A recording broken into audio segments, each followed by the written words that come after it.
Welcome to the MLB Game of the Week pregame show right here on YouTube, presented by State Farm. We are headed to the friendly confines. Shy City looking pretty today.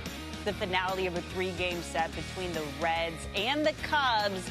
They split the first two games of this series. I'm Sierra Santos, joined by our girl, LG Lauren Gardner. Coming up, we're going to chat with Ian Happ.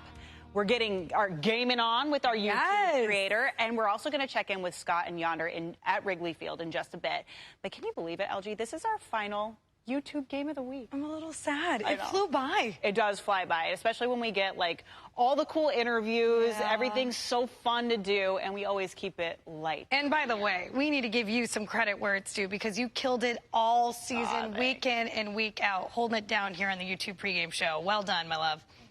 Thank you. All right, so while we might be coming to an end, these two teams are looking to the future. You may not see some household names, but you're going to see some names that you're going to need to get to know. Yes, you certainly will. It's going to be interesting. 15 different Cubs made their MLB debuts here in this 2022 season. They're looking to turn the corner, especially with Jed Hoyer at the helm. All right, here's some things you need to know about MLB's Game of the Week live on YouTube. Our game is streaming live all over the globe. The best part is it's free. This is our last game of the season, as I just mentioned. Be sure to subscribe to the MLB YouTube channel to join the over 3.5 million fans that enjoy our MLB content. Click the bell icon to receive notifications on all MLB content. And YouTube TV subscribers can stream live in an MLB pop-up channel, as well as in 4K for 4K plus subscribers. So right now, let's take a look at last night's matchup between the Reds and the Cubs. As he faces Aristides Aquino, does Javier Assad. He's done that a lot. Lifetime. He launches again against the Cubs. A mammoth shot to left field, and the Punisher ties the game at 1. With one man out, the batter is Jake Fraley. There's the 1-1. Fraley swings. He hits a long fly ball deep left center field. It is gone. Jake Fraley drives it out of here to left center field and gives the Reds a 2-1 lead. Aristides Aquino standing in. The pitch. He breaks his bat as he loops one into short right center field, and that's down for a hit. Here comes Spencer Steer home to score, and it's an RBI single for Aristides Aquino. It's his second hit tonight, and it's 6-1 Reds. Aristides Aquino to lead off the 9th inning. Aquino, first pitch. The Punisher's tyranny of the Cubs continues. His second homer of the night. Stretches the lead. It's now 7-1. Reds on top in that second game as we get ready for the rubber match in the third of a three-game series at Wrigley Field. Here's a quick look at the Reds lineup. TJ Friedl leading off, playing center. Jonathan India in the 2 spot, playing second base. The reigning Rookie of the Year. How about this? Hitting .296 with an .849 OPS, 7 bombs, and 23 RBI in the last 48 games, and has been really good since that injury. The Field of Dreams, Sierra. All right, let's look at the Cubs lineup as well. Zach McKinstry leading off. He's got a .518 OPS in 24 games since the trade from the Dodgers. You got Seiya Suzuki in the 2-hole, hitting .329 in his last 22 games. He's been heating up. And Franmil Reyes DHing with a .288 average with the Cubs, better than his .213 average with the Guardians. Now let's get it out to the guys who are going to have the call of the game, Scott Braun and Yonder Alonso. Guys? Thank you, Sierra. You're not crying, are you? No, I mean, YouTube game? Inside, yes. Hold it in, though. I need you for 3.5 hours today-ish, and the post-game show. But also, we're going to have an extended pregame where we'll have a conversation with one of my favorite players to watch. He's got a lot of swag, too. He was Rookie of the Year last year in Jonathan India. Yeah. Some ups and downs this year, but he is a big part of the future of the Reds. Yeah, I talked to him a little bit earlier, and, I asked him, I was like, how's your season going? Like, for real? From player to player or ex-player, I guess. And he said to me, man, it's just been an absolute grind. Yeah. Grind of a year, but a lot to look forward to. I think this team is it's on its way to have some better years in front of them. They started 3-22. Yeah. They actually have been 500-ish for a good chunk of the rest of the season. They've been through more injuries, and we say this for many teams, but more injuries than any other ball club. They've and we have used stats to prove 62 that. players in their roster. That's insane. Talking to David Bell about that, he's like, oh my goodness, it feels like we've had 4 different teams over here. Yeah, and on the Cubs side, I'm excited for a mic'd up Franmil Reyes. Oh, yeah. I think that was a great great pickup by the Cubs, too. Yeah, good story on him. I went for a rehab assignment. See this kid at 16 years old. He was 6'5" already, and I said, oh, my goodness, my time is up in baseball. I got to go. This guy's 16 years old at 6'5". What's going on here? What are you eating? What do they call him again? Franimal, which is perfect. Yep. He's a monster. He's thriving with the Cubs. We'll talk about him, and he'll talk, and he'll be mic'd up during the game. And lastly, Sarah, thank you to you, all the other hosts that have been on the pregame show, and everybody behind the scenes working on the pregame show. We appreciate you, and back to you. Aw, thanks for the shout-out, fellas. All the feels there. You know what? We appreciate the two of you. It's time now for the poll question going into this final game here of the week on YouTube for the 2022 season. Which Cubs rookie will have the biggest impact moving forward? Christopher Morel, Seiya Suzuki, Hayden Wojcicki, Nelson Velasquez. What do you think? This is a tough one. I mean, Suzuki was probably the early favorite. Morel also having a phenomenal season. All right, we'll get the results a little bit later on here in the pregame show. There it is, the beautiful Chicago skyline in Wrigleyville. Wrigley Field looks primed and ready for the rubber match between the Reds and the Cubs right here on YouTube. More to come on the pregame show after this.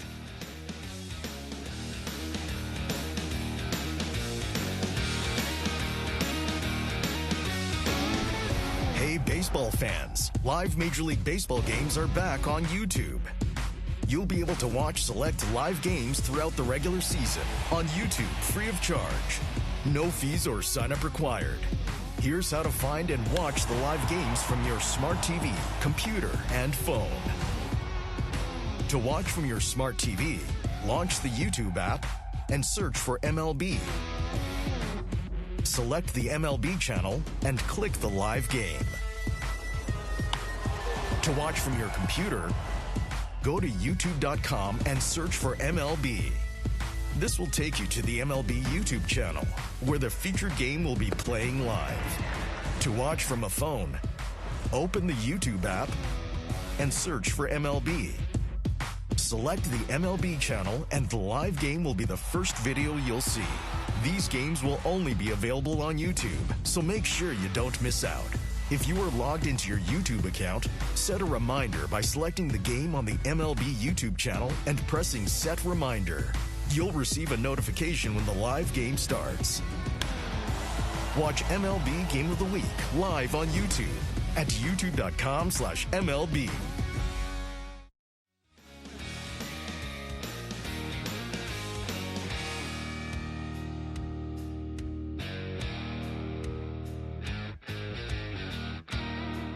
Clark is swinging a hot bat. Let's see if the Cubs can as well. Welcome back to the MLB Game of the Week live on YouTube. Pre-game show presented by State Farm.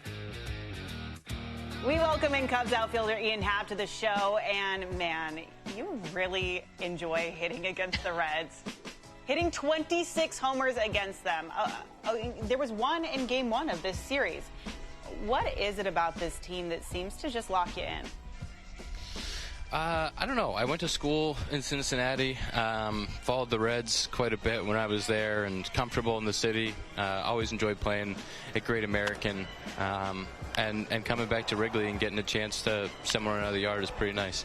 Now, I'll tell you what, Great American Ballpark is definitely not a pitcher's park. So when you feel comfortable at the plate there, you can hit a couple of balls maybe into the Ohio River there. Speaking of locked in, about 2 weeks ago, you single-handedly beat the Brew Crew. You had 2 home runs, which were your team's only hits of the day. Did the rest of the guys buy you dinner after that? There was a nice little standing O in the locker room after that one. Nice. It was pretty fun. Yeah, it's one of those really cool moments that you get throughout your career where you're really locked in at the plate and get a chance to help the team win, and that was a big one for us. Earlier this season, there were these rumors about you being traded, which obviously you weren't. You received so much love from the fan base when they thought you were going to be traded. Was it a relief to still be in a Cubs uniform after the deadline? Yeah, for sure. I love it here. You know, I love Wrigley Field. I love the fan base. I love being a Cubby. It's all I know. I was drafted by the Cubs. They've given me a chance to play at the big league level for 6 years now, and the amount of support from the fans during that stretch, from the group that sits behind me in left field, was really, really cool. And to be able to still be here after the deadline and help kind of form what this team's going to look like moving forward has been a special experience. Yeah, I think the future is really bright for your club. Both teams obviously met at the Field of Dreams in Iowa earlier this season. I was there with you guys. It was so wonderful. For me as a broadcaster, what was it like for you as a player? Yeah, it was a really cool experience. That was one where you got to really take in the whole day. I didn't realize, after watching on TV last year, how close the set was, the movie set, to the actual field. And so to be able to take that in, to have all the Hall of Famers from both sides, from the Reds and the Cubs, kind of back there before the announcements in the corn, just those guys going back and forth talking baseball was one of probably the highlights of the day for us players, and to be able to have that national broadcast and see how well it did, it's just really good for the sport. All right, so you're single-handedly beating the Brewers. You had the Field of Dreams game. You were also an all-star this season. How cool was that atmosphere at Dodger Stadium?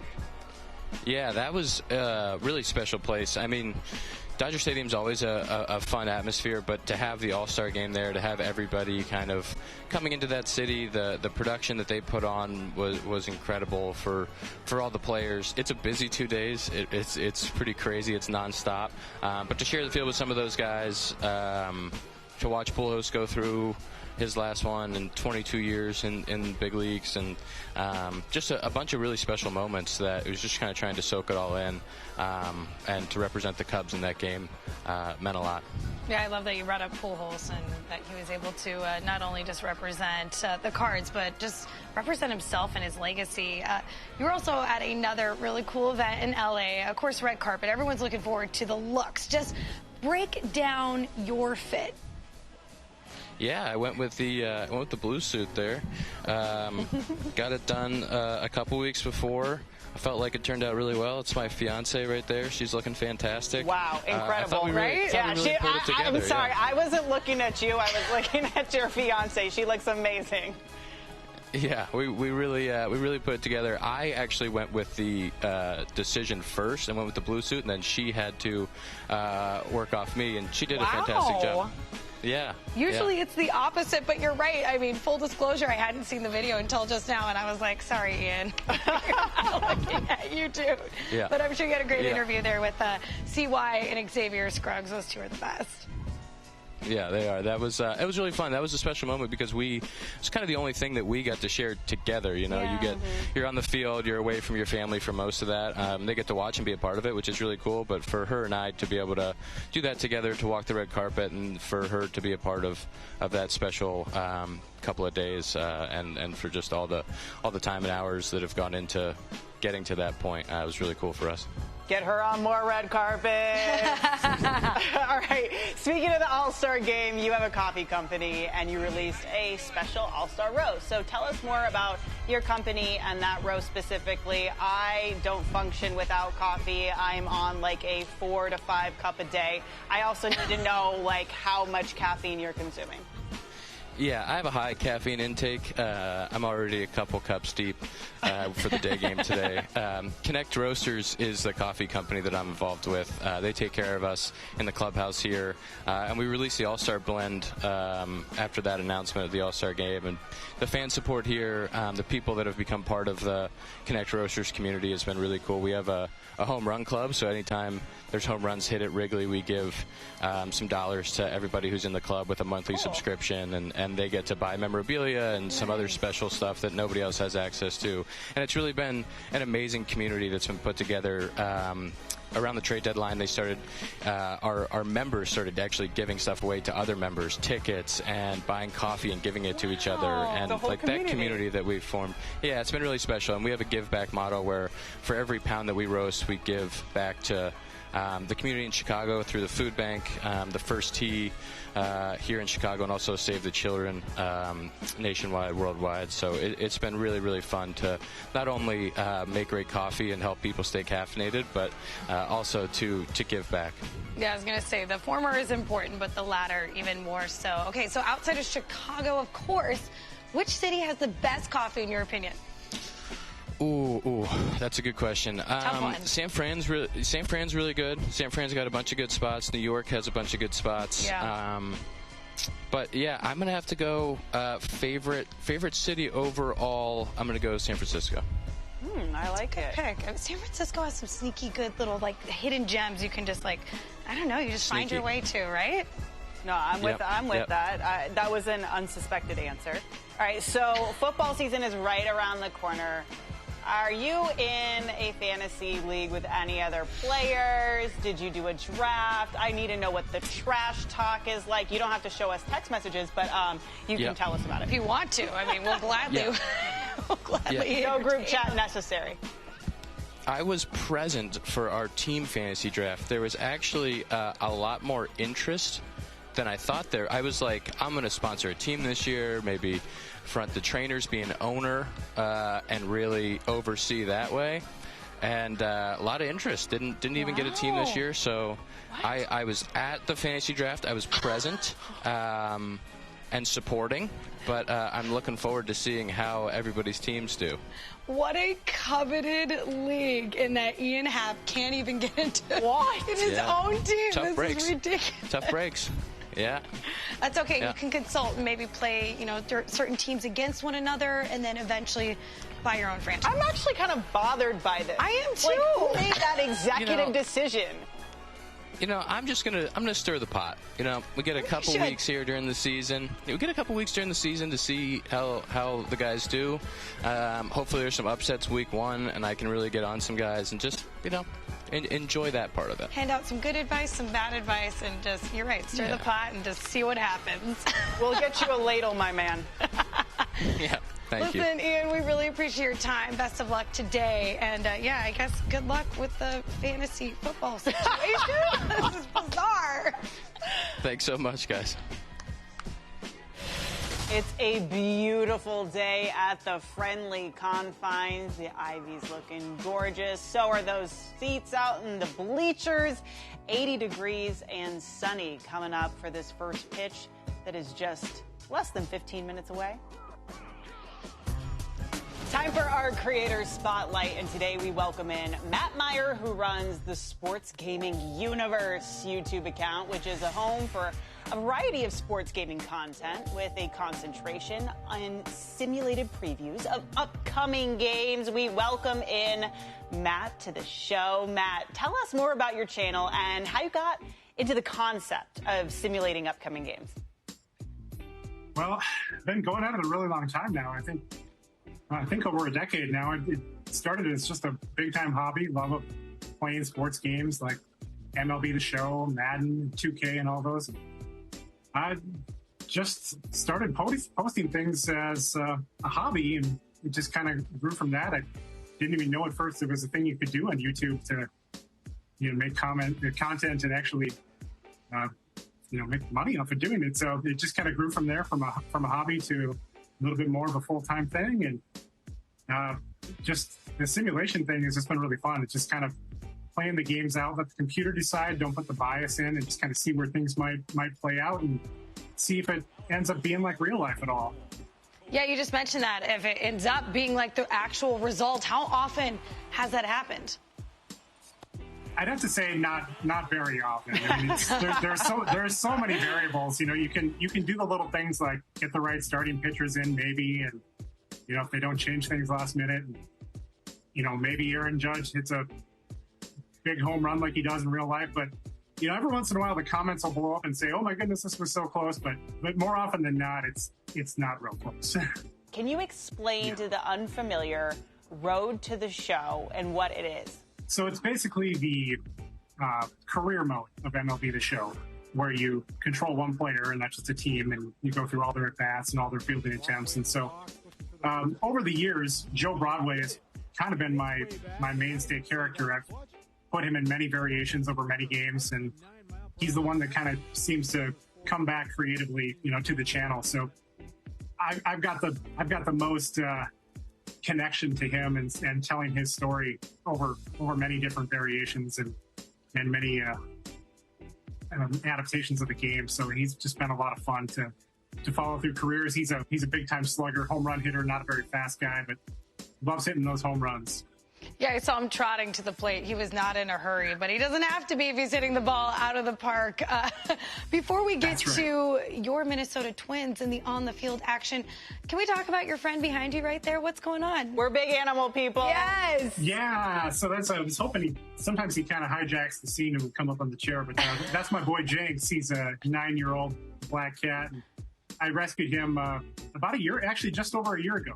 So he's new to the family for me from the last year, but he's been a lot of fun and a fun sidekick. Oh, he's a rescue. That's so sweet. I'm big on rescues, too. I got 2 rescue dogs, so I feel that for sure. How often does he play? How often does he play with you?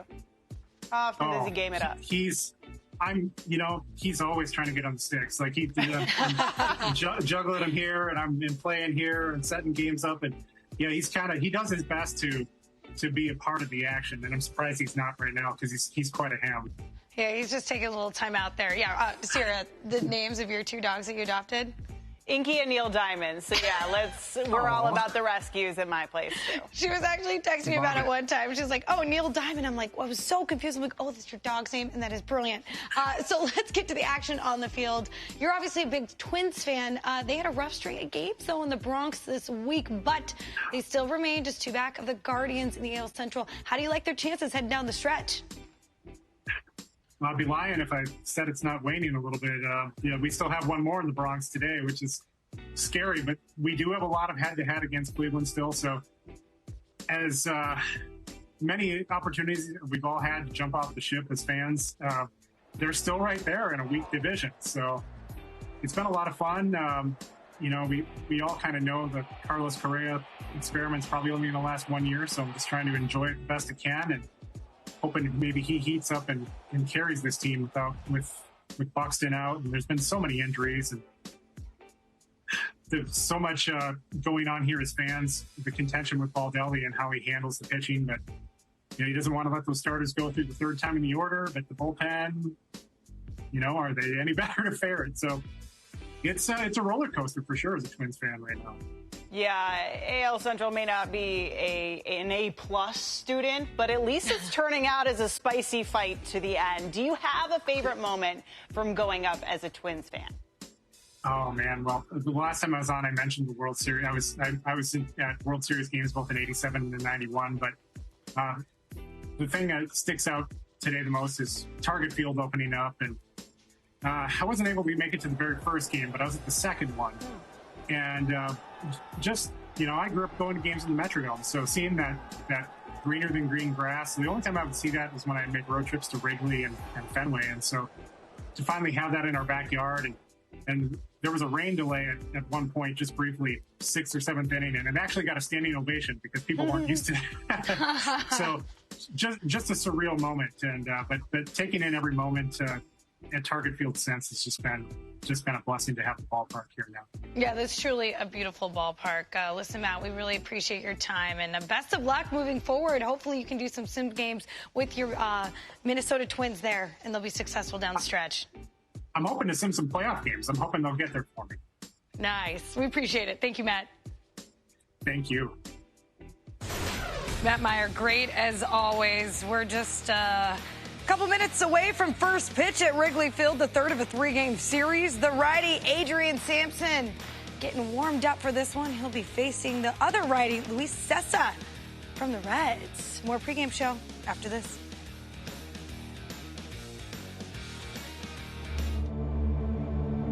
Boy, it would be tough to field that team that we had because even the guys that aren't Hall of Famers are really good players. I mean, Concepcion's a really good player. Griffey's a really good player. Foster hit 52 home runs. Geronimo was a Gold Glover every year. So we had the same 8 guys that played every day. That group of regulars would become known as the Great 8, the heart of the Big Red Machine in the 70s. When you walked in to the Big Red Machine locker room, take your choice. Do you go to this Hall of Famer? Or that person with the most hits in the game? Or do you go to this Hall of Famer over here? Or how about this guy that belongs in the Hall of Fame? You had your choice. Not only were they great players, but they had terrific personalities. Come on, Joe, hit one out here. And that team put a tremendous emphasis on winning. Uh-oh. It was fun going to the ballpark back then. We had fun. You know why we had fun? Because we won. We didn't win every year, but we never went to spring training and we didn't think we could win.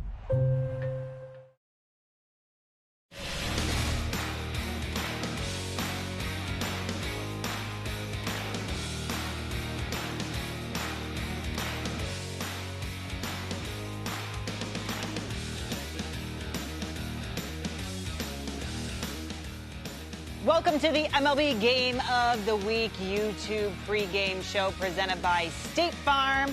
All right, fans watching our YouTube Game of the Week have their choice of listening experience. Moments before first pitch, simply click the gear icon in your player, choose audio tracks, and select either the primary broadcast or take your pick of the home and away calls. Each is available on your favorite device once the game gets underway.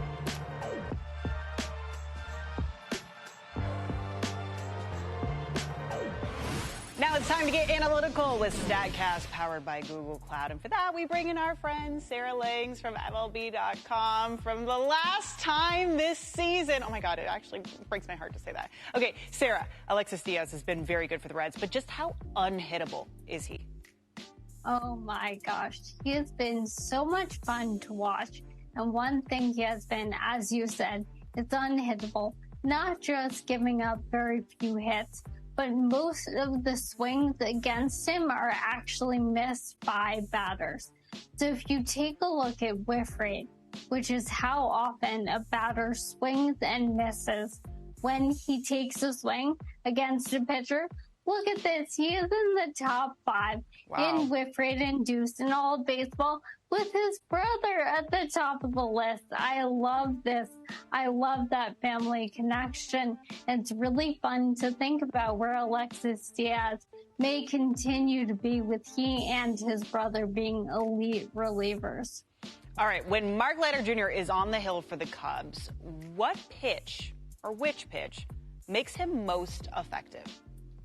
His changeup has been really great. So the Cubs obviously underwent a little bit of a bullpen transformation at the trade deadline. They shipped out David Robertson and Scott Efros.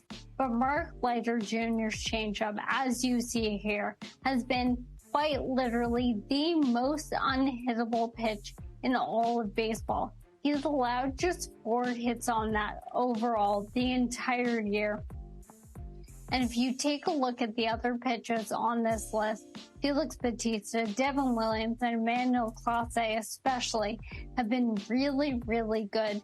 But nobody has had more success with a single pitch than Mark Leiter Jr. with that changeup. So for the Cubs, even with a different bullpen after the trade deadline, he's given them that reliable option in terms of just with that pitch. And his results have been much better lately as well. Sarah, you have been making the big concepts so digestible all season long. I know you're going to keep up the great work on MLB.com, but thank you so much for being our weekly person, our go-to here on this show. Thank you so much for having me. It's been such a fun season, and it's so great to chat with you. She's the best. All right, time now for our picks to click, presented by FanDuel. LG and I make some prop bets from our game of the week that's coming up shortly. All right, first question. We talked about Ian Happ and how he loves hitting against the Reds. Does he hit a home run? Okay, I know he's a Reds killer. I know his OPS against the Reds is outstanding and insane. But against Luis Cessa, in my opinion, no, it's not going to happen. He's only hit 1 bomb against him in his career. And that bomb was in Cincinnati. So I'm not calling you crazy, but I'm definitely disagreeing. 26 homers against them. He's got 4 home runs against the Reds this season, including 1 in this series already. It's plus 430. Are you kidding me? Take it. Happen. All right, what about a player to record 2 or more hits today? Jonathan India, he has been on fire lately. 5 of his last 11 games have been multi-hit contests. Seiya Suzuki for me, because in his last 10 games, he's had 5 that are multi-hit games. I'm telling you. Both are good picks there. They're both good picks. Yeah, it seems like good value.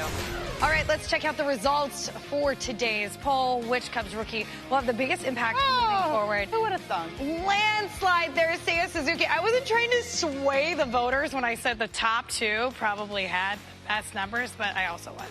Yeah, well, this has been fun, LG. Yes, it has. Let's get out to Scott and Yonder with the call of the game.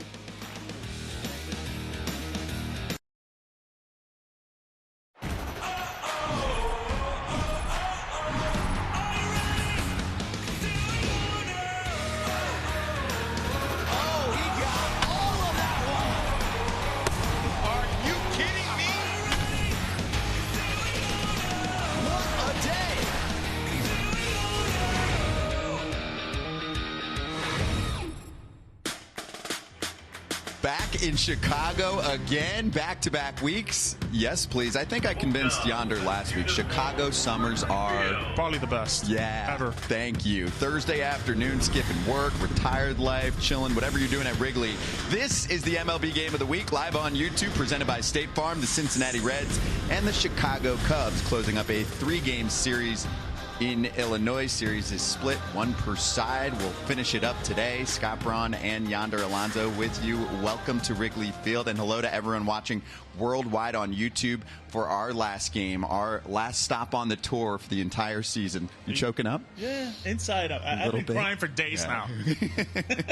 Inside, yeah. We'll still text, though, every day, I promise. Right. Okay. And we'll talk much more about it throughout the game and in the post-game show, too. But let's get into the starting pitching matchup as we have Luis Cessa going up against Adrian Sampson. And first off, with Cessa, he's done a lot of relief pitching in his time lately. And David Bell said props to him for just transitioning right back to a starting role. Yeah, look, and I think he was forced into the rotation after obviously the Luis Castillo trade. But look, he's making his 24th career start. You know, he's got a 5 ERA. I think this is a guy who's a guy who really depends on his slider. He's a slider-heavy type of guy. Guys, teams are only hitting about 180 off of him. And like David Bell says, I am proud of this guy. We think he's going to be exceptional. Not only can you use him out of the bullpen side, but you can also put him in some starts like he is today. And on Adrian Sampson's end, one thing I'll just tease, he doesn't like to give up the baseball. No, we'll talk about that, okay? Let's highlight one of the best in the biz on the Red side right now. Jake Fraley needs to be highlighted, Yonder, because this guy's doing everything well, including handling breaking balls. Yeah, look, and this guy missed 77 games with a right knee inflammation, but after that, he has been on an absolute tear. Look, his last 32 games, 5 doubles, 8 home runs, 19 RBIs. I love everything this guy is doing. If he stays on the field, this is a guy that is a huge weapon when it comes to the offensive side for the Reds. I think he's really good. He hits lefties. He hits righties. This kid's a pretty special player. He was acquired right before the season started in that big deal with the Seattle Mariners that brought over Jesse Winker and Eugenio Suarez, but Fraley can really swing the bat, and we're seeing it on display, a healthy Jake Fraley, what he can do, and the Reds think he's a big part of their future. Last 26 games, 279, 7, and 16. And guess what? They need the offense because the pitching is so young. It got even younger when they traded away guys like Tyler Mahle and Luis Castillo. You have 2 kids, right? I have 2 kids. So you've been here before. I've been there before. In the delivery ward. Maybe not for the Reds starting pitchers, but they've used just as many starters as any team in baseball, rookie-wise, along with the Oakland A's. This is names like Hunter Green, Graham Ashcraft, and some of them are hurt right now. Nick Lodolo, too, has had a really nice second half of the season, but it's not easy to groom all of these young starters. Yeah. It's funny when you talk to David Bell about it and you said, hey, you know, you've used 62 players this year. He says, oh my goodness, you know, it hasn't really felt like that. But sure enough, when we actually told him that, he was very surprised, and he felt like, hey, you've seen about 4 different teams here. But look, I think they're going to be better. I think the future is bright for them. Their minor league system is stacked with a bunch of prospects. This is a good team right now. I just want to clarify, that's not actually them, the babies. Like, they're grown men, they're adults, they're big dudes. They don't make the little giggly sounds and the crying and all of that. That's just Yonder and me on the side. Anyway, for the Cubs, their offense actually is better than many expected in terms of who they've picked up. And one guy we want to point out is Nico Horner, because Cubs front office members have said if he's healthy for a full season, look out. And guess what? He's healthy. Yeah, look, and I think when you talk about Horner, he combines contact, speed, and defense. It's a rare player. He's only one of 2 players this year to rank in the 90th percentile or higher in those stats. This is a guy that when you talk to David Ross, you know, is it a surprise? No. They felt like this guy can play gold glove defense, as we see right there with 12 defensive runs saved.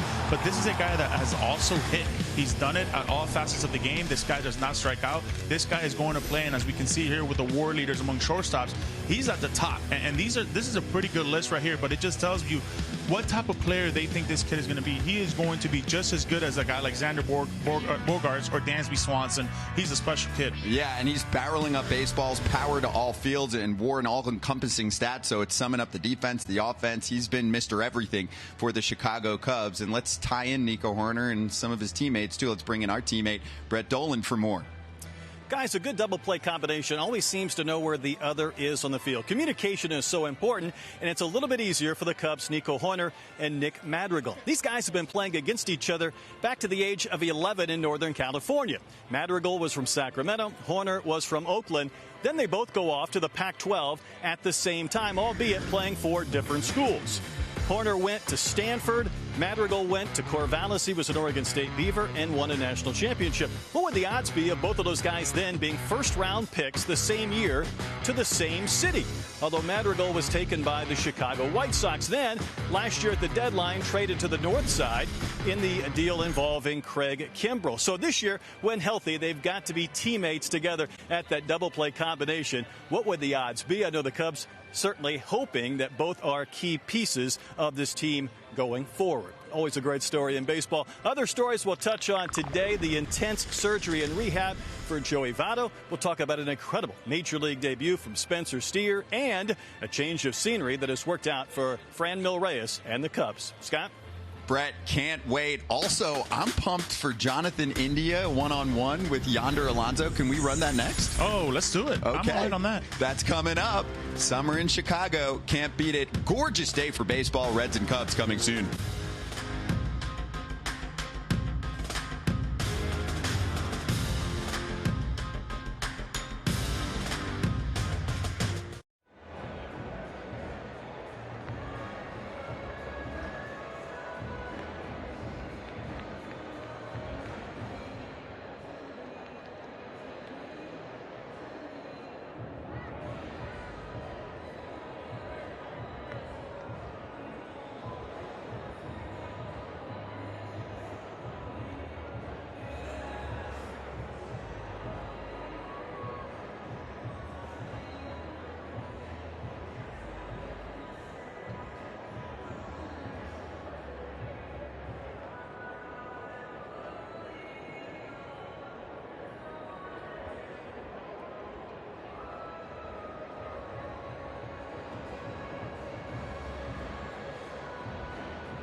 It's the MLB Game of the Week, live on YouTube, presented by State Farm. We are about 10 minutes away from first pitch of the Reds and Cubs on a gorgeous Thursday afternoon in early September. Skip school, skip work, retire, whatever.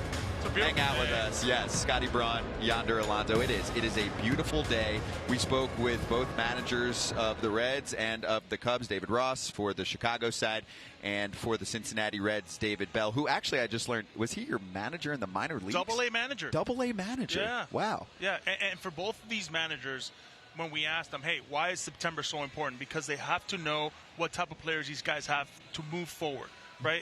It's not just about, yeah, they understand that they don't have a really good record right now, but that's not the case. The case right now, like David Bell said, it's not about just losing or winning baseball games. It's about understanding what type of guys we definitely have to go into this foxhole for next year. So, look, I understand it's the Cubs-Reds, beautiful day right now, but there's a lot of baseball to be played with, and there's a lot of good players right now that not only are looking forward to today, but the future of what the Cubs and the Reds want to do. And proving themselves on the Cincinnati side. Spencer Steer just up with the big league club. Aquino's been around for a while, maybe starting to find his form. He's been elite on defense. TJ Friedel has been a good story. We'll get into that as well. Can't wait. So we'll be back at Wrigley in a moment. We have two things we're excited to show you. Number one, the YouTube Game of the Week Moments of the Year, followed by Yonder's exclusive one-on-one with Jonathan India. Here we go.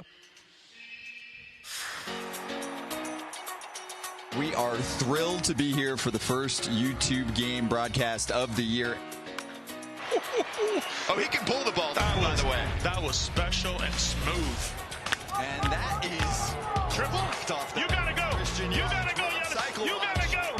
Christian Yelich picks up his 3rd career cycle. Game over. That's a fun one. Oh, it's a party early on. I mean, these are pretty sweet. Deep center towards the wall, and it's gone. So Wensky goes long. With his parents here, his whole family here, that's gotta feel special. Trying to get a good night's sleep the night before. Oh, that is crushed off the bat of Ryan. He went out there where the big boys go. What a dominant day by the Cleveland pitching staff. Come to Kansas City and just dig in. Get up. Get up. That Collins get out of here. A ride right center. That's for the 305, baby. Attaboy, Z-boy. I said it was Miami talk. Literally Miami. Not going to gush so much. I said you start talking about Miami, right? Collins gets going.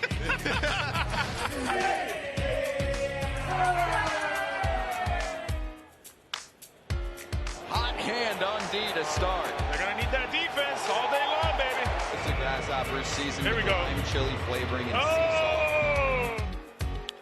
They double up their lead thanks to Luis Ariz. Yeah, it feels great. This is amazing. We work hard for this. Infield knock for Kirk. The fastest man alive right there. Boink. Run, Kirky. Solidly struck, but what into a gloving right. It's Hernandez. What a hey, what a tackle. Got him on 3 pitches. Good morning, good afternoon, good night, game over. Oh, man, that is unbelievable. How your arms touch like that? God doggone. How you do that? Can't do that. Towards the wall, tracking it and finding it. Oh, man. A long way to go for Jonathan Davis to secure the baseball. Highlight reel after highlight reel. In the air, lifted deep left. Miranda ends this ball game. Double deck, 3-run blast. Game over. Ravi Tellez muscles up on the first pitch and makes it 3-0 Milwaukee. Big man, big power. Nice big lead in the opening frame for Milwaukee. Shoots one to right. Does he have another? Oh, yeah. Happy Rowdy Day. Would I be okay if I operated? I don't know if that was in the way. Valdez, what a day on the mound for Houston. Oh, that's It's by Winker. Cuidado, piso mojado. And it's gone. The heart of that team, I'm telling you, Mitch Haniger. It was an unbelievable catch. That means he has to get a hit, I'm pretty sure. Vinny, good call. He just got here last week, so he deserves one of those, I guess. Game over. So last go round for us in 2022. What a tour it's been.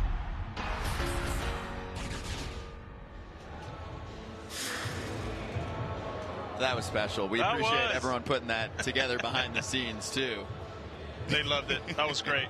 It's been awesome, and it's going to be an even better day today. Yeah, let's finish strong with the Reds and Cubs a few minutes away from first pitch, which gives us some time to run back Yonder Alonso and Jonathan India one-on-one before this game. Jonathan India, Rookie of the Year last year. Obviously a little bit of a tougher year this year, but overall, you're here in September. How much fun has that been for you? Yeah, like you said, it's been a tough year. I got hurt in the beginning of the year with a hamstring.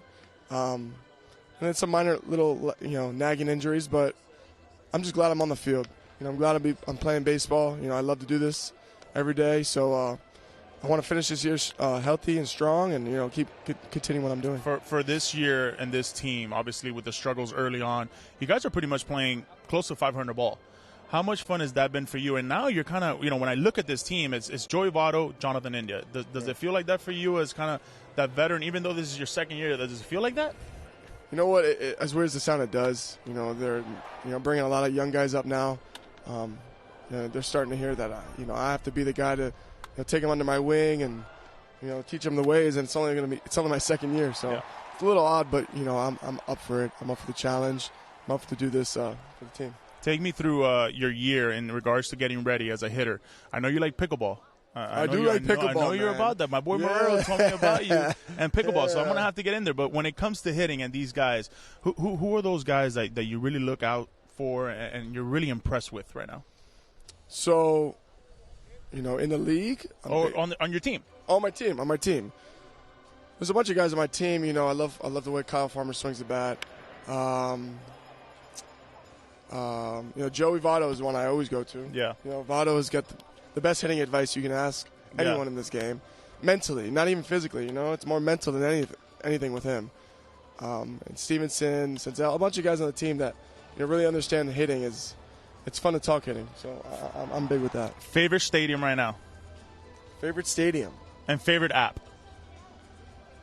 Favorite stadium. I like Chicago. This is nice. I love Chicago.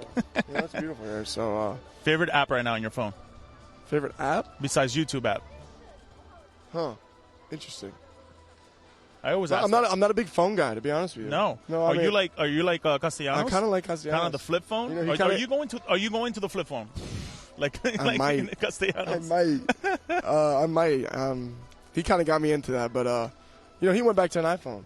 Oh, he did? Yeah, for his son. He just had a new son, so okay. He had to go back. But, I'm not a big phone guy. But if I'm on an app, probably Instagram, or I play chess on my app. Oh, okay. On the phone. I like that. Like Wade Miley, play some chess. Nice. That's it. My boy right here, letting you know how it's done. Yeah, Back to you guys. Love it. Good stuff, Yonder. He's got the look, too. Yeah, he's got the lettuce. You know what? You talk about guys that are gym rats. This is a cage rat. All he wants to do is talk about baseball, and a little bit of hitting. This guy is an absolute leader. And listen, he's turning himself into this veteran presence of the way it should be done. The Jonathan India way, and that's being a leader and being a presence every single day. Last year, Rookie of the Year in the National League. On base almost 38% of the time last year, which was 5th best in the NL. It was, like he mentioned, hamstring lingering for a lot of the season. Much better past couple months, and we'll get into it at some point. But where he shined last year was with 2 strikes. Yeah. We're starting to see that again. Yeah. Which makes it look like the Jonathan India that we're used to. Yeah, and it's crazy. I mean, he's hitting with 2 strikes, over 240, slugging over 600, which is very rare to see in the game right now. If not the best slugger with 2 strikes in our game right now. This is a guy, when you take a guy like this, and he's not scared to hit with 2 strikes, it is so dangerous, because now he's taking his shots in the first 2 swings. The first 2 strikes, he's taking his shots, and he knows that he can still hurt you when he's got 2 strikes. Yeah, there's a lot of confidence in his game right now. And let's run through David Bell's starting 9 presented by State Farm. TJ Friedl, great story, and then India in there. Kyle Farmer has 112 hits this season, best on the ball club. We documented what Fraley's doing during the pregame. Spencer Steer, his first week in the bigs, has looked good. Aristides Aquino, who's been around the ball club for a while, trying to find it. Same story with Nick Senzel. He's going to DH today, back in the lineup. Barrero at shortstop, and the veteran Austin Romine behind the dish, playing catch with Luis Cessa. Adrian Sampson is on the mound for the Chicago Cubs. This is another veteran who's been around there for a while, and Chicago's asked him to fill some significant innings this season. Cincinnati, by the way, 54-80 on the season.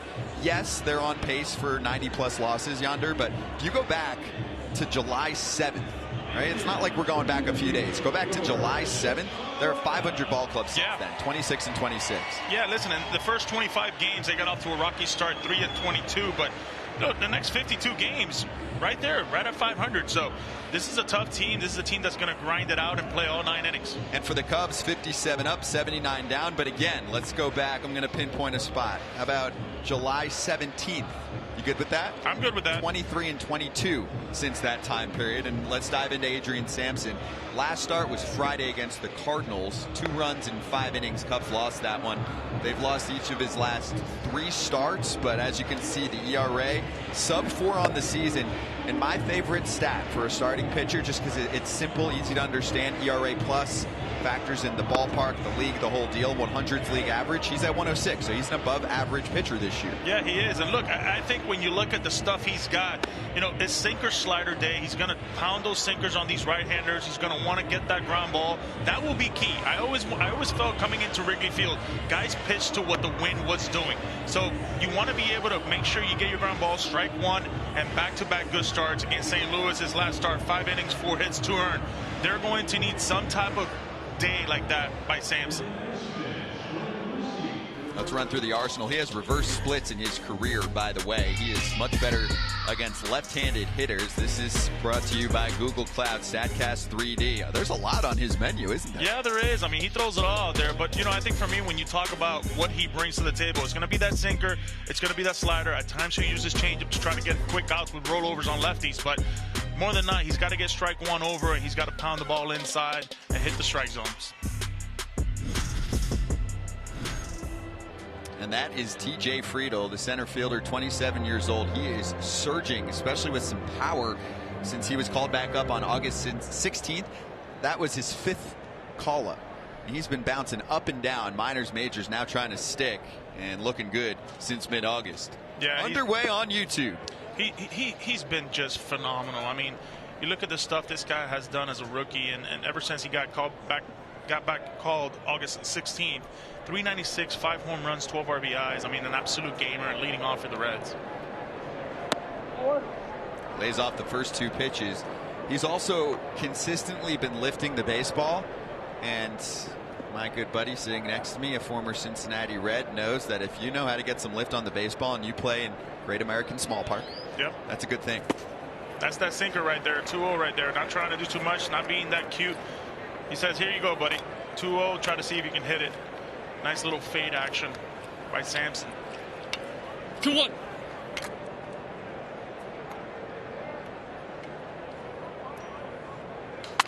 On the ground, left side, and Bodie was playing short. On the grass, makes the play, 1 away. Good two-seamer right there, down and away, 2-1 count, definitely a good count to try to lift the baseball. But again, with Sampson making a good pitch, that's a quality pitch right there, kind of running away. It starts right at the black for a strike and then kind of dives away out of the strike zone. Off the end of the bat for a broken bat, ground ball. 79 degrees for first pitch, can't beat it. I talked to India earlier today, and the first thing I asked him, obviously, was how's your body? He showed me a bruise that he has. He took a foul. He took a hit by pitch in the Field of Dreams game.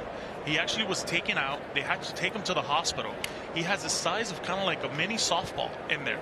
I said, well, did they drain it out? What was it that they did? He says, no, they couldn't drain it out. They were scared of the infection. So he's been playing with it like that, and hopefully he will figure it out at the end of the year what they're going to do with that. But, you know, talk about a baseball player that just plays with everything he's got. And, you know, he always tells me 80% of Jonathan India is better than anybody else. I like the confidence. That one's fouled off. Yeah, that was scary, though. He had to be airlifted to the hospital as a precaution. They were making sure that he didn't have compartment syndrome, which is really an emergency situation where blood flow to the muscles is limited. He had a great quote, though. They were like, how was everything? Scary situation. He goes, yeah, I was in a helicopter for the first time ever. That was kind of cool. I said, Jonathan, what do you got on Sampson? What are you trying to do with him? He's like, well, last year I took him deep. This year I got to stay up the middle with him. I can't try to do too much. He's going to try to pound that two-seamer in my hands. I got to make sure I see him up and out over. And they're going to go right there. He rips one. What a stop by Bodie, but he can't grab the baseball with enough time. Still the throw there, but late. And India's going to reach. Almost a chance for a super highlight from David Bodie, and that is an infield knock.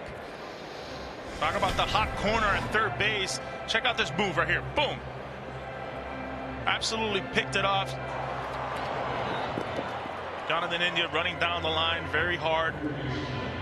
Got himself a knock.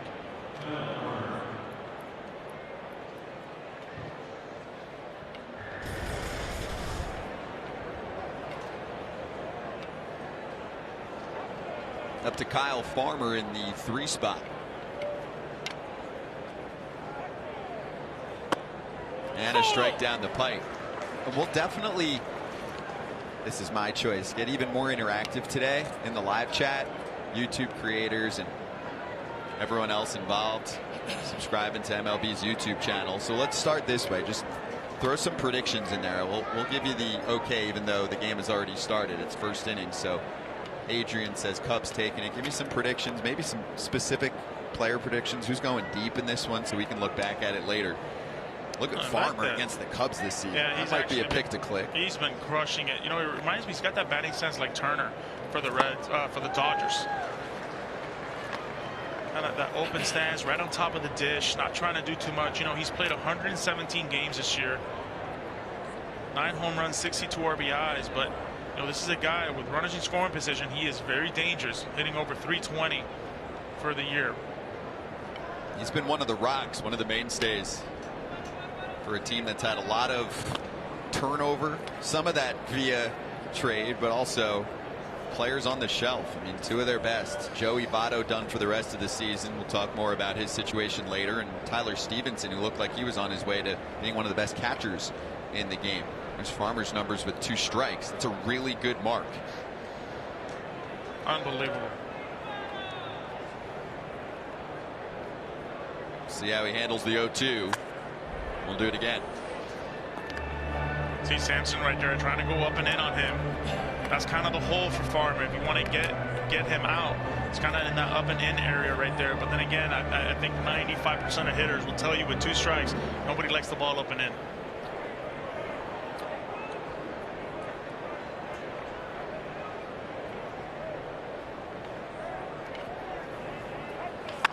Left side, so much work for Bodie. Whips to second for 1. There's 2. The double play to sit down the side. Good pitch. Wake-up call for David Bodie.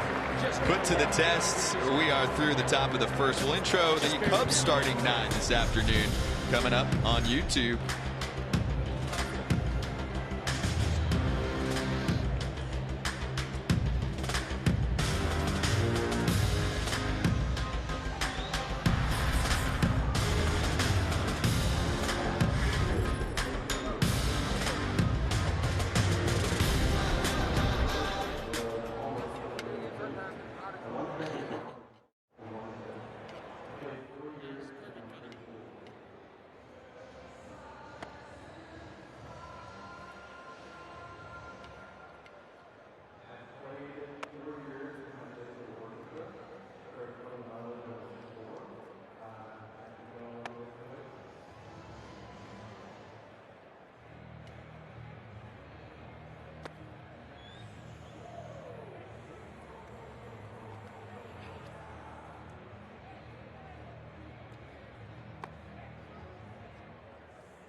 Zach McKinstry climbing in to face Luis Cecil. Let's run through the rest of the starting 9 presented by State Farm. Seiya Suzuki hitting 2nd, Franmil Reyes 3, Ian Happ on a run in his last couple weeks. Then Horner, Higgins catching today after first base yesterday. Ribas is at first. Velazquez and Bodie to round out the 9. First pitch, McKinstry going after it and flying out to left.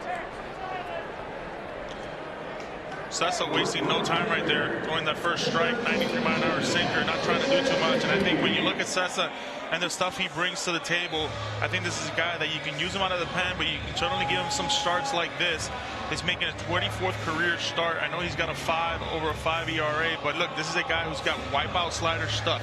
Teams are only hitting under 176 for the year. Got to check that win meter. I think when you're here in Wrigley, it definitely plays a different aspect of a game. Slider heavy. When he's in trouble, he will be going to that slider heavy, and I want to see that 2021 form today. He was very nasty in that 2021 year under a 3 ERA. This is the type of guy he is. He's got a really good arm, really good command, and a wipeout slider. Look for him to be using all aspects of those pitches. Back in the rotation as of August 22nd, keeps increasing the pitch count. Should be good for 5-6 innings, depending on where he's at. Maybe 85 or so pitches. Yeah, and I think he knows that too. So he's not going to be messing around too much. You know, right now 0-2 right here. He's not going to be wanting to. Okay, let me see if he bites here. He's going to go right after him, especially a guy like Suzuki, who's very disciplined in the zone. Wow, got him on 3 pitches. It's a nasty slider right there. Kind of a slurve. Absolutely dotted down and away right where he wanted it. You see the glove, and he absolutely hits the glove. This is as good of a pitch as it gets right here. Perfect location. Catches the plate. Too close to take for Suzuki.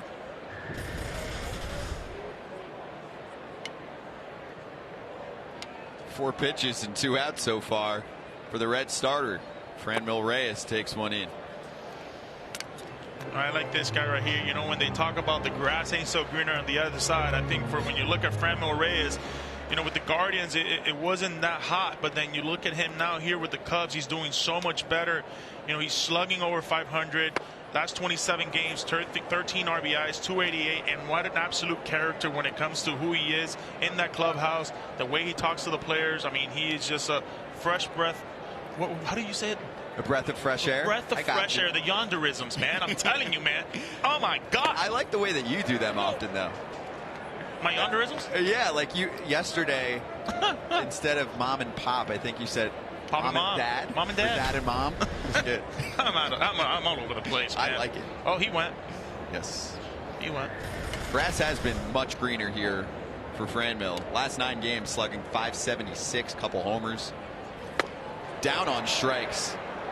8-pitch dominance. Luis Cessa breezing through the first. Scoreless after 1 from Wrigley. Should that get a cuidado piso mojado? Yeah, go for it. Cuidado piso mojado!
Back at Wrigley, Yonder has this memorized, but I'm going to let everyone else know that we are streaming live globally for free. Tell your friends, okay? Free. It's easy to find us too. YouTube.com/MLB. Over 3.8 million other fans have subscribed to the MLB YouTube channel, and you can chat with us live during the game. YouTube creators are in there. We'll go back and forth with you during the game. And if you're watching on your TV, you can now enjoy games with high quality 5.1 surround sound audio. Just click on the settings menu to get that going. Jake Fraley ready to roll. Nailed it. Well, you have that down already, so yeah, just want to let everyone else know joining us for the first time today. Jake Fraley. I really like him. I like him too, man. For Cincinnati, he's had trouble staying on the field. He loves Cubs pitching. And he's 3 for 3 off of Sampson lifetime. Homered yesterday. It was number 9 on the year for him. He's behind nothing in 2. A little fish in there. A little rare changeup by Sampson. He doesn't throw him often. He's more of a fastball slider, so we can look at the home run from last night.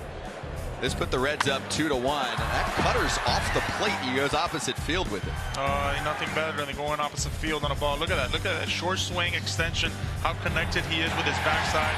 That's got to feel good. I used to hit him like that when I was younger. Not anymore. Now I'm hitting 3. Now I'm hitting drivers 3+. Yeah, you do that well. Don't short yourself. Into the bushes. Yeah, because you think it's a distance game. That's right. It's not. I'm not going to give you golf advice. Trust me. 0-2 to Fraley. What was it David Ross said about Sam's? He's like, hey, there are guys that when you go onto the mound and you take their ball from the game, they're not too happy, and this is one of them right here in Sampson. He's like, hey, this is a guy, when I go to the mound, I do not like taking the ball away from him. You can just tell he wants to compete. He wants to be out there every day. He was just raving about the competitor that Sampson is. And you love that, right? You don't want he loved the starter to be like, oh, here, let me head back to the dugout. You'd rather play the tug of war game with the baseball. Got him. First strikeout of the day for Sampson.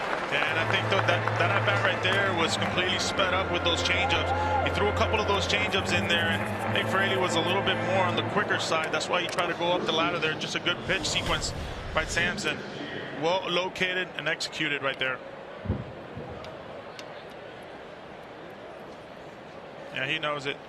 That sped up a little bit. Spencer Steer, strike 1. This is start number 14 of the season for Sampson, who not so long ago was pitching overseas for the Latte Giants in the KBO in 2020. Weekly on the ground for Horner. He's been awesome this year at short. Easy play for out number 2. So one thing I'm seeing earlier on by Sampson is the location. I mean, he is just living on the edges, making sure that, you know, he's using that 2-seamer in on right-handers, as we'll probably see here with Aquino coming up. He will try to pound these righties in and using that slider off of that 2-seamer, and he wants to just rush them in and slow them down away. Now Aristides Aquino. It's a foul ball. Let's go to Brett. Guys, I like the pants for Sampson, and if you're wondering why he wears them up above his kneecaps, well, it's Hunter Pence, our guy Hunter. He was a huge Pence fan, so he emulates both the intensity, the passion, and obviously even his wardrobe. Wow. You like that look? No. No? Yeah, no. Lofted, shallow left. Hap. It's sunny today.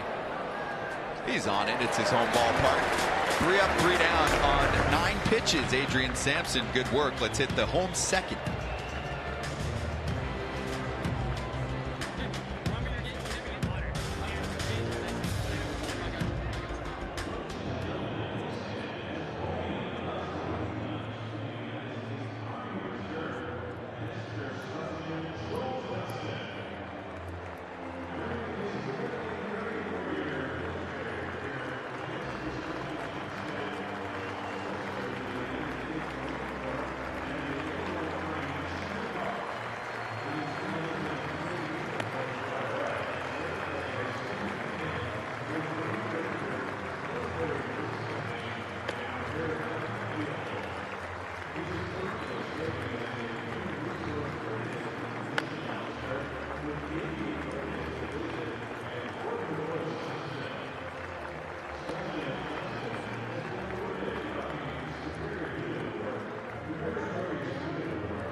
we took one breath, and the inning was over for Luis Cessa. An 8-pitch, 7-strike first, so we didn't even get to go through the Arsenal StatCast 3D powered by Google Cloud, and he's working the sinker slider mostly. Yeah, we're going to talk about that slider. We understand he's got a good one, but it's got to lead up to the sinker. I think if you use a sinker early on in the at-bat, you can go to that slider. That's his weapon.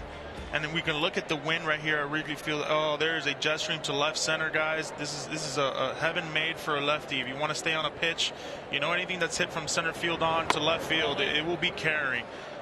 Anything to right, it'll probably die. So you will see the outfielders kind of shift a little bit. The infielders will have a tougher time. Anytime you come here to Wrigley, you always have to have full communication. If you're in the infield with the outfielders, if you're the outfielders with the infielders, at all times, everybody's got to be looking at where everybody's located, because, yeah, there is not that much foul territory, but with the wind, the ball can do a lot of funny tricks up there. Overall, we saw minus. That means it's a pitcher-friendly day. Saw negative numbers across the board there. Did you have a number system like that? Did the team provide you information to the extent that we're showing on the broadcast, or it was more like Yonder goes out to the field, licks the pointer finger, and goes, okay? Yeah, it was more the lick the pointer finger and see what's going on, but always look at your flags. I think, you know, in each stadium there's so many flags out there. Those are kind of your points to go to. And listen, at the same time too, you got to talk to your center fielder. That's the leader out there in the outfield. He's kind of the one that's going to be letting you know where to play and what to do. But then again, listen, I played left field here at Wrigley for the first time in the big leagues, and it wasn't fun, okay? It was awful. It was a nightmare. Never forget that. Johnny Cueto was on the mound, first pitch. Hey! Absolute play right there. Jose Barrero finds the baseball. The baseball found him. The baseball found him. That was a knuckleball right there for a line drive. Those are really tough to find and hit and try to catch. Oh, my goodness.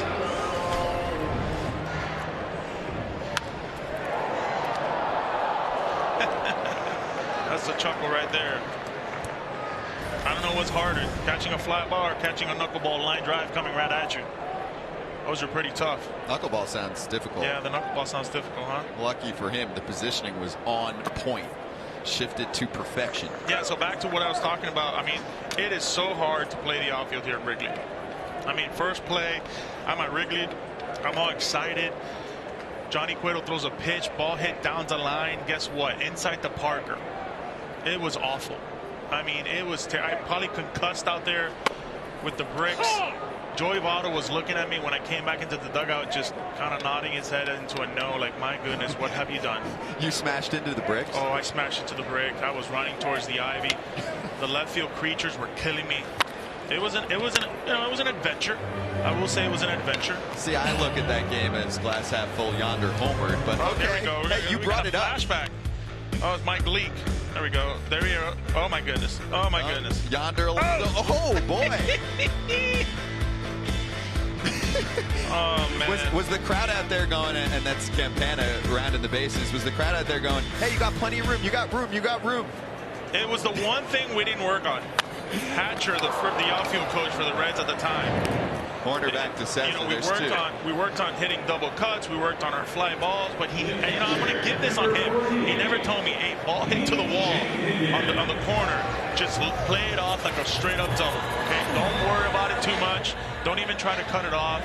You know, it's okay. And me trying to be a superhero, went out there and concussed myself basically.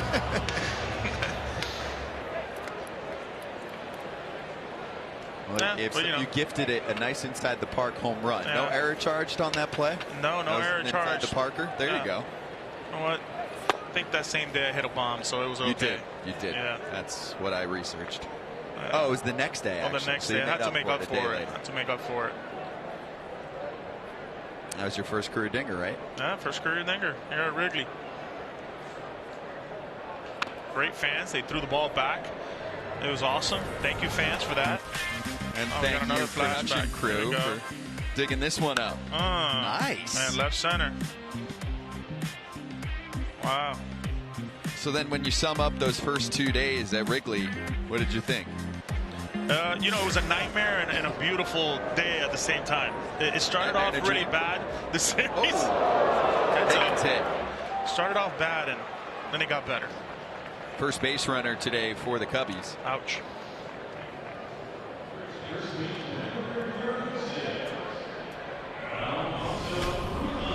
we see here the pitch. Nice little two-seamer, got away from him. Just trying to do too much right there. I'll leave a mark. This stuff's moving today, though. It is.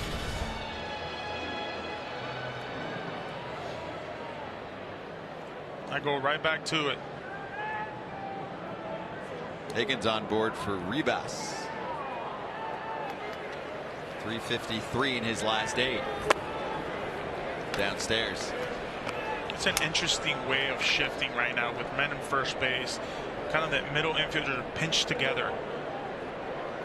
Lots of communication going on right now by both of those guys.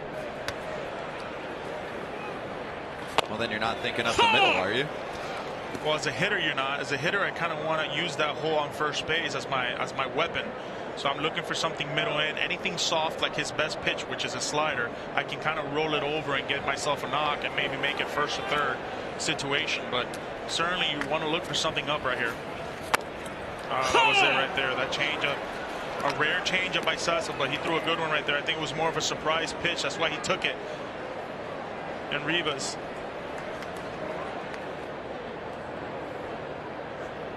Is this slider city? Waste no time? Yeah, I think this is a backdoor slider. Waste no time. Or you can go for the punchy here with 2 outs. Maybe a heater up. There it is. There it is. Good pitch right there, man. He is sharp. He is very sharp. That slider down and in. Fastball's up to pull guys over, trying to rush them in and then slowing them down with sliders. Just absolutely beautiful things by Sessa.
Let's dig into the player profile of Nick Lodolo, and while we go through it, everyone in the chat, questions for the young Red starter, bring them in and we will relay them over to him. He's about to join us live on YouTube for this half inning. Number 42 ranked prospect according to MLB.com, entering the season. Strong second half of the year, and he is our State Farm interview.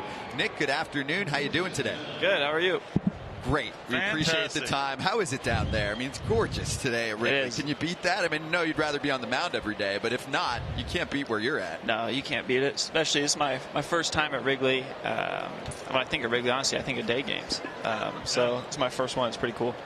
Nick, I wanted to talk to you getting right into it, man. Your first half this year, obviously a little bit of adjustment, a learning curve, but then your second half has been tremendous. Can you take me a little bit in through to the adjustments?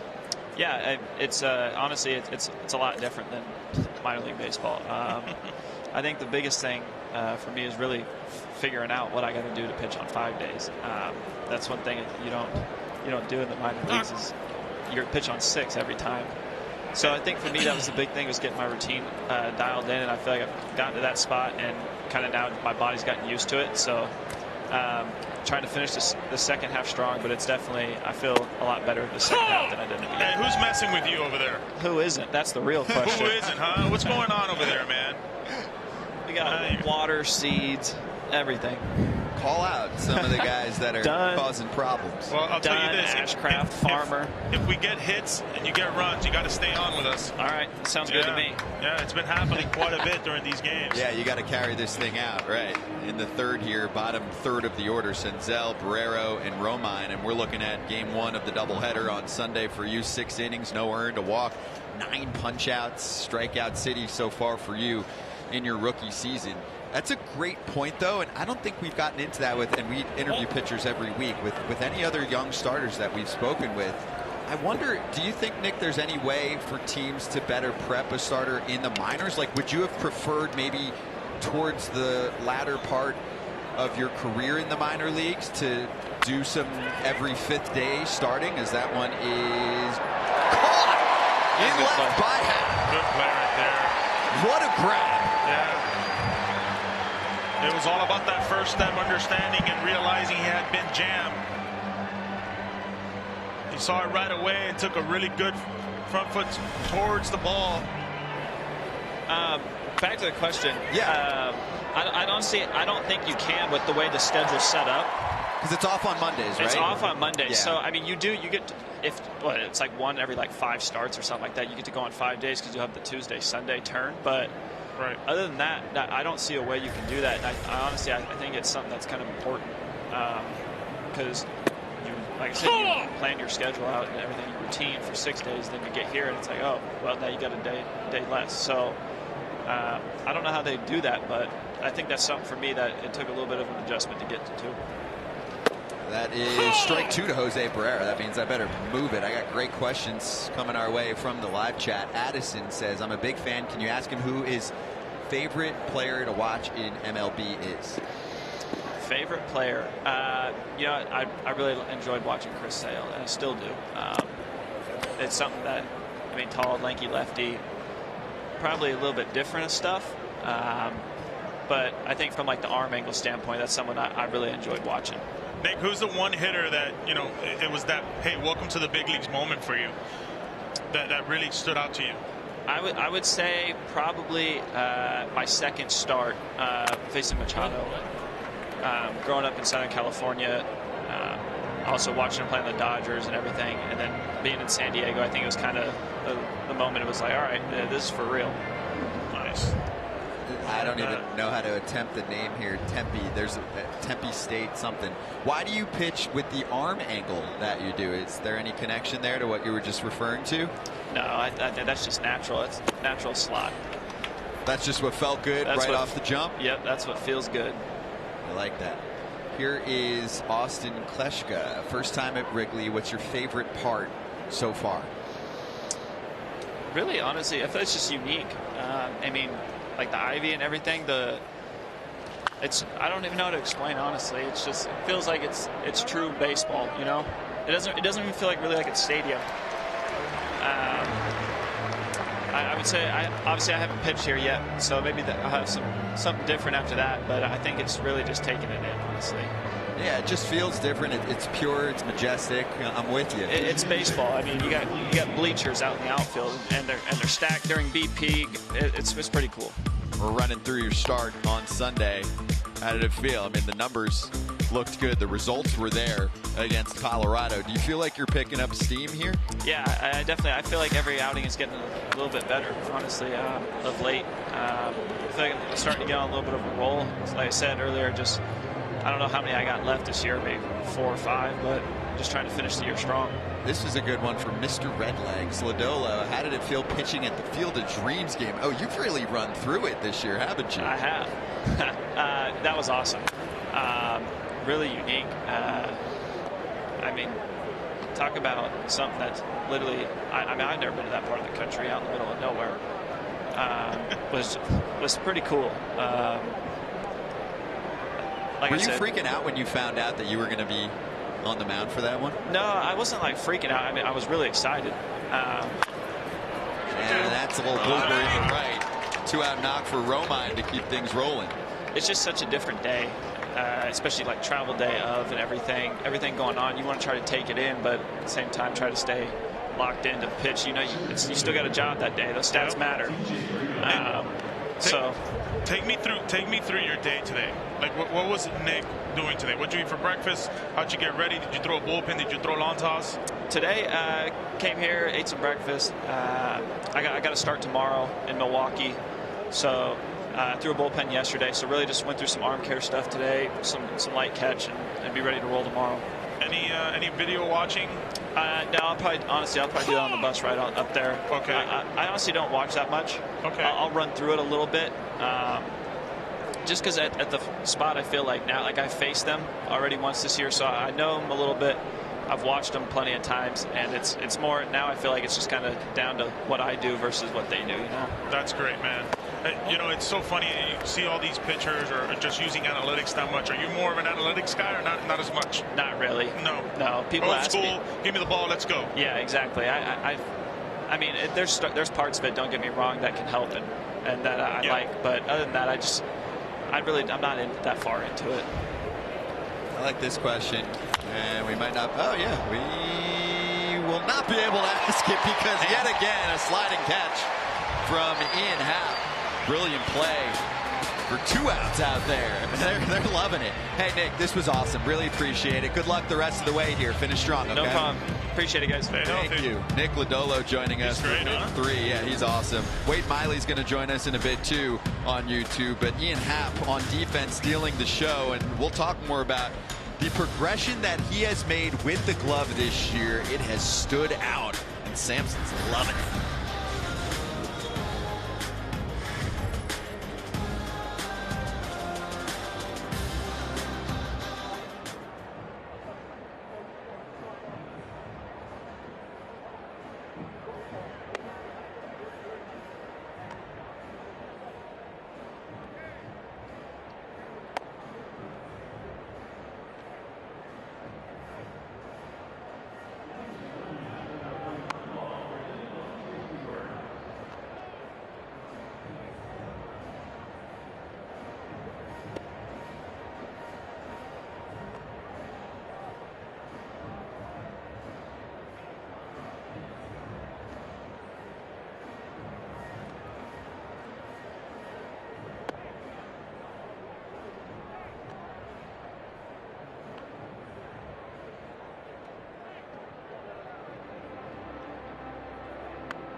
Wow.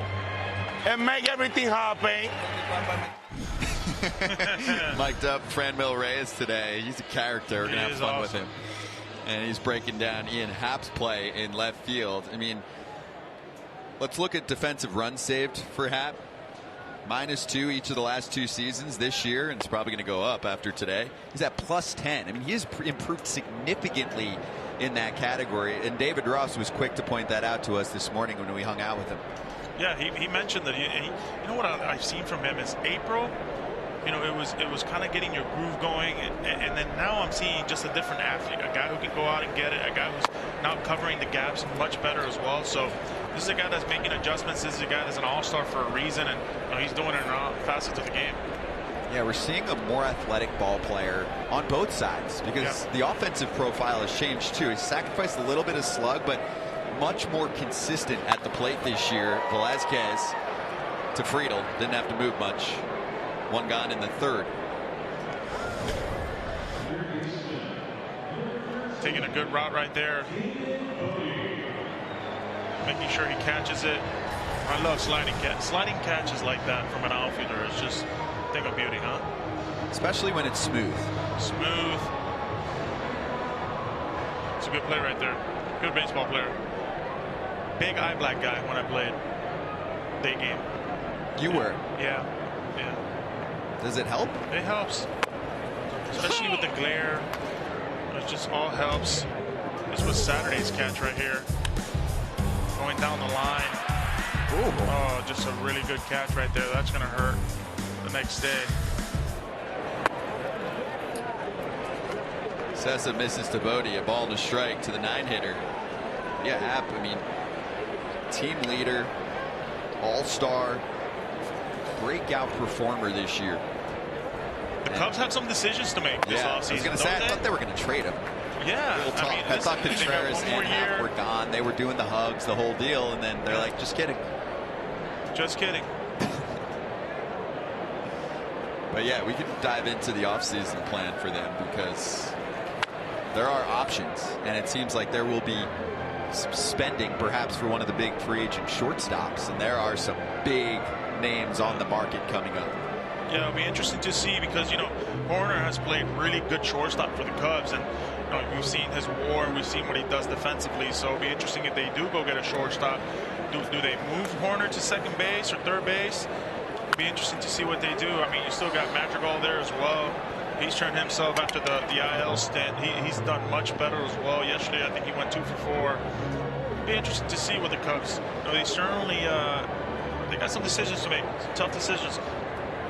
We're putting together a poll question to play to the conversation, so stay tuned. We'll pop that up in a sec.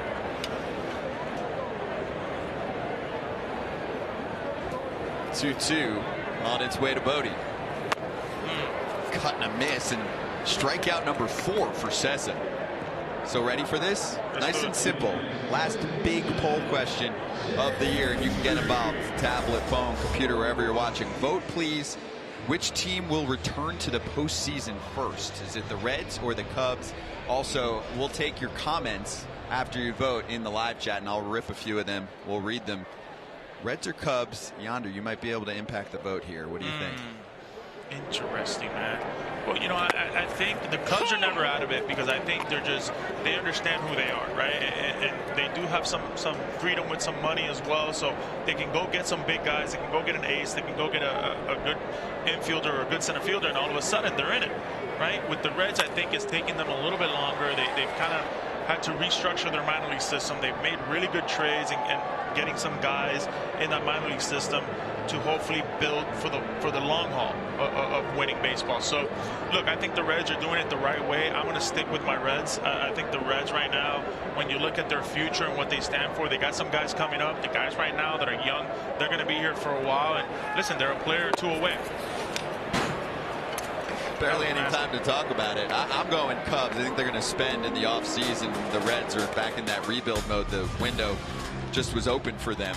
Meanwhile, Luis Sessa, ridiculous through the first 3.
Hey, bring your friends to the one spot with all of your favorite free MLB games. Play the hits with Beat the Streak, Quick Pick, and more. Visit MLB.com/play and download MLB Play today. Also, suit up this summer at MLBshop.com.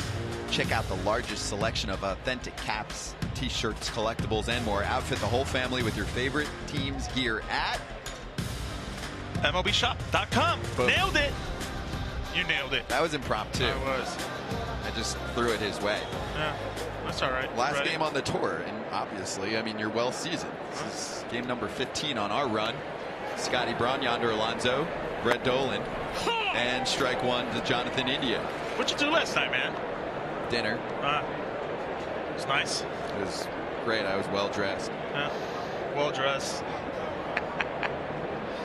Well, the wind's blowing in now. I always watch the wind, man. I would come here. That's the first thing I would do in the morning. Where's the wind at? Oh, it's a good pitch right there. So then if you're a starter, I mean, you're trying to fill up the zone in general, but are you in even more of an attack mode given what's gone on the first few innings here and where the wind's at? If you're the pitcher, absolutely. I'm coming right after these guys. I think that's just the MO, even if the wind's blowing out or not. I got to be the aggressor if I'm the pitcher. India, shallow center, splashdown, and a leadoff single. And heading for two, and in there. Oh man, this is game-winning baseball right here. Gets that knock, buzzes it out, gets to first base. His head is always up, sees the little boggle right there, and boom, takes off to second base. That would be a hit and an error on Velasquez. You see him out of the box right here. Check him out of the box. He hits it. He understands he's got a blue pit. He's going hard all the way out. He touches the bag. Look at him pick up his head. Boom. He sees it. He goes. That's winning baseball right there. No outs. Got himself into scoring position right now. Good base running mistakes. Farmer first pitch to right. Suzuki charging, and he's on it. Runs it down for the first out. But let's backtrack for a moment there. First off, Velasquez is not a center fielder. They don't really have a regular for that spot. They're going to be searching in the offseason. It's more of a corner outfielder. But even so, I mean, it's a play that everyone should be making, right? Yeah. Was it a lack of concentration, or is that just a slip? Yeah, I think it was just a lack of concentration right there. Just taking his eyes off the ball. You know, kudos for India. He was ready to roll.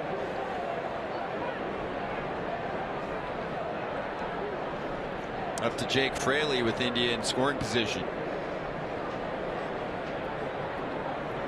Adrian Sampson filling up the zone early too. There we go. So that's 11 of 13 first pitch strikes.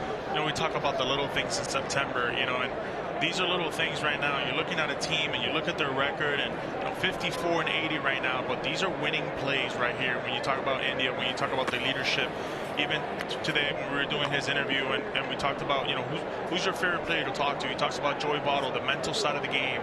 You know, Joey was very big, not only even for myself when I played with the Reds, how crucial he was to my game, how much he helped me, and certainly it's picking up with the rest of the guys here. He's helping guys like India. India's taking over, helping guys, younger guys as well. It's just, I think that what they have in Cincinnati for the future, it's going to be more of a not only win now, but also win for the long term. Yeah, that's something that General Manager Nick Krall has talked about. The windows have to be longer when they're in a position to win. Yeah. See India winning Rookie of the Year last year. Good group to be a part of. Some history with this ball club, but yeah, you want that winning window to last for 3, 4, 5, 6 years. 100%. I mean, there's some ball clubs that it just never ends. Like in the division, the Cardinals are competitive every year, and they're running away with the Central this season. Well, when you talk about the Reds, right, we're talking about the oldest team in the big leagues, and you know the history is there, the winning attitude's there. The city wants that winning attitude as well. There's nothing better than winning baseball, obviously anywhere, but when you bring winning baseball to Cincinnati, it is as special as it gets.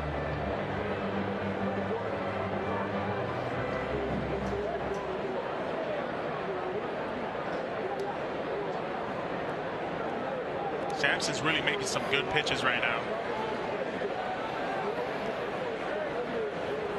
We have front hip two-seamer right here. Little backdoor slider. First full count today. David Bell, just as even keel as it gets. Look at the last 5 seasons. That 2020 year, 31-29. Good enough for the postseason.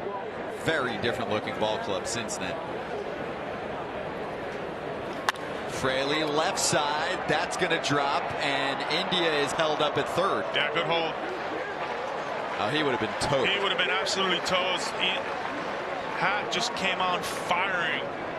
An absolute strike to Bodie at third base. He would have been absolutely burnt.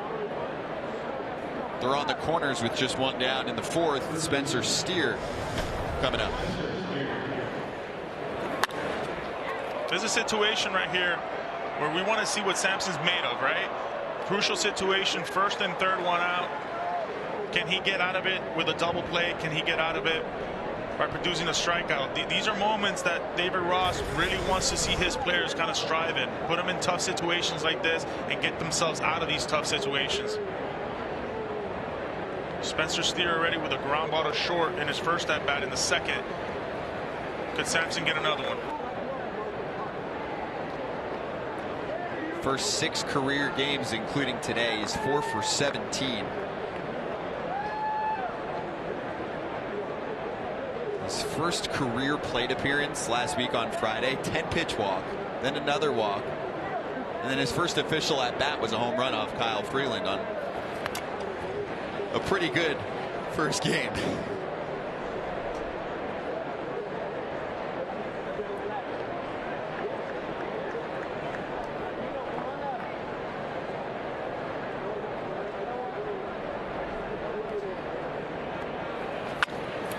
Left side, and that's going to bring a run home unless they get to, and they do.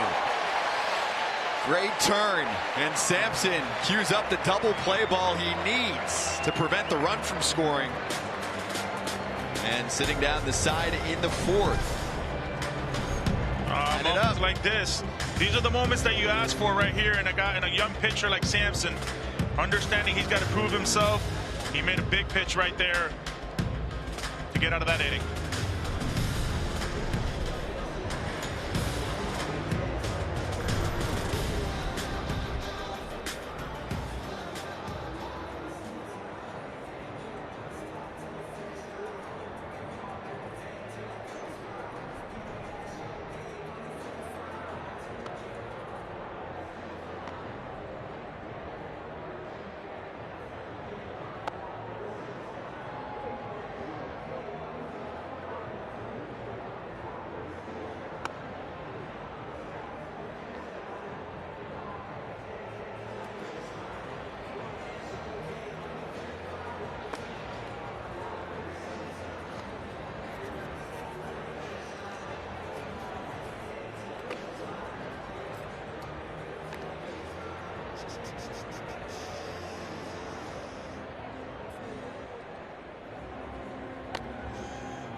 Zeros at Wrigley, home 4th coming up, and our interview with Wade Miley. And questions for him in the live chat. Get after it. See last year the no-hitter, an all-star, 12 seasons in the bigs, and a big part of the Cubs rotation here in 2022 and beyond. Wade Miley joining us right now for our State Farm interview as we get going with 2, 3, and 4 in the lineup for Chicago. And I'll throw this out there too, Yonder. I mean, this is an 80-grade interview subject, and there's no pressure. He's a veteran and also Wade. I mean, you just be yourself, and it's automatically awesome. How you doing today? Good. How are y'all?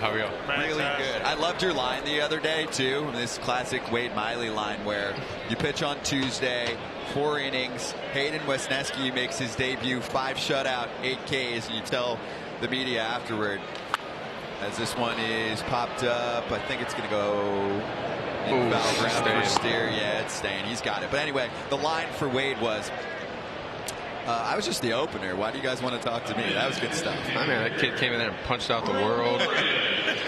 I mean, I just want to know and keep your head on a swivel when they're throwing you seeds, because last time you were doing an interview, you caught it without looking. Y'all seen that? We tried to plan that. I tried to plan that up with Jan today, but he's not doing it. I'm gonna kill him. Oh, that's great. I did not like facing Wade Miley. It's like what was that like? I didn't like facing you. I didn't like facing you either. It was awful. It was so fast. It was the fastest 0 for 4 in the game of baseball, or the fastest punchy. I'll tell you that much. The slider, the heater up. Look at Gomes right there. He's spraying water on me. I mean, I'm fixing to have to take the headset off. And, wow! Stop. He's gonna break the headset. I wish that ball hopped up and hit him in the throat. In the throat. You know Jan, tell him. Oh, I know Jan. Yeah. I'm soaked now. Jan knows where I live. That's messed up. Be careful. I mean, I'd much rather take the sunflower seeds. Like, you're getting legit just soaking me wet. What the heck? That's all right. I got a little something for him when we get done here. How you feeling, man? How's the elbow? How's the shoulder? How's the wing? I feel like I'm finally getting where I can go again. I've been playing catch up all daggum year, and hopefully I can finish out strong, but I feel pretty good right now. Nice. Let's get a question in there from the live chat.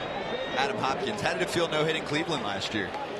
I mean, I think anytime anything cool, special, like any history in baseball, it was really, really cool. I never in my wildest dream thought something like that would happen, but definitely a cool thing to be a part of. Now that it's happened, do you think you can do it again? Heck no. I'm flipping 88 in there right now, man. I got no chance. I love this. This is awesome. Hey, so Yonder, you mentioned how you don't like being sped up, and that's Wade for you. So next year, hypothetically, and it's probably going to happen, if there's a pitch clock, Wade, are you a fan of that? I'm sure he's been asked about that. Or I mean, now everyone's going to be up to speed. You're also going to get home earlier to hang out with the fam. Yeah, no doubt. The pitch clock. I've made more starts in the minor leagues this year than I have in the big leagues. I mean, they cut them off, but they say I haven't went over like 12 seconds yet. This is great. Yeah. So yeah, what is going on? They're slinging candy at me, dude. This is the most vicious attack we've seen all season. This is awesome. They're trying to get me to redo the catch. I can't do it. He's at a bad angle. Oh my God. Ian Happ. It's Jan, dude. It's not going to stop. Hey, Henry King has a question for you, Wade. Favorite part about being a Chicago Cub? Like, what stands out? What's special that you'll remember, even after your playing career about your time here? I mean, just getting like a new group of guys, and obviously it's Wrigley Field. The fans are amazing. Obviously, we haven't had the best year we that you won, but these guys have come out every day and supported us. And thanks, Mo. That's really nice. Just a really special place to play. I've been fortunate. I don't know if it's fortunate or not for it. I've been on a lot of teams in my career, but this has been a really good organization. I don't have a bad thing to say about them. It's been really cool. And Luis Cessa is doing his best Wade Miley impression. I like that. He's speeding through. Wade, yeah. You're awesome. Appreciate it. He was awesome. Talk again. Appreciate it. Yeah, thank you. All right, Wade Miley with us. We're through 4. Luis Cessa has punched out 6 through 4 innings. He's a stud.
pa. Hey, wait. Frank Reyes. Wow, look at that guy. I'm hot, say it. How you say that? Huh? I got the mic. How you say that? マイクをつけてます。 マイクをめてます。 マイクを That was great. That's a little translation going on mid-game. Keep things light. That's right. When it's going well for Franco Reyes. He seems like a big teddy bear that you want to hang around, you know? Yeah. Yep, he sure is. It's a big dude, too. Scott Aquino to center. Velasquez. He's just got underneath that ball, but that was a really good swing. And, you know, we know he's got the nickname the Punisher, but I certainly think he's made some strides and adjusted with his batting stance. He's made some adjustments with that. He had kind of a leg kick prior to what he has now. It's more of a two-step guy, but he's calmed himself down a little bit. That was just a good pitch right there to hit. He knows it. He knows that he missed it. That's an A+ swing right there. Just got underneath. Hey, the game of baseball is hard now. You get a good pitch to hit, but you know it doesn't mean that you're going to absolutely hit it over the fence. They did it twice yesterday. Strike one to Senzel. Yeah, he's been on a tear. I mean, talk about Aquino. I know he's not up right now, but you know he's 8 for his last 16, 3 homers, 7 RBIs in his last 5 games. I mean, yeah, the Punisher's definitely back. I like that, the Punisher. Elite glove too for them. Absolute rocket. I wouldn't run on him at all. These are the 1-1 counts. Sampson has been able to win these counts all game long. That's why he's got that 52 pitch count. Oh. Nice little slider right there, got away from him. But yeah, he's been definitely winning those 1-1. And I would throw it again here, 2-1. See if he can adjust and not get around that baseball, kind of get more on top of it. He's trying to keep up with Luis Cessa, who's doing it all. There it is. He's in there. Cessa has 4 hitless innings, 6 strikeouts, 47 pitches. Talk about September baseball and 2 teams that are out of it, and when it comes to postseason, but they're playing like it's Game 7 of a World Series. They want to make sure that they count on them for the upcoming years.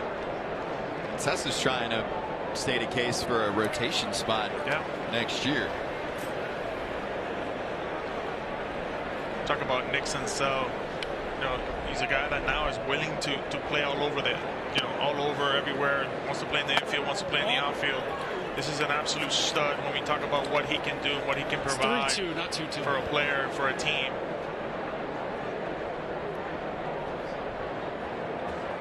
He's played every position besides catcher, first base, shortstop, and right field. Yep. And another pop-up in foul grounds. Rivas on it. 2-away in the 5th. Want to close up the poll? Let's do it. It's closed. Yeah. And the Cubs will be the first team to make it back to the postseason between the two, according to the crowd. I think they're on the money there. Yeah, they're always in contention, man. They're always in contention. See if I can cue up a few of the answers too. Yeah. They go and sign a guy like Correa, or they go and sign a guy like Trey Turner. Then we're talking, this is a different ball club. Wouldn't you say? I think very quickly it can change. Nico Horner, maybe to second base. Yeah.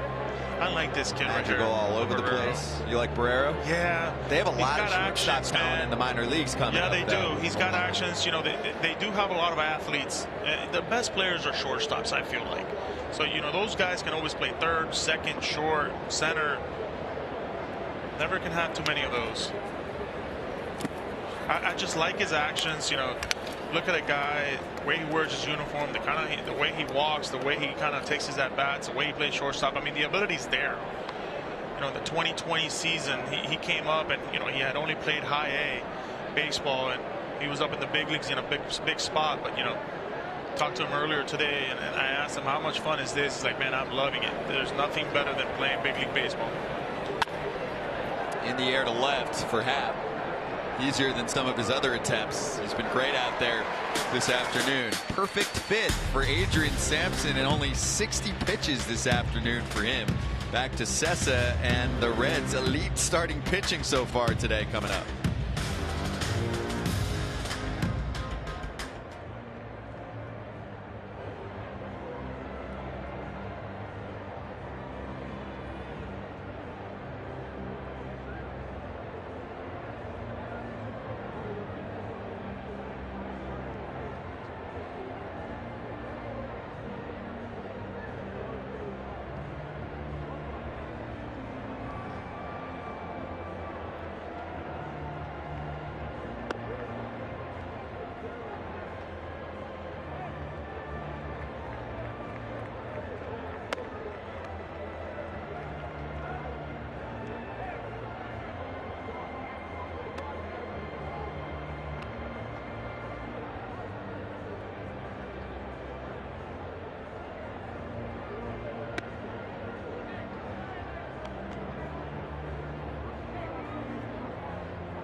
Luis Sessa getting ready to work in the fifth. He's just 47 pitches into his day, and he has allowed how many hits, Yonder?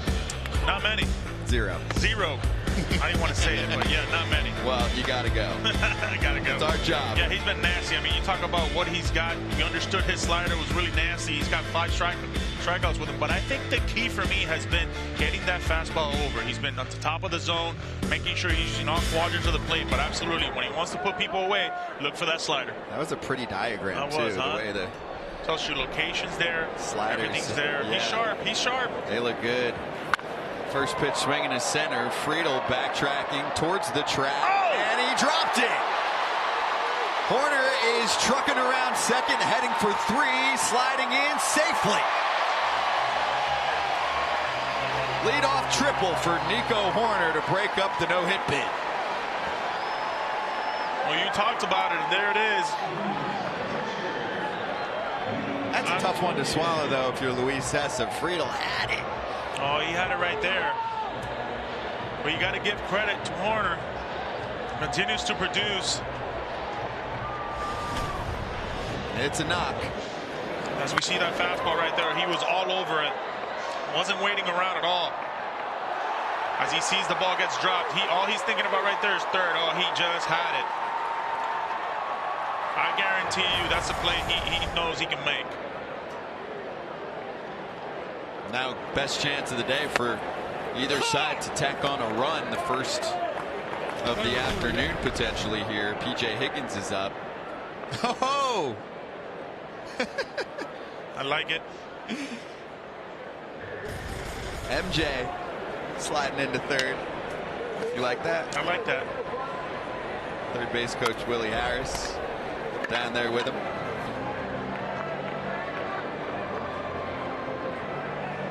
That's good stuff. Cubs were 1 for 10 last night with runners in scoring position. Law of averages, that's not going to happen again. Reds were 3 for 6. A win for the Reds yesterday in this series. Cubs took the first game. 0-2 to Higgins. Yeah, it's a situation right here with Sessa. You know, I know the infield is playing in right now, but he wants a strikeout. He's not going to be fooling around right now in this part of the game in the fifth right here. He's got to give everything he's got right now. Infield kind of moved back a little bit. They're kind of 3/4 of the way in. A hard hit ball, no play at home. I don't see the runner at third base going on that. It's got to get through completely.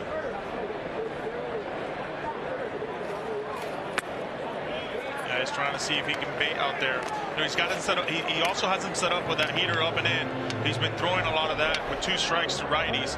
Can we see one here? Or can you go back to that slider once again, kind of get more on top of it? for a strike to ball. Got to trust your catcher in this situation right here. The veteran Romine. It's going up and in. Oh, he missed his spot. I think that was the hole right there. That was a situation where Romine, he knew he had him settled. There was a hole right there. He's like, hey, I'm going to go up and in after 2 sliders down and away. Now you got 2 angles to go with. You sped him up. You slowed him down.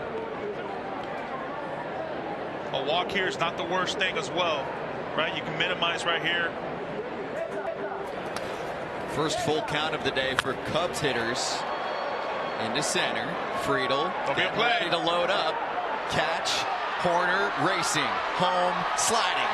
Head first in there. 1-0 Cubs on the sac fly from P.J. Higgins. Oh, that's a good at-bat right there. Grinding at-bat. You want to run. You want to get one for the boys. Those are the at-bats that you need. That's a grinding at-bat on a guy like Cessa, who's been outstanding today. Boom, a really good slider, but gets the job done. And Higgins, a little bit out in front. With men on third and less than 2 outs, you always want to go up the middle. That's your go-to gap right there. And he got rewarded. Good at-bat right there. Alfonso Rivas struck out first time around. Tips one back into the glove.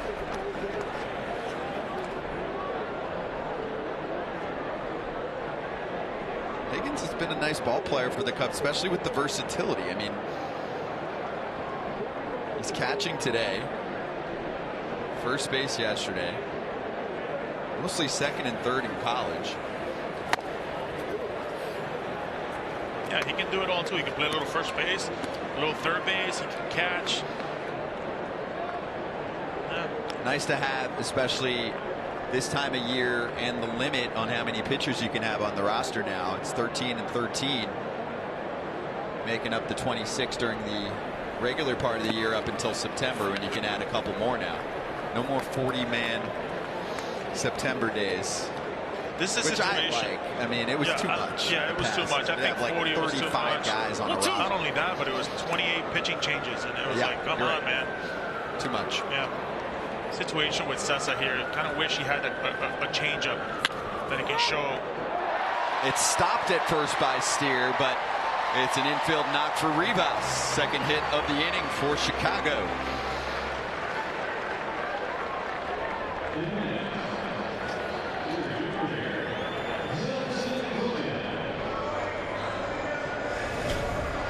You see a hard hit ball right here. That took a bad hop on him. Play that he thinks that I'm sure he thinks he can make. Takes the right angle. Freddie Benavidez, bench coach for the Reds, gonna have a nice little talk with him about it, I'm sure. And Steer too, versatile, been playing all over the place already in his first week. A lot coming at you in week number 1 in the bigs. It's a good time for Rivas to continue that pressure. If you're a Cubbies, David Ross right here, at some point you want to send him, especially with this shift right here. Any ball hit to the right side, it's a first and third move.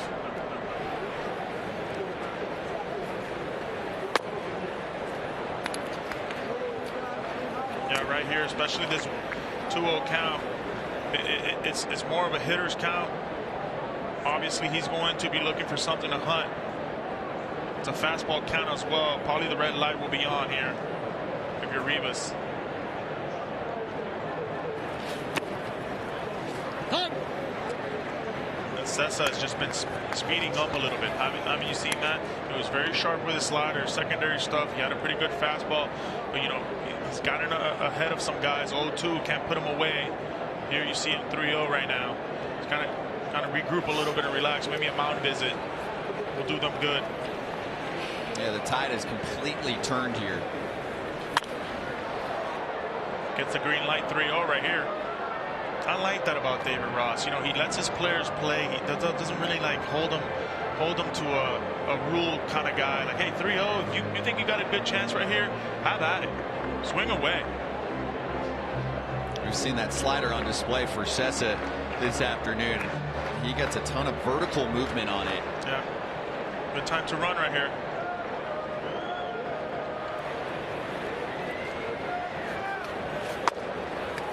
Count's full. It's a slider again. No, man, that's his go-to weapon right there. Anytime he gets in a little bit of a jam or a little bit of trouble that he feels like he can just throw that pitch for a strike, that's his go-to.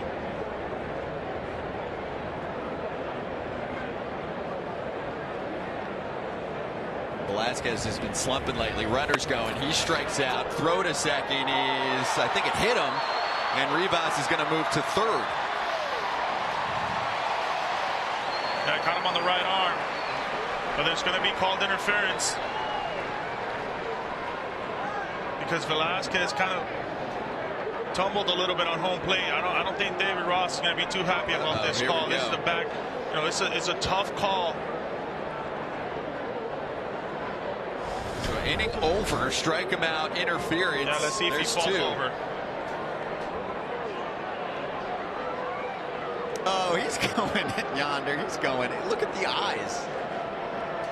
Your thoughts? That's a tough call right there. I don't think it's. You know, he's trying to get out of the way right there. I just don't see that interference call right there. That's a tough call right there. But hey, the Reds get out of it. Yeah, that's the inning. Sessa gets out of it. Kind of got into a little pickle right there, but Cubbies 1-0 over the Reds. Yeah, they pick up a run. Horner with the triple, and P.J. Higgins on the sac fly. So their first run, 1-0. Cubbies through 5.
Let's hit the 6th and look back at the last out in the home 5th. This is catcher's interference. Yeah, it's a veteran backstop right there.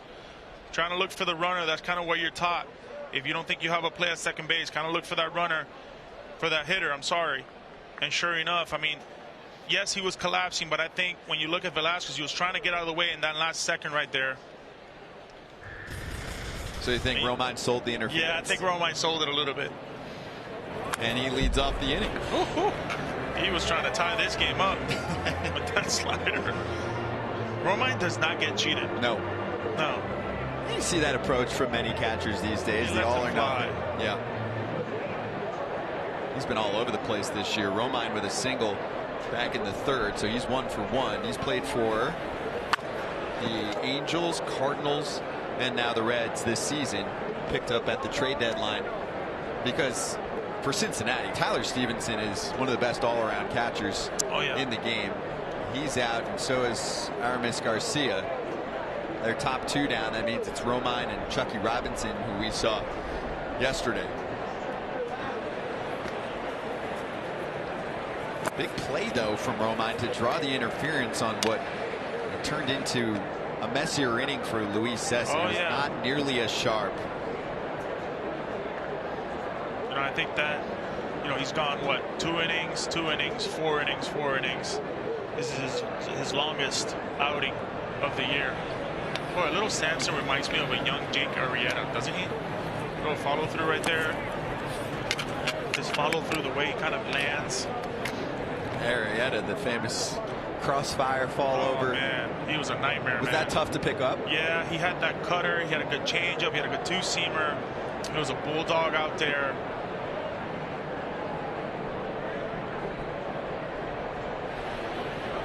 Jake Arrieta's Cubs debut was 9 years ago. Wow. Jake Arrieta is getting ready for the WBC, I heard. No. Yeah. He's going to pitch in the WBC? I think they, yeah. I think I saw that they wanted him to try to pitch. He's 36 years old. Romine left side, and Bodie makes a nice stop and throw across. Bodie, you want to talk about teaching it. This is how you teach your kids. Gets a 3-hopper down the line, takes his time, understands that it's Romine running, not a fast speedster out there. Stays right behind that baseball, looks it into the web, and makes an absolute cannon throw to first base. On the money. Doesn't get any prettier than that right there. Look how he sets himself, gets under control, understand he's got a lot of time, throws an absolute bullet. That's a guy that throws long toss, Scotty B. You make those throws, you're throwing long toss every day. Left side of the defense for the Cubs today, Bodie and Ian Happ. That's a good change right there, huh? Real good change. I hasn't thrown it much, but man, when he's throwing it, these lefty hitters are very surprised by it. Friedel's 0 for 2, and that line out was one of the nice plays by Ian Happ in the third.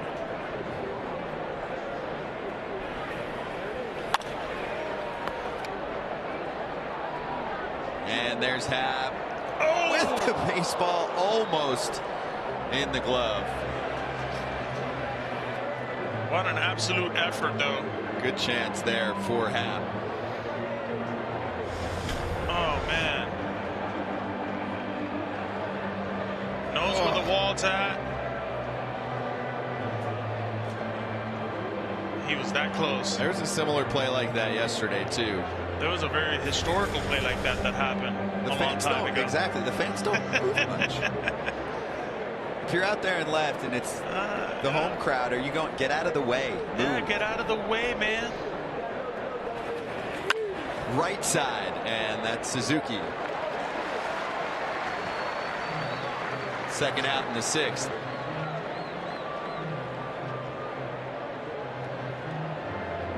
India coming through.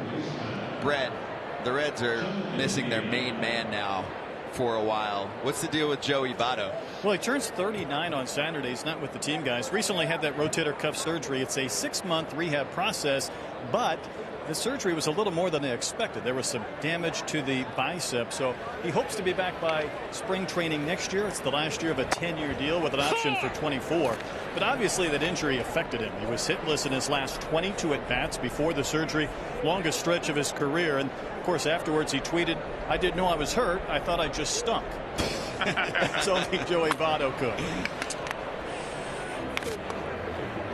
So maybe he still has some good baseball left in him. Oh, absolutely. I mean, he was good last year.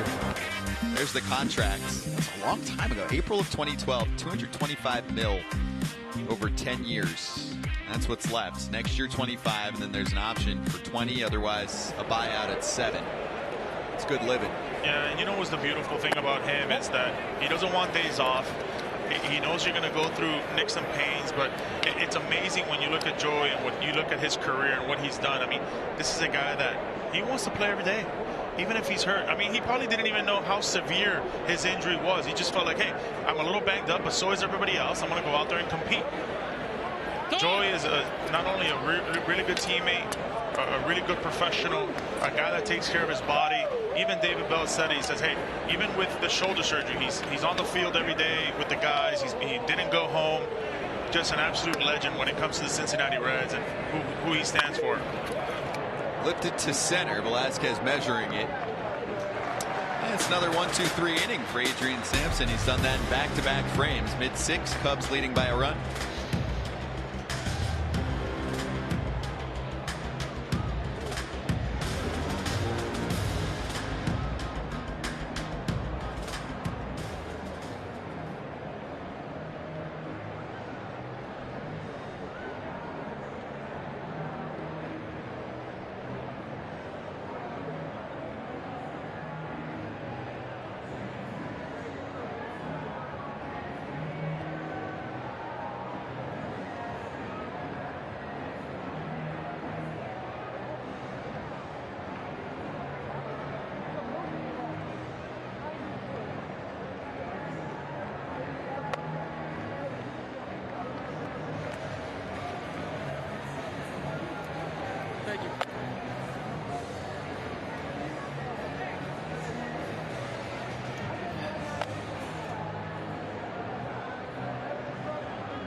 It's the MLB Game of the Week, live on YouTube, presented by State Farm. Scotty Braun along with the former All-Star Yonder Alonso, Brett Dolan down on the field, and you have your choice of listening experience. One last reminder here, you can click the gear icon in your player, choose audio tracks. Then you select either primary broadcast, or you can pick Reds or Cubs radio calls. All available on your favorite device. Nailed it. Live tutorials. You think you can do that without reading it? I think I could do every read and promo at this point. Yeah, right. Without reading it. The copyright one is the one that gets me. That one I don't know. That's easy. I think that's the easiest one. Copyright. Don't do it. Oh, good. Copyright. It's That's done. it. We're good. We don't Done. have to Just do say it. copyright 3 times. We're good. I'm handing that card to you then. I'm in. Copyright.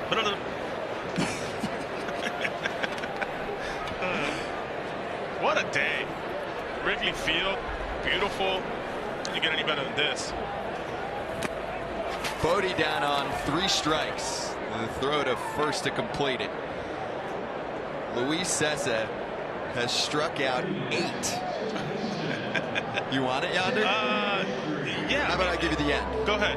This copyrighted telecast is presented by authority of the Office of the Commissioner of Baseball and may not be reproduced or retransmitted in any form, and the accounts and descriptions of this game may not be disseminated with express written consent. Copyright. Without express. Without. You can't give them the consent. Nailed it. Nailed it. You nailed it. Absolutely nailed it. Beautiful. What a beaut.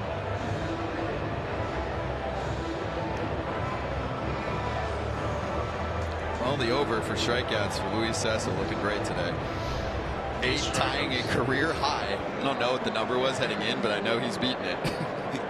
June 24th, 2017 against Texas. Fanned 8. He's at 67 pitches. Now the top of the order, so 3rd time through it. McKinstry flying out to right. 1 pitch, 1 out there. Now 2 in the 6th. I'm intrigued with these Cubs hitters where, you had them kind of, in the later parts of this game earlier in the last inning, and now they've caught them and they've been very aggressive. Swinging at the first pitches. Kind of working into his favor a little bit here. I mean, technically, if we're going back an inning, the triple for Horner was a nice ride to center field, but Friedel will tell you after the game, he's got to make that catch. That's been it. That's been it, basically. That's the difference.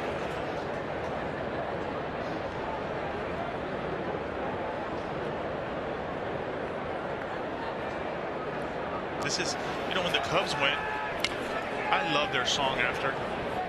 Go Cubs, go. Go Cubs, go. You got it memorized? No, not memorized. I didn't like when I lost against the Cubbies, but it was an okay song where I was like, oh man, my kids loved it. They kind of sang it. Like, hey, we just got crushed by the Cubbies.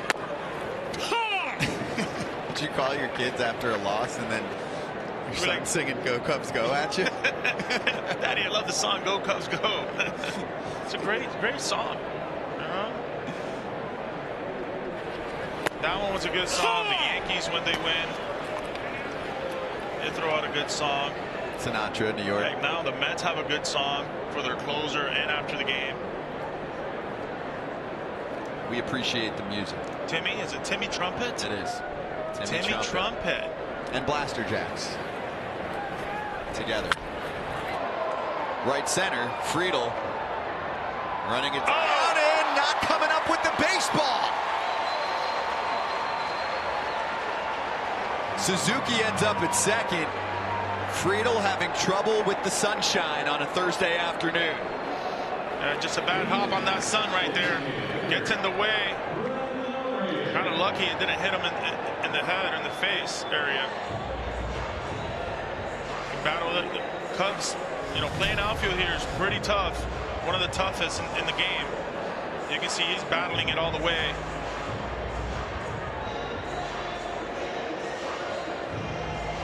Tough feeling right there if you're a center fielder, huh? Talk about 2 plays in center field that he will let you know he can make with his eyes closed. I mean, it's kind of like trying to catch the baseball with your eyes closed today, isn't it? And that's it for Luis Cessa. I mean, it's a bummer for him. Really, the 2 extra base hits for the Cubs, thanks to some sunshine preventing Friedl from securing the baseball. Cessa is done. Cubs hitters are probably like, phew, that's great. Outstanding job by Cessa. Just unbelievable. Had his slider working, had his fastball pitch great. That's a tough way to leave the ball game if you're a starter. Punched out Reyes both times, but more of a pitch count thing, leading us to a call to the bullpen for Cincinnati.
Two away in the 6th. New pitcher Buck Farmer coming in, and TJ Friedl just pointing at the sun and saying, yeah, not fun.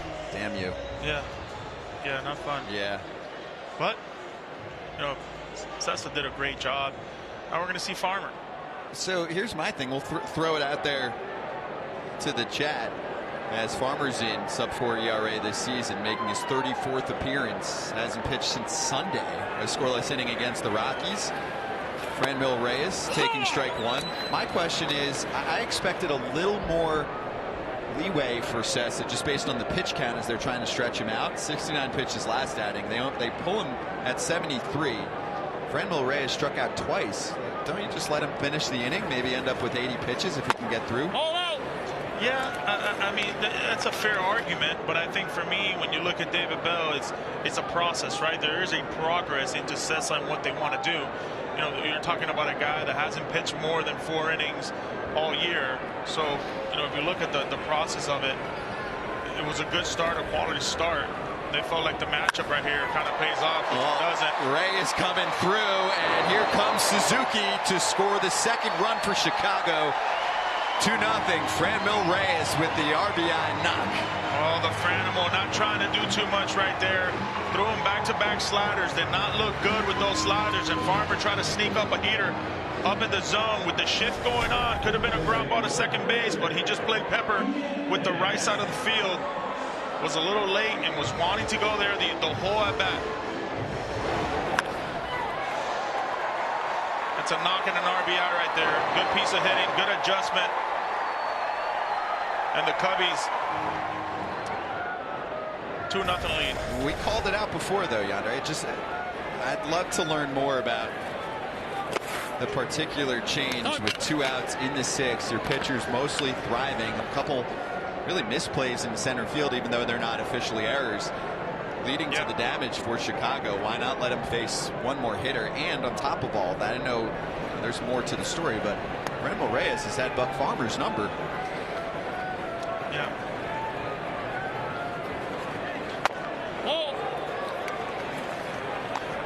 Farmer played 8 seasons with the Detroit Tigers. Has a good changeup, good feel for that fastball, 95, 96, good slider as well.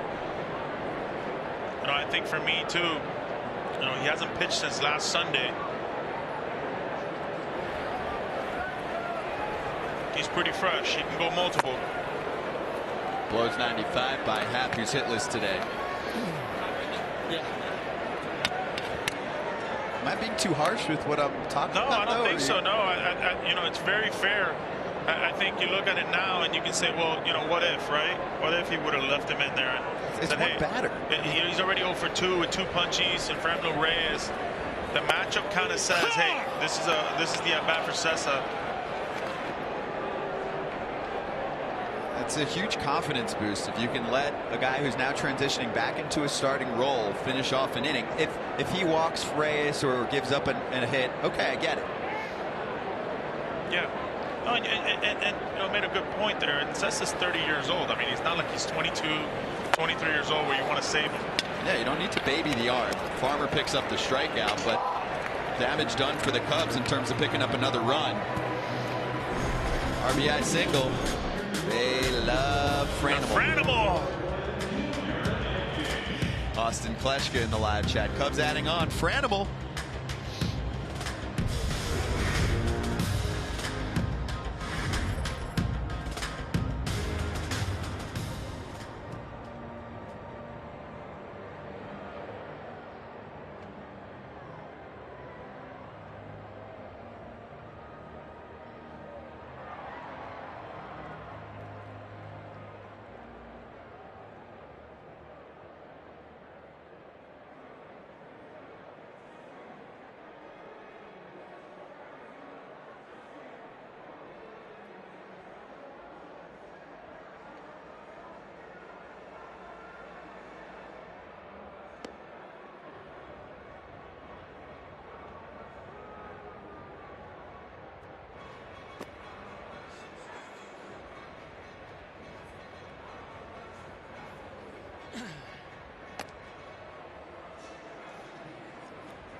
Wow, bro, what a flow. I'm PJ. No, I don't boy. We don't swing that. Only me. We don't swing at that. Only me. Only I swing at that. Only I'm allowed to strike out like that. Kyle Farmer leading off the 7th for Cincinnati. Oh, man, I remember watching Franmil Reyes, 16 years old in San Diego Padres, and rookie ball was there for a rehab assignment, and this guy was hitting balls that I had never seen anybody hit before, man. Kyle Farmer giving that one a ride. Deep left. Happ at the wall, watching it go. Kyle Farmer muscles up and puts the Reds on the board. Go for it. Cuidado! Piso mojado! 10th of the season for Farmer. Just enough. Also, tell the global audience on YouTube what Cubs fans do when they grab a homer. Oh, they throw it back. They let you know. From the opposition. Oh, that would be it for Sampson, though. One mistake. That's all he made today. Trying to sneak a four-seamer up in the zone, up and in right there. And Farmer was absolutely ready for it. Jumping him early on. Just a great start, though, by Sampson. I mean, he was very phenomenal, using all quadrants of the plate. There you go. He's getting a nice ovation here from the Wrigley faithfuls. Just an honest job right there. 6 innings pitched, 5 hits, 1 run, 1 earned. Not that many strikeouts, but he was doing it today. Yeah, only 4 swings and misses, too. Gets the job done. Keeps us a 1-run game.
Brandon Hughes in the game as Kyle Farmer knocked Adrian Sampson out of this one with his 10th home run of the season.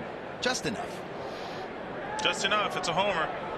Oh, he had a miss there, too. That's how it landed in the basket. You can see that little barehanded attempt coming up empty. Respect, though. No glove. Gave it a shot. Now Brandon Hughes on the mound right now. Heavy slider. 31 strikeouts, a 50% whiff on that slider this year. That's what you're going to see, especially lefty-lefty matchup right now. Solid rookie season. He has. Pitched on Sunday against the Cardinals. Gave up that Pujols 2-run homer in the 8th. Scotty B, where's Brett? That's a great question. Find out where Brett's at. Tougher to find. Brett or Waldo? Brett. Pretty good at Waldo. Fraley. Hot shot, and it gets past the infield. Back-to-back singles for the cleanup man on the Red side. Offense waking up here in the 7th for Cincy. And trying to sneak a heater right there. Really thought he was going to go to that slider. He was all over it. Big league knock.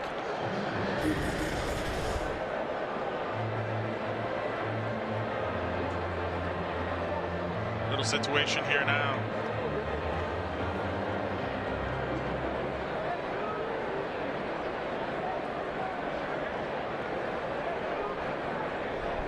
Always been intrigued with guys that have split ERAs, right? Like at home, he hasn't been so good in Hughes, but then on the road, he's been outstanding. Always wondered. I always would ask, pitchers that, like, hey, what is it about, places, or you go on the road, you hit better. You go out home, you don't hit. It should be kind of the other way around, where when you're at home, you should hit better.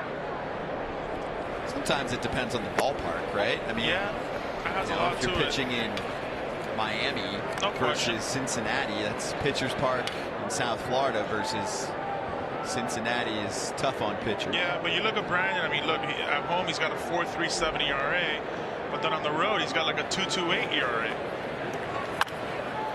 He's still throwing the good slider. He's still throwing the 94, 95 mile an hour four seams. Could be the luck of the draw, or it just happens. Yeah, it could be a little bit of a small sample too, right? The Cubs relievers with the K's this year getting swing and miss out of their bullpen. They also unloaded a lot of their bullpen at the deadline. Popped up. Gotta look. Communicate. McKinstry brings it down. What did you ask me earlier? Where's Brett? I have no idea, but I hear him. Brett? Gentlemen, I surprised you in Houston when I was up in the train. That was a great view. This is better. I've been to hundreds of games at Wrigley. Never have I been on the rooftop. So my friends here from the Plexus Group are allowing us in. I'm not sure who's selling insurance today because there's no work being done up here. I will say that was a great view of the home run. It makes me wonder, how in the world did Glenn Allen Hill hit a home run on top of this building? That was amazing. Glenn Allen Hill, my manager, AAA. Was he? Yeah, great guy. Hey, Brett, can you see us? I can see you. There you go, yonder. Yeah, boy. What's up? All right. Should I bring you a sandwich, a beverage, anything that I can bring me over? An insurance agent. Yeah, there's no insurance being sold today. Like, he's doing nothing. He's like enjoying it. Yeah, no, have a day. Have an off day. I love it. That's good stuff, Brad. Yeah, I want to get out there. Have you ever watched a game from the rooftops? No, never. Never been there. When I would come to Chicago, it's to be on the field. True. Kick butt. I don't want to do the broadcast from there. Oh, yeah. That would be interesting. Got a tough big to call. ball.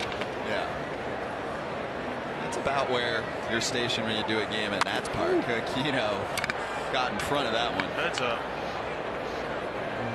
We talk about Aquino's and the strides he's made and the adjustments he's made. Oh, there you are, Scotty B. Do it. What's up, there dude? He is. Look at the center.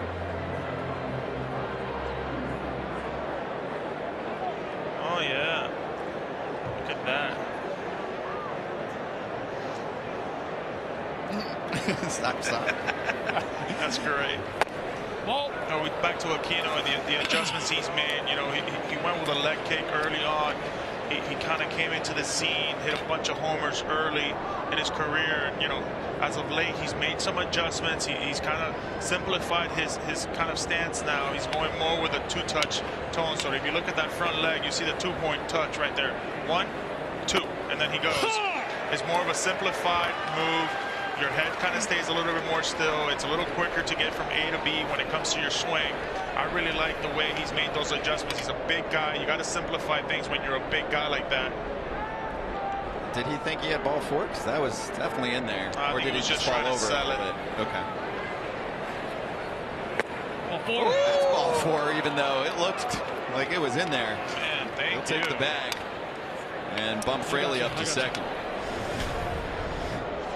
That's a good pitch right there. They wanted to go up and in. He missed his spot down and in, but really enough, that was a good pitch. You know, we talk about Aquino with what he's done and his adjustments in April. It was a little bit more upright. His barrel was a little bit more upright as well. Now in September, it's a little bit flatter. Kind of has a little bit more weight on that front foot, trying to lean back on it. It's just a smoother swing, a smoother ride, just a cleaner adjustment with that 2-step right now that he's got going on. I think that's going to work for him. Oh. Yeah, good mound visit right here. Yeah, Aquino went deep twice yesterday, by the way. And the first homer, 438 feet. Hardest hit by any Red this season, 113 miles an hour off the bat. That's a good number. Want to see it? Yeah, I want to see it. How about both? That's a cuidado, piso mojado right there. That's the Punisher. Oh my gosh. Not once, but twice. You know, when he hits them, he hits them. Both off sliders. Oh man, extension. I never hit him like that. Third career multi-homer game yesterday. All 3 of them have been against Chicago. Look at his last 5. But Eric Davis on the broadcast for the Reds at one point, not too long ago, was calling him out and saying, you got to make adjustments. This is a game about adjustments. He said you can't be afraid of change. I'm paraphrasing a little bit here, but he was on the air basically saying there are some moves that need to be made with his setup, and like you documented, he's listening. Yeah. It's not too late. I mean, he was available for any team to pick up. Nobody wanted him. Outrighted, brought back up now with the Reds. Maybe he makes those changes because the profile looks like he should be a big leaguer, doesn't it? Oh, no question. And I think there is time, and the reason for that is because of his, you know, he plays Gold Glove defense in right field. I mean, nobody runs on him. He can go and get it as well. You know, there is time, but yeah, no question about it. When you talk about the big leagues, you got to make adjustments every day. Every year you make adjustments. I mean, their best hitter, Joey Votto, he's made adjustments throughout his career, and you can't be scared of those things. Good for him that he actually looked at himself and said, hey, I got to make some adjustments, and he's done it. It's worked out for him.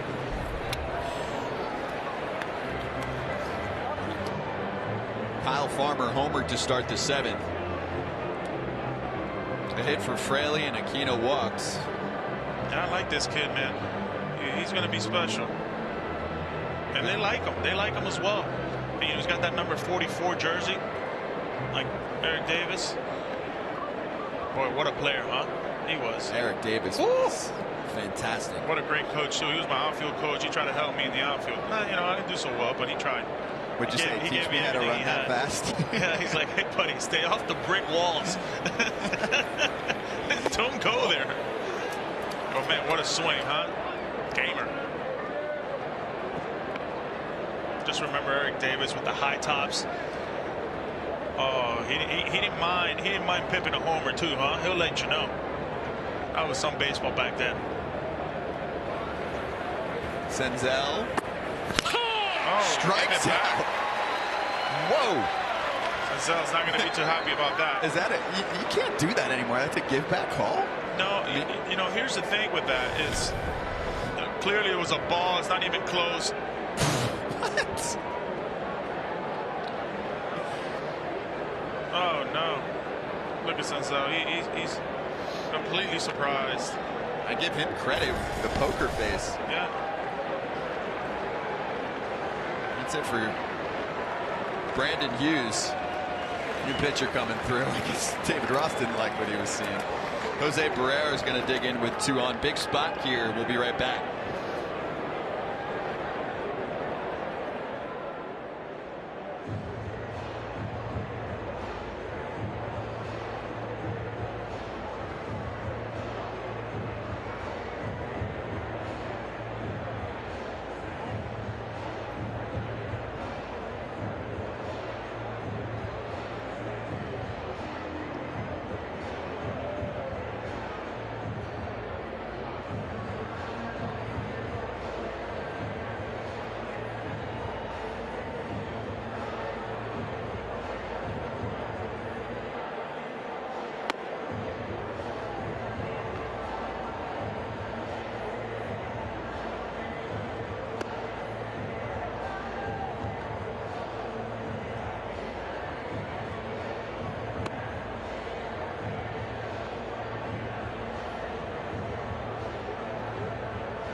It's the MLB Game of the Week, live on YouTube, presented by State Farm. Scotty Braun, along with the former All-Star Yonder Alonso and Brett Dolan. I would say down on the field, but maybe, who knows where he is. On Waveland, he could be still up there with the insurance agents. He's still up there. Maybe the beat. rooftops. I think he's up there hanging out.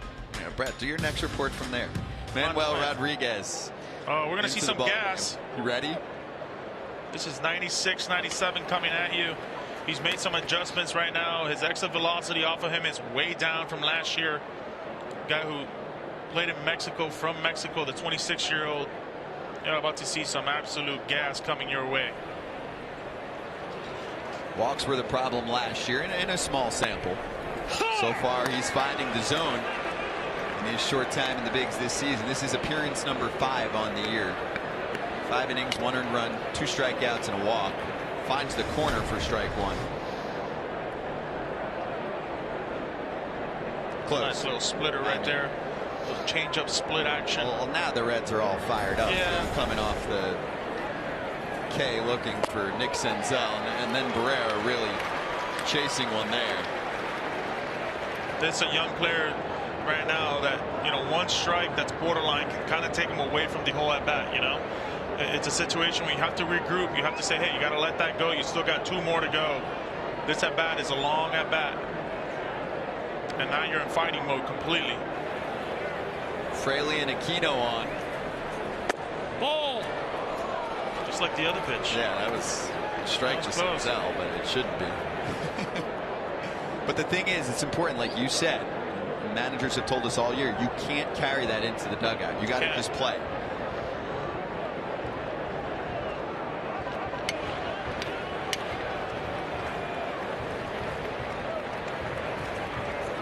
Barrera strikes out. Oh, that was nasty. All sliders right there, or split change-ups. Absolutely filthy. David Ross pressing the right button. We're actually going to stay here for the 7th inning stretch. Listen up. As Harry Carey leads us with "Take Me Out to the Ball Game." Let me hear you. Good and loud. On 1, on 2, on 3. Take me out to the ball game. Take me out to the crowd. Buy me some peanuts and Cracker Jack. I don't care if I ever get back. Oh, it's root for the Cubbies. If they don't win, it's a shame. For it's 1, 2, 3 strikes, you're out at the old ball game. Hey!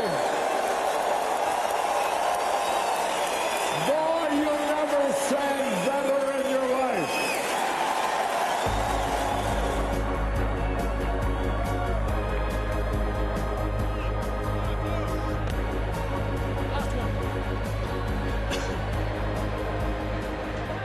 Good stuff. That was awesome, wasn't it? I like to use the phone, grab the whole thing there. Back. We sang the 7th inning stretch. No insurance has been sold anywhere here today. There's more beverages and food downstairs. Beautiful day, great view.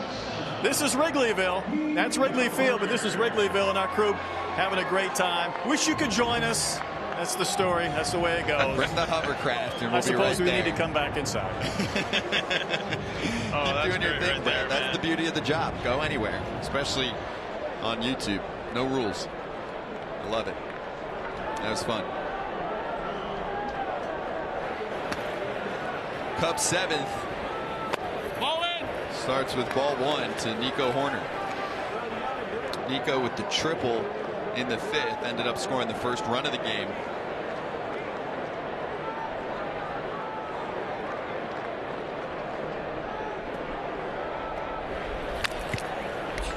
He's got a really good swing, doesn't he? He is barreling up baseballs this year, too. And one of the things David Ross talked about is, he got more flexible, more yoga in his routine. He's he's not scared to make adjustments throughout his season, his off season. I think he wanted to put some weight up to kind of slug a little bit, hit some more homer, some more power. He said, no, that's not the way I play. Went back to the drawing boards, slimmed up, has played really good baseball for the Cubs all year. And they said, hey, talk about the Cubs front office. Let's see a full healthy season and what it looks like. I like what they're seeing. He catches the corner. That's a good pitch right there. Not a fun at bat when I would face Farmer. Just herky jerky.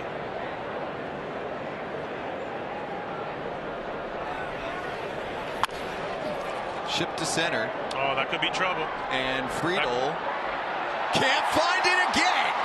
Horner into second. That's 3 to center field. Yeah, he's having a tough time right now. As soon as it was hit, you can tell he was in no man's land. He never saw the ball off the bat. He was asking for help from the beginning. This ball is hit and he can't find it. Everybody understands what was happening. India can't find it either. Just lands in no man's land right there. Nico got himself another double. Triple, a double. And I can't see it. Oh, just a lonely. You feel very lonely when you're in there in those situations. Oh, kudos to Nico. He went all out. He knew he was going to have a play at second. Higgins pulls back on the bunt.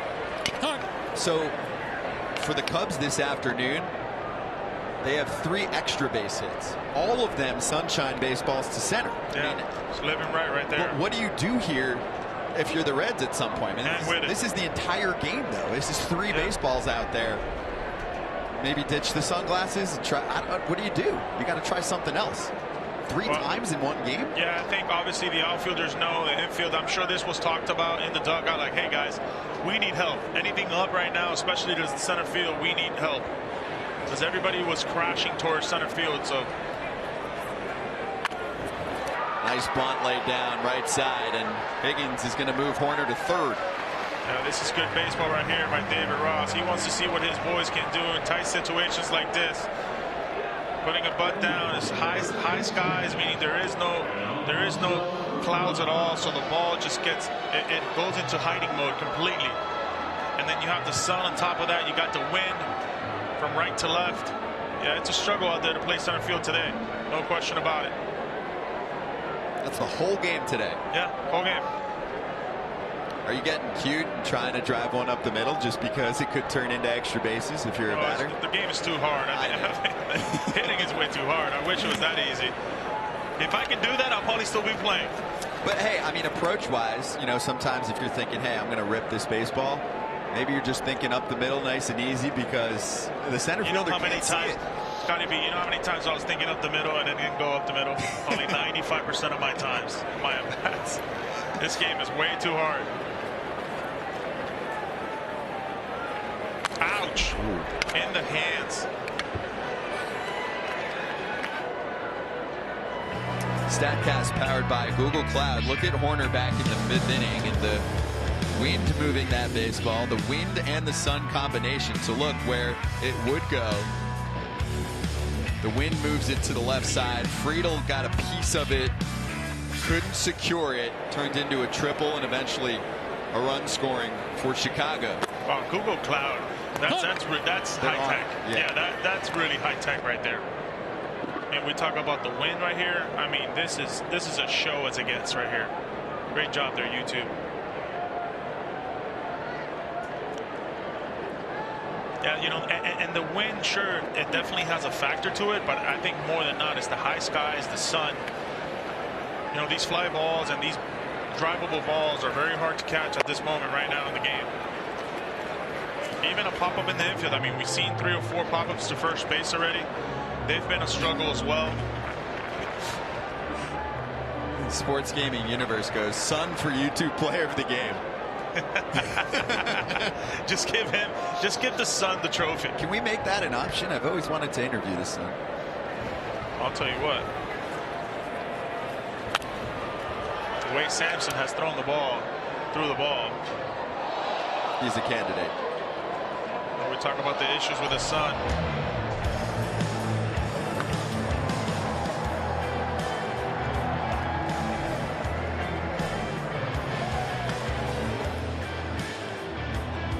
We talk about all the situations going on right now in center field, especially with the sun. You know, very drivable balls, very catchable balls by the center fielder, but tough to handle. And I know you, especially if you're, let's say you're a few years into the bigs, the way that you were a motivator.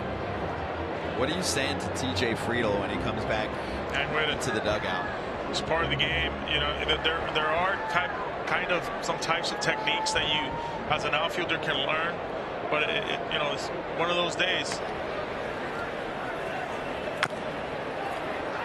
You know, as much as the game has been what the game has been, I mean, he still has a chance. I mean, we don't know what can happen in the later parts of this game, but you never know. I mean, he could be coming up with bases loaded and he makes an incredible catch in the gap. I mean, he can still kind of revive himself and make up for it. There's not much he can do, I'll tell you that.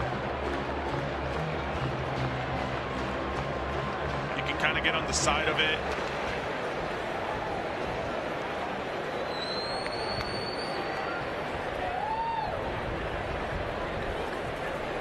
There was two places for me that were very hard to catch fly balls. One was here in Wrigley.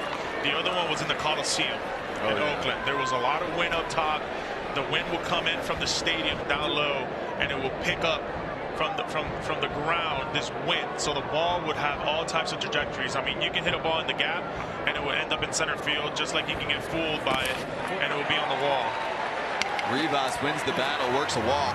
Yeah, but this is a very, very kind of careful way of going about it that what Farmer did here, because still got a situation here where we can get out of this inning. Yeah, they're on the corners.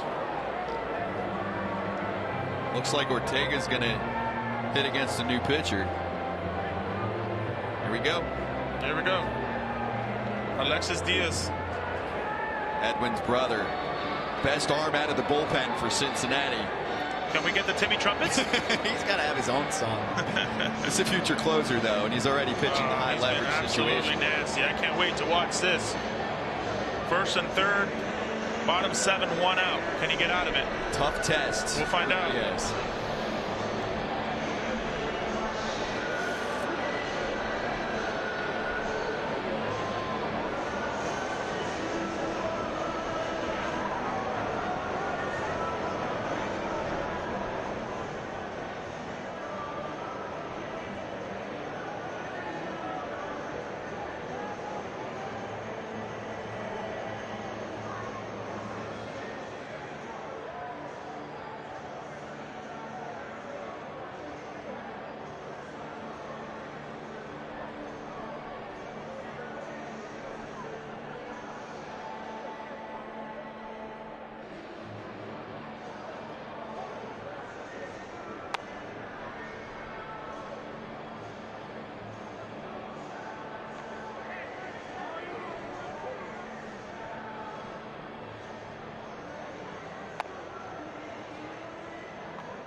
Last creator spotlight of the season, big one at Sports Gaming Universe, and we highlight a YouTube content creator in the live game commentary section, and we heard from him earlier, Matt Meyer, with over 142 million views on his videos, 260,000 subscribers, home for sports related gaming with a concentration on simulations of real sporting events. And he's been money in the comments. We heard from him earlier. He said, yeah, the son for player of the game, maybe. And also making song suggestions on highlighting how much of a factor the son has been. Alexis Diaz into the game for Cincinnati. Their best weapon out of the bullpen. Rafael Ortega pinch hitting. Underwater swing to start it. It's plus stuff coming right at you. It's just 2 pitches, 4-seamer and slider. You know what I love most about him is the extension he gets. I mean, we're talking about 7.5 feet of extension on his fastball. Talk about a guy that throws 95. Well, that extension makes you feel like it's 100 coming at you. Especially with that slider right there. It's basically close to unhittable.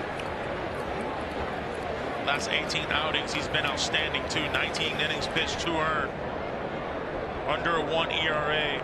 Opponents are hitting just 121. It is as filthy as it gets when you talk about him and the stuff he brings to the table. Hey, when the World Baseball Classic comes through next year, I have to imagine, I don't think he announced it, but I have to imagine they're asking for Alexis to join his brother. Edwin's definitely going to pitch Puerto Rico. Oh, no question about it. That's a dominant back end of the bullpen. Look at that. They look just identical. Nice little double intake video right there by the pitching ninja. I mean, it is filthy. You can talk about, you know, WBC like you were talking about, mentioning it. It's 8th inning. The Diaz younger brother, and then the 9th is the real Diaz brother. Well, I talked to him earlier now in Edwin, but Alexis has just as much potential. Oh, absolutely. I talked to him earlier today. You know, I played with his brother in Seattle, and you know, his brother would always talk to me about him. He's saying how he was much better than him. Wait, who's much better?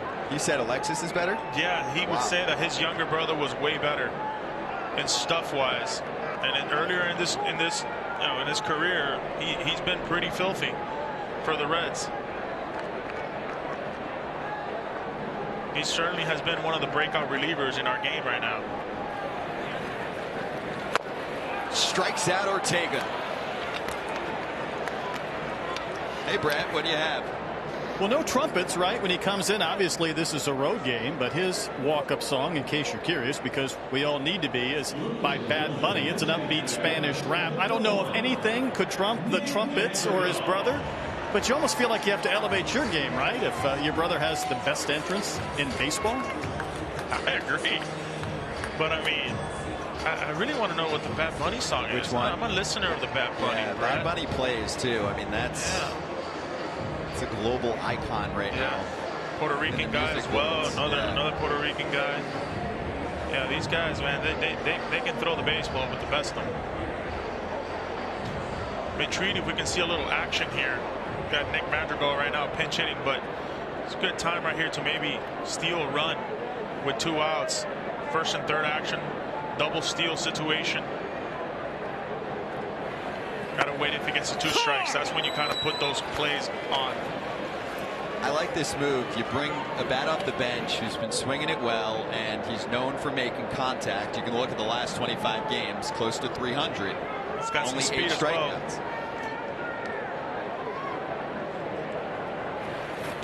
Well. Oh, good stop. I mean, that's a lifesaver of a stop. You have no chance to put your knees down to try to block that ball. That's just let's see, hopefully, if I can catch it. That's good hands by Romine right there. Well, ladies and gentlemen, that is not easy to do right there. Later parts of the game right now, that batter's box is completely beat up. You don't know where the ball's going to go, which angle is going to take. He knows it. Big stop right there. You know, those are the situations right there where they don't count that as like a run saver. That's a run saver for me. You know, just like a guy picks off a ball at first base with men on second and third, that's a run saver for me. I'm with you. Madrigal has 2 strikes up. All right, here's the situation right here, 1-2 with 2 outs. I would think that Diaz has the upper hand here, right? And if I'm trying to kind of get a run here, it wouldn't be a bad situation to move the runners right now.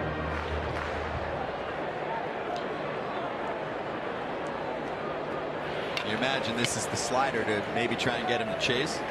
Here they go. Slider's moving. And they'll let him go.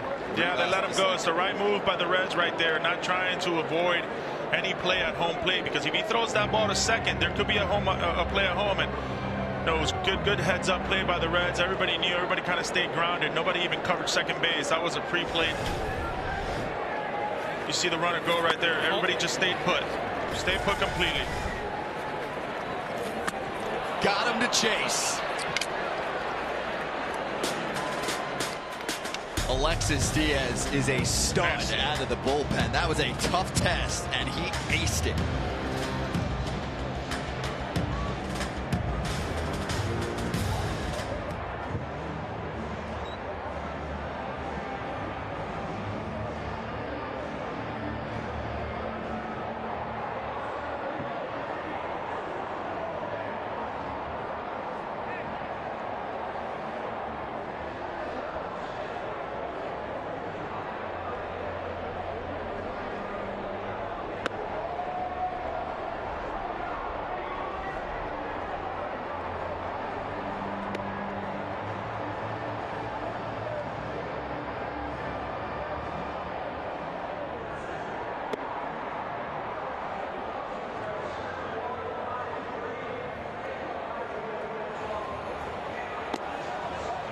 Appreciate it.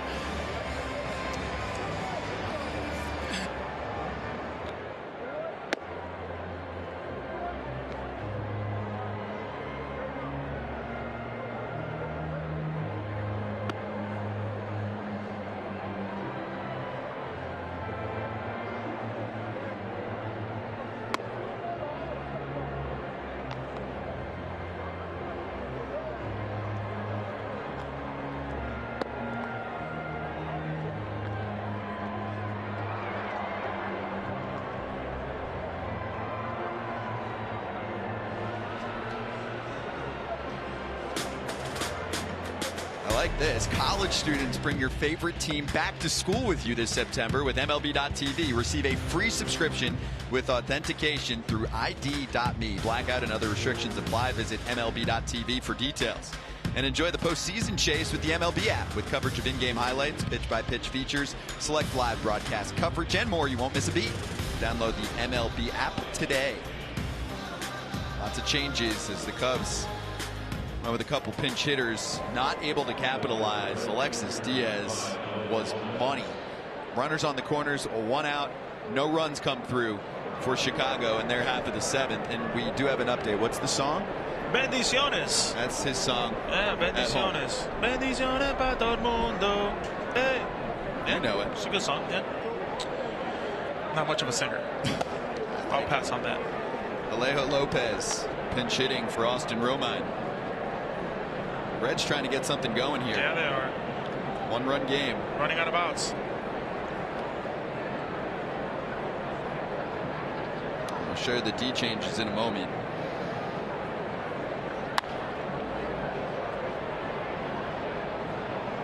So Ortega replacing Blázquez in center. Madrigal's at second. And he moves McKinstry from second and third. Bodie's out of the game.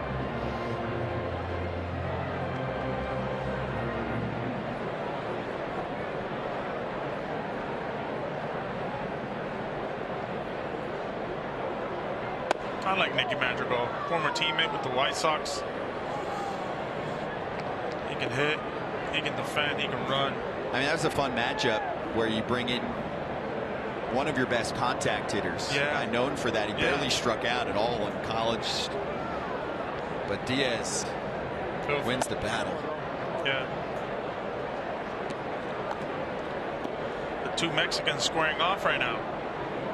Alejo Lopez, Mr. Rodriguez.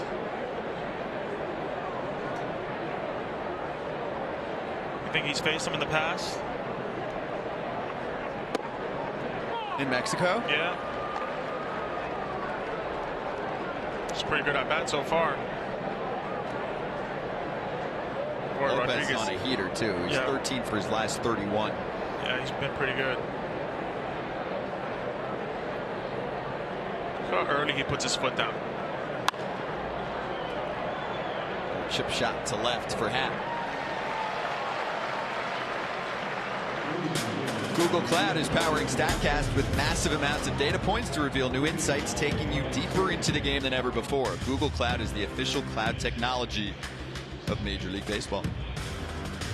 That's nice. That was good. Well done. Look at those graphics. Oh, fantastic.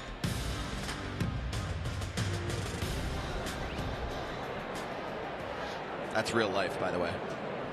That last shot. It's pretty good. So here's Friedel looking for some redemption. Yeah.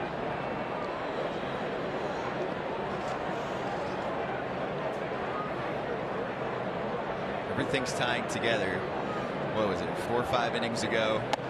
Yonder's telling us about how he was the cause of an inside the park home run his rookie season here. Next day, homer. So you have been in TJ's spot. I've been there. Not fun. Not fun. And a lot of people, a lot of players here at Wrigley have had those problems. Yep. You know, it's been known. And I'll tell myself too, it was not easy. I mean, my first game in the big leagues playing defense in the outfield couldn't have been any harder. Hey, here you go, kid. Go get him at Wrigley Field on a day game. And Alfonso Soriano hitting top spin liners with an oak tree for a bat coming right at you. Not fun. I'll tell you that. But hey, we survived. Heads up. 4-pitch walk. You know, nice job by Friedel also not trying to be a hero. Just set the table. Yeah. It's a good mound visit right here, too, by the catcher. Trying to calm him down a little bit. The Cubs bullpen is moving right now. Mr. Wick is getting ready to go. I think it will be one more batter. You know, if this becomes a situation, they're getting him. Wick is getting ready for Farmer, who already has a homer.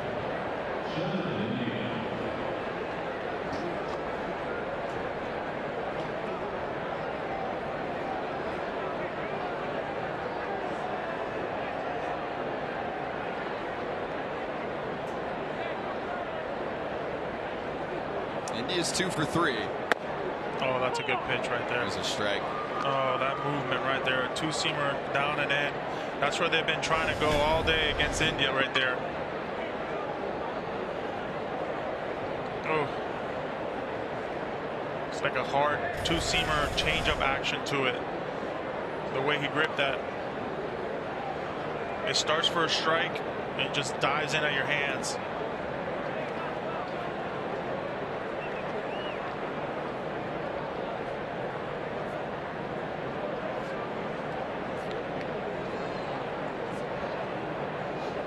Couple singles today. Lays off.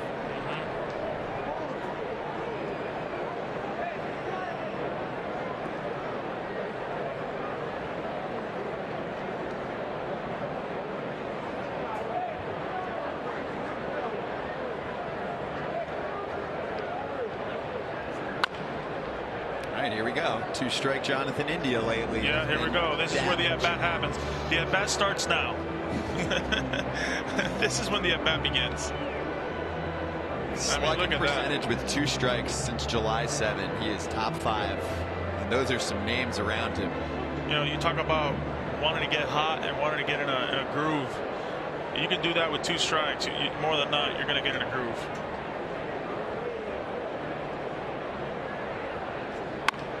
Oh, there it is. That's why he's so good at it. You know, he just wasn't sure if it was a strike or not. And last minute, it's an abort swing. Kind of that hey, I'm not really sure with the strike zone. I'm swinging. I'm gonna be as late as possible, and there's no pivot. There's nothing with your body. It's all hands at that moment, trying to protect the strike zone right there from a strikeout.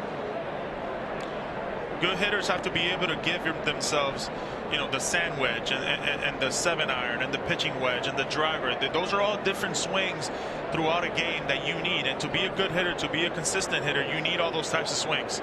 You know, that's why I looked at Joey Votto and what he's done in his career. He's not always just giving you your A swing. He'll give you all types of swings. He'll give you a base hit swing. He'll give you a homer swing.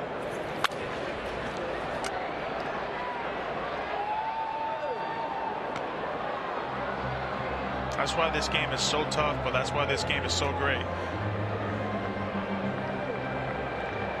Who does that often? I mean, many, but some of the superstars like Jose Ramirez.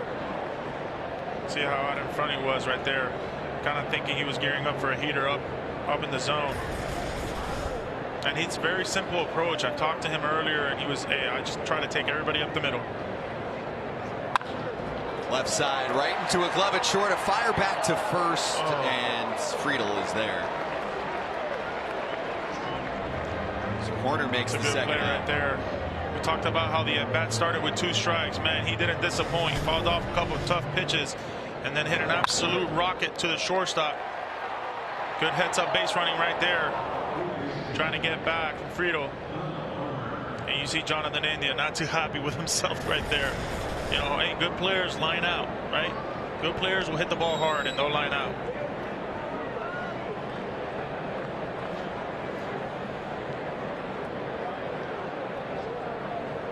Friedel was able to get back, so that Farmer can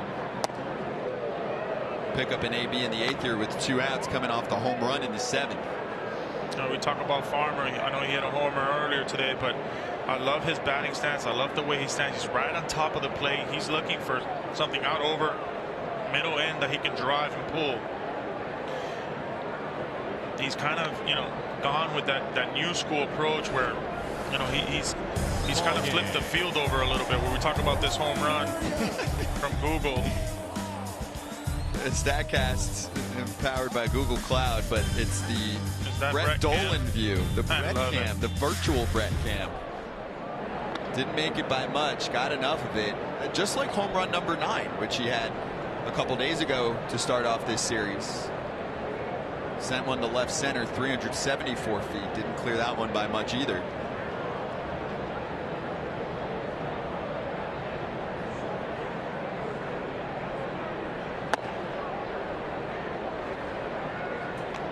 There's a chance right here. You know, if I'm Farmer, I'm looking for 1 pitch and 1 pitch only, right? I'm trying to take the lead if I'm the Reds right here with this swing. A swing time. Use that A swing. He looks very comfortable right now. He's taking good pitches. He's looking for 1 thing and 1 thing only. Right side and through. Oh, we got action. And first to third goes Friedel. Oh, he wasn't trying to do much right there. I mean, he was a little late. I think if anything, he was sitting a little soft. That was a good pitch, middle end right there. 2-seamer. Stayed right through it, and I love that. When you see somebody's back elbow like that, it's tied to his ribs. Very connected, very simple approach. Got himself a knock. First and third, 1 out. And that will be it. 2 hits for Farmer. Also 2 hits for the man due up next. Jake Fraley. Reds have him on the corners. David Ross bringing in Wick to try and extinguish this attempt here for Cincinnati in the 8th. 1-run game.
David Ross calling for Rowan Wick, the 29-year-old coming off a scoreless appearance this past weekend against the St. Louis Cardinals, and the ERA in the 4.5 range, but he's picked up some saves for this ball club this season. He's not the full-time closer. Brandon Hughes has grabbed more of the share of saves lately, but another tough test for a reliever in a one-run game here. Reds have runners on first and third. 2 outs in the inning. Gets a whiff from Jake Fraley to start the at-bat.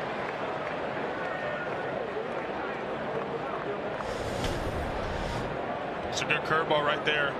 Trying to get me over curveball. Stuart Fairchild's just pinch running over at first for Farmer. You know, I think the best pitch after a curveball like that is a changeup. The reason for that is because he just saw that spin right now. Anything that kind of looks like a fastball, he will be all over it. But if you throw him that changeup with a change of speed, that's kind of my bread and butter. I love when guys would do that. I didn't like it when they did it to me, but when I was on defense and guys would throw that curveball and jump and piggyback it off a changeup, that was it's a quality pitch that's being used more and more right now throughout the game. Set up high. Drills the zone. You know, he doesn't really throw that changeup often. He's more of a cutter, sinker, curveball type of guy. You know, that was a 96-mile-an-hour heater. Challenged completely 0-1. I think if anything, they were thinking about possibly another curveball. Now you got action, right? Now you can go cutter, you can go backdoor slider, which I don't recommend. There you go. Show that ball's down right there. It's a good block. You know, the cutter right here plays a part. And if you're a lefty right now, you have to respect the cutter. Ball and 2 strikes. There's Fairchild. Pinch running. Friedel's on third. 2 outs. Pitch to Fraley. It's going to feel great tomorrow. He's got that knuckle curve right there. Action. I never understood how pitchers can throw a knuckle curve, man. You ever try the grip? Look at that. Look at that index finger. Ouch. That's gonna hurt. It's funny, I watch those now and they hurt me. All the ones I've gotten hit by. We always make the sound effects together. Ouch. Ooh. Yeah. Could he go again to that curve? Or challenge him with a heater up? He's going up. Miss. It's got a little Wade Davis action, huh? The way he throws that heater kind of lands on that 1 foot. And he's mid-90s with the fastball, mid-70s with the curve.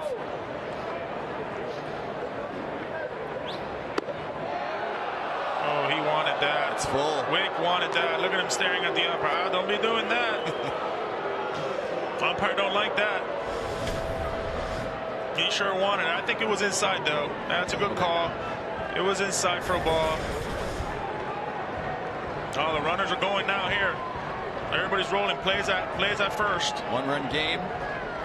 2-out payoff. Runner moving. Ball 4. They're loaded up.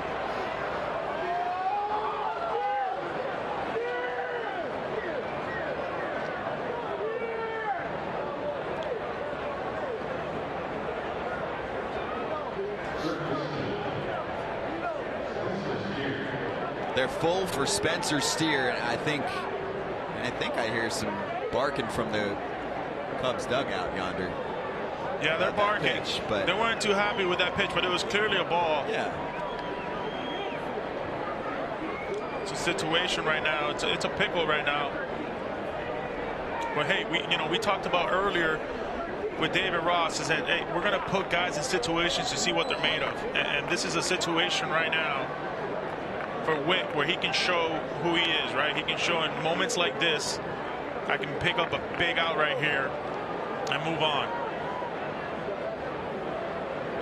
Be careful with the hanging curveball. Spencer Steer.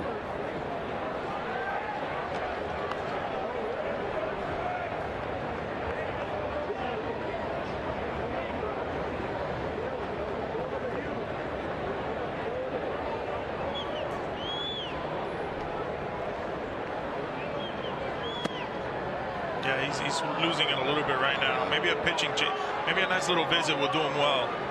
Kind of slow him down a little bit. There you go. It's 2-0. Slow things Nowhere down. to put Spencer Steer. Yeah, just slow him down. And you know, and these visits right here, nobody in the infield should come to the mound. It should just be a talk with three guys: the catcher, the pitcher, and the bullpen guy. That's it. Just trying to figure it out, slow him down. Spencer Steer, a third-round selection by the Minnesota Twins out of Oregon back in 2019. His power has developed in the minor leagues. Look at his debut September 2nd against the Rockies. 10-pitch walk. Yeah. Solo homer to center. Had a 5-pitch walk. Led off the 9th with a double, and then eventually scoring the game-winning run on a walk-off.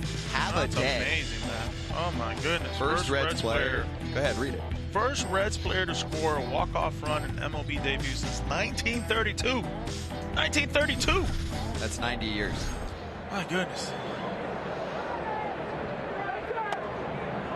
And another miss. It's 3-0. Steer was picked up at the trade deadline in the Tyler Mahle deal with the Reds and Twins. Not swinging here, right? Funny, yeah. This is a situation right now where, you know, I know you're 1-0, but he's kind of losing it a little bit. When you talk about starting pitcher right there in Wick, it might be an automatic take. It is, and it's a strike. Yeah, here we go. All right, game's on. At bat's on. Here we go. Let's go. Roll up your sleeves. And they're probably short sleeves today. 3-1. Oh! And he walked in the run. We are tied.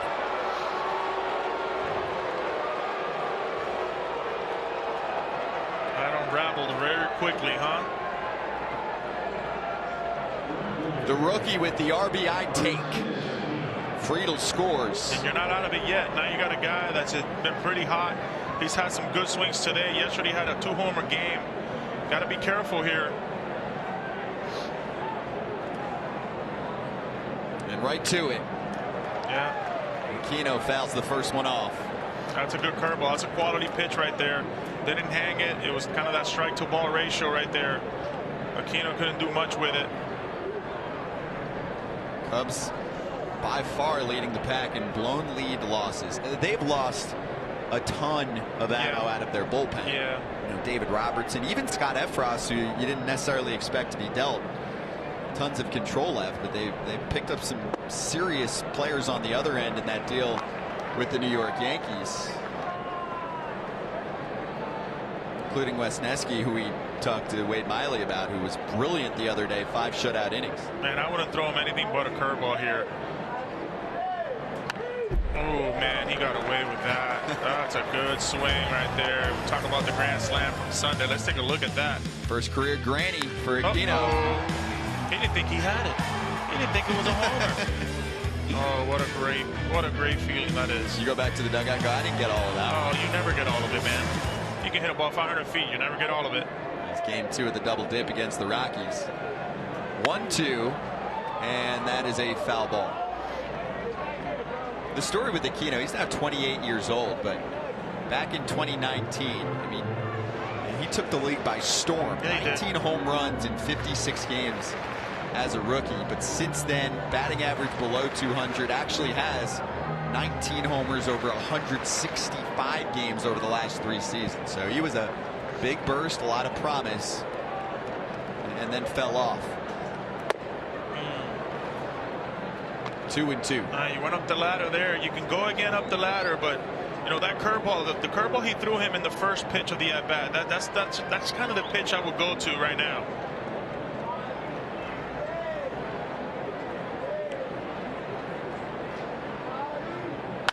And he's swinging right side. This should end the inning. It does. It does. Reds pick up a run. The rookie Spencer Steer, a walk, a run, a tie ball game mid-8 at Wrigley.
Last global roll call of the year. Global audience you can watch anywhere. So let us know where you're checking in from, please. Drop your location and time of day into the live chat, and then we're going to shout out many of you. There's rules. Postgame. What are the rules?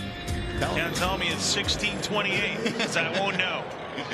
We are not that bright. I need the, it's 3 o'clock, 7 p.m., 7 a.m. I don't want to hear 1922. Nope.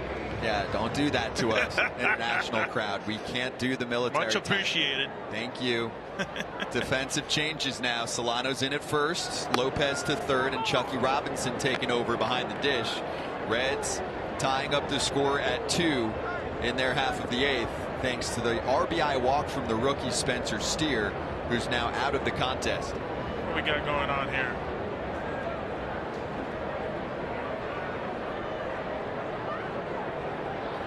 What's up, Rossi? What's going on?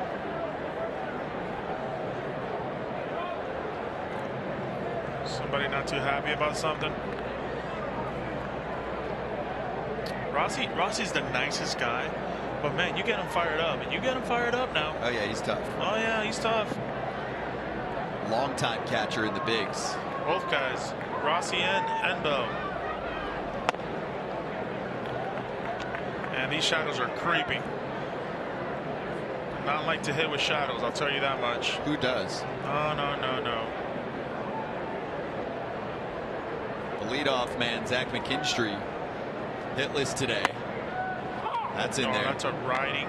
That's a riser of a fastball right there. That's a 96-mile-an-hour four-seamer that starts kind of low, mid-thigh, and ends up kind of belt, chest high.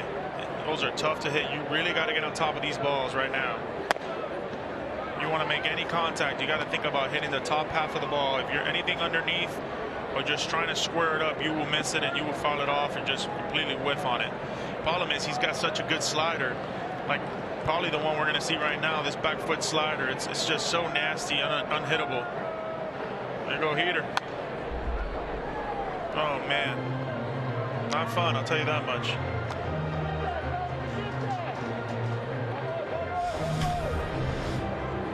Look at this pitch right here. Look at that riding action to it. You know how I know he's got ride like that? Because it stays on the same plane, and all you're seeing is the catcher's mitt go up instead of down. It's not dropping. He's got to go up.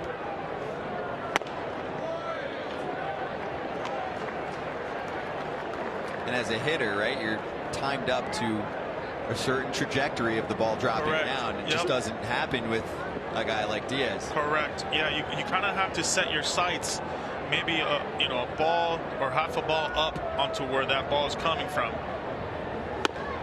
Boom, strikeout. Right there, strikeout. 3 batters faced, all down. Strikeout swinging. You go back to the 7th, and David Bell said, "We need help. Runners on the corners, 1 out. Let's bring in our big man." Struck out Ortega and Madrigal. Now McKinstry in the Cubs' 8th. Can anyone put the ball in play here? It's getting tougher with the shadows. Exactly. There's one to Seiya Suzuki. I'm not messing around if I'm Diaz too.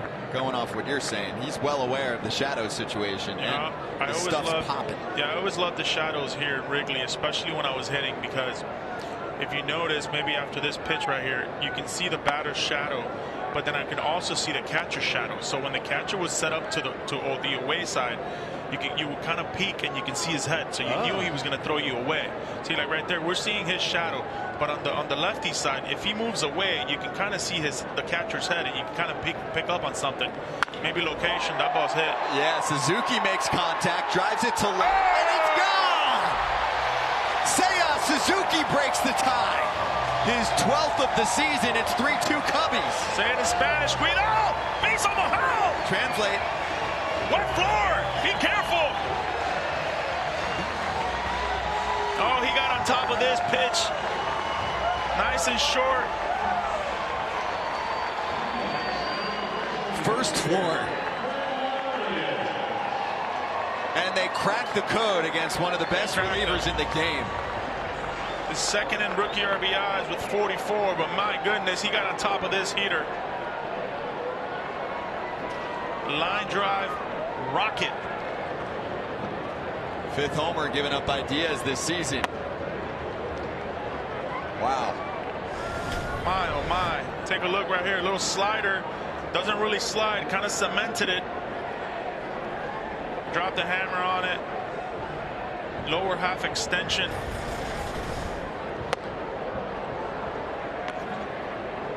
Oh, man.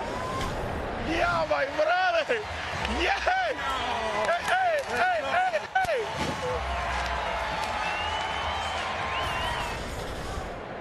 Oh, ain't nothing better than that, huh? Yeah, it's Cranmel right before he steps up. All smiles now.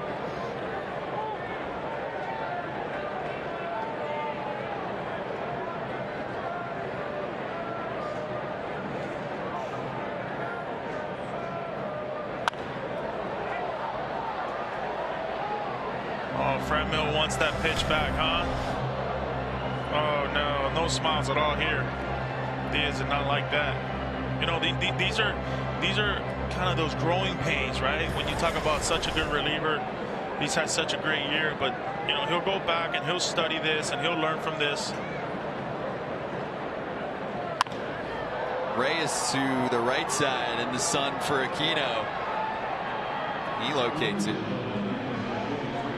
2 outs in the 8th, but it wasn't a bad selection. It was the execution of the pitch. It was just the execution. I don't even think it was such a bad execution of a pitch. It was a slider down.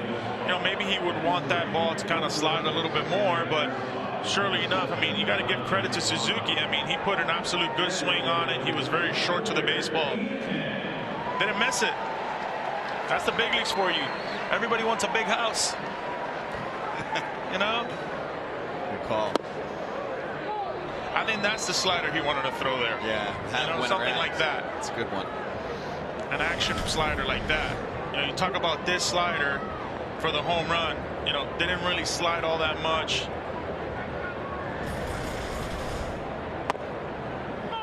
Fastball. Catching the corner there to Ham.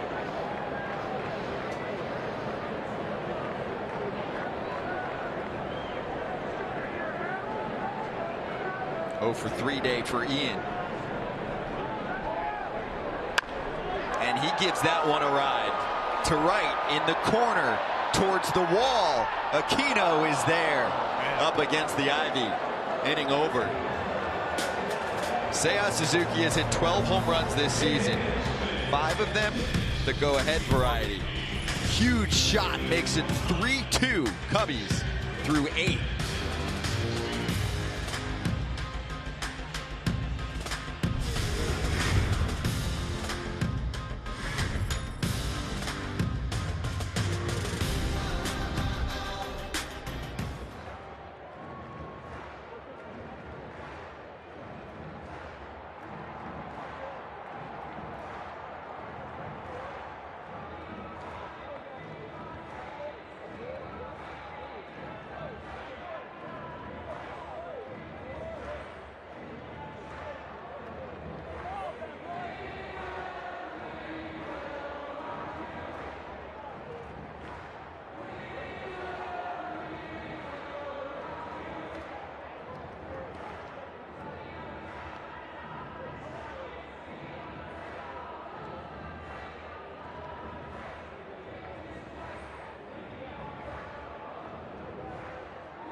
top 9, last chance for the Reds, and we'll point out the tradition that started last year, and it's the final time to hand out that heavy trophy. YouTube player of the game, you pick.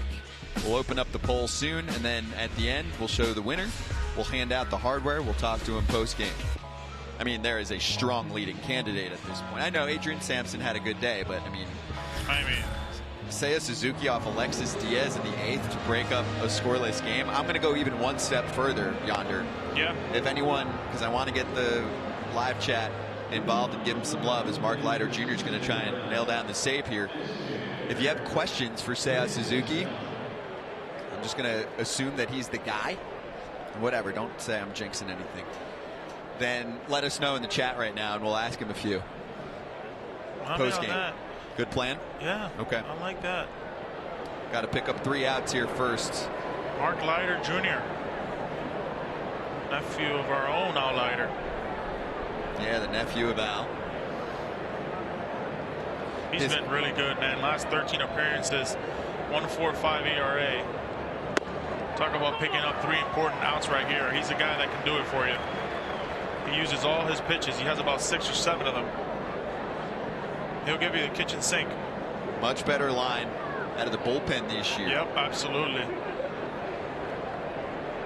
This would be his 2nd career save. First one was in August against the Nats. Was that multiple innings, the one in August? I'll have the research staff check it out. It was 1 inning? Okay. He's got a good changeup, doesn't he? Oh, yeah. Oh. I feel like all the Leiters have good changeups. Cousin Jack is going to be a star. Yeah. Ball 2 to Nick Senzel. You know, this is the situation right here. If you're Nick Senzel, got to try to cause havoc on the base. You got to get on base right now, whether it's a walk, infield single, any way possible. You got to get on base.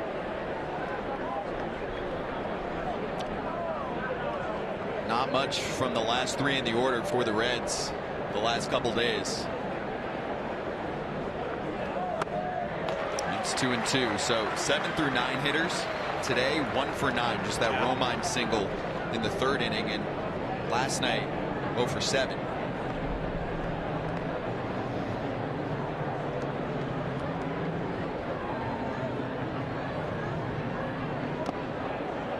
It's full to Senzel. Okay, StatCast powered by Google Cloud. Back to Senzel to left in the 3rd inning, and that's the best catch of the day for me at half. I like that. Sampson was happy. You like that? Happy? Did you mean to do that? Ball 4. I read it. Leadoff man aboard. Was it natural, or you meant to do it? No, I read it. I read it. Yeah, you're on it. I'm on it. Oh, well, he got on base. Here we go. Man, you know it's going to happen, too. Yeah. Now there's likely a chance for TJ Friedel to come up again. Oh, yeah, I see where you're going here. Come on. It's the good stuff. Boy, I wouldn't mind here kind of a bunt single, something to create a little bit of pressure on the defense for the Cubs here.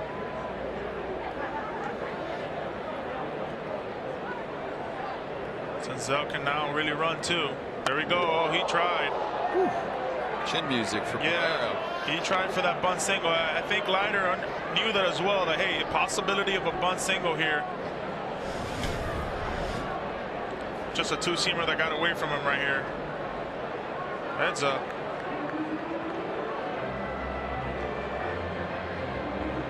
Watch this. Hey, now it's a young man's game, isn't it? He has no sack bunts in his career.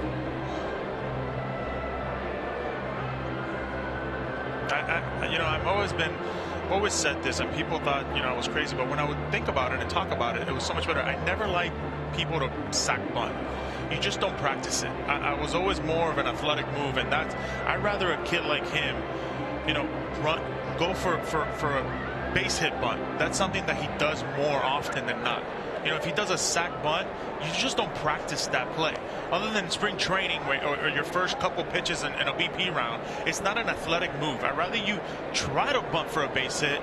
It's more of it's more comfortable for him to do something like that than just a sack bunt, giving yourself out. Could we see it here again? You say let him. There swing. you go. He bunts it back. See that move? He's late there. It's just an uncomfortable move for him. I'd much rather. He's a shortstop. This is a guy that can move. He's got feel for what's going on. But giving yourself up like that is so difficult. You got shadows going on. You just got one up in your ear basically. I'd much rather him kind of bunt for a base hit than do what he just did right there. I'd rather let him swing. Well, at this point, yeah. Where the one team's count, at, the situation. 100%. Let me see what you're made of. Right. He's going again. And is it caught? He He got it. Oh, what a play. Rivas all over it.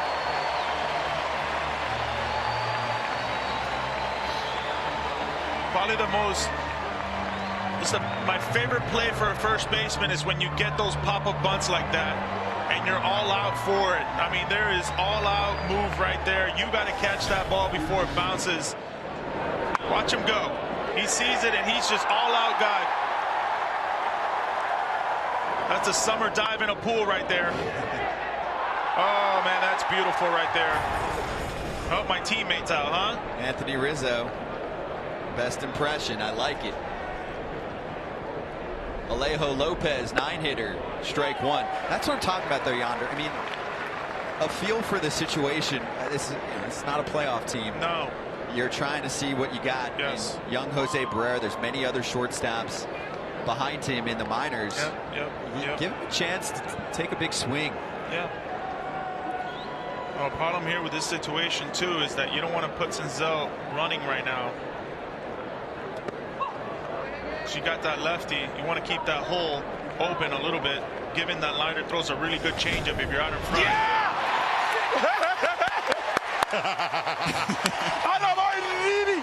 Yeah! You feel good. We feel I love it. You feel good. We'll deliver all of the good mic'd up stuff from Franmil Reyes in the postgame show. Nice pack. Oh, here we go. They're into right center. Check this out. We're going to have a play at home. He's going to split the gap. Oh, my goodness. He's being waved around. Here comes Senzel to score the tying run on a triple from Alejo Lopez.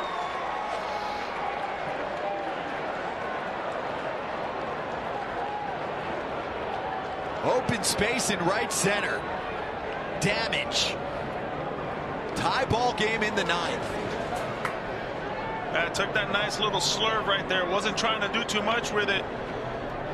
But the outfield was completely shifted towards the left center gap. There was a huge opening in right center, and oh my goodness, everybody was up and running. The leadoff walk. Little miscommunication right there. And look who's up right now. TJ Friedl with one out. Will the baseball gods give it back to him?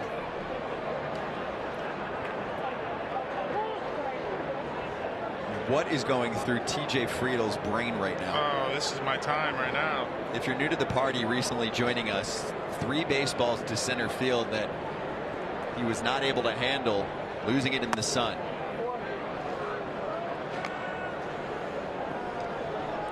You know, the ground ball pitch right now for Leiter's that changeup. He loves to throw it in situations like this, especially 1-0 right now, which is usually a fastball count. Look for that changeup up in the zone. There it is. That's that changeup right there. Now that 1-1 count, after throwing him that changeup, it's a good opportunity to go again at it. Here, as we can see Senzel running. Look at him go, man. Oh, he knew it right away. I got to score. There's no way out. Nobody's holding me here. And he can move. Nick Senzel's a great athlete. Scores the tying run in the ninth. Friedl. Oh, man. Now behind 1 and 2. Good changeup again. Yeah, he likes this changeup during these counts right here. Now you have options, right? Now you can go to that spike curveball. You can go up the ladder, which I kind of don't recommend. But you know what they say? If it ain't broke, don't fix it. Continue using it. Triple up. Triple up. Show me you can hit it. There it is.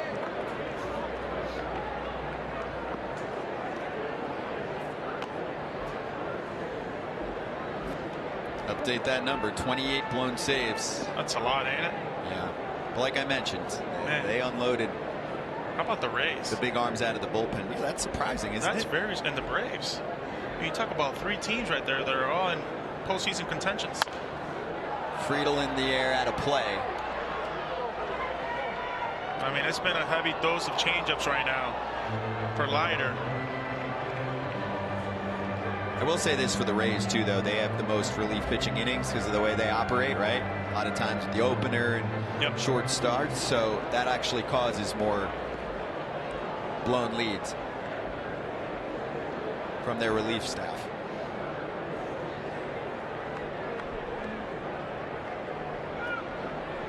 Friedel strikes out. There's that changeup again. Leiter got him. Boy, all changeups he threw him. Made some really good pitches right here. That's that split changeup right there. It's a strike, strike, strike, strike, and once you commit, it falls off the table. Just a good pitch.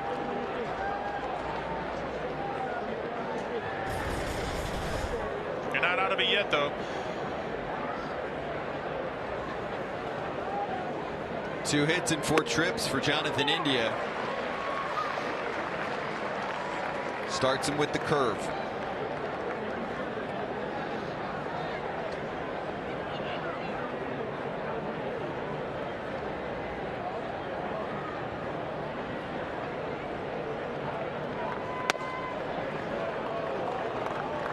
Little right-on-right changeup right there. You know, in situations like this where you have the shadows, curveballs and changeups are the hardest pitches to figure out and pick up. You know, the heater has no movement. All you see is just a white ball coming at you. Anything with spin, you usually want to pick up the seams, but you can't pick them up as easy. It's tougher to hit when you can see when you have shadows like that on breaking balls and changeups.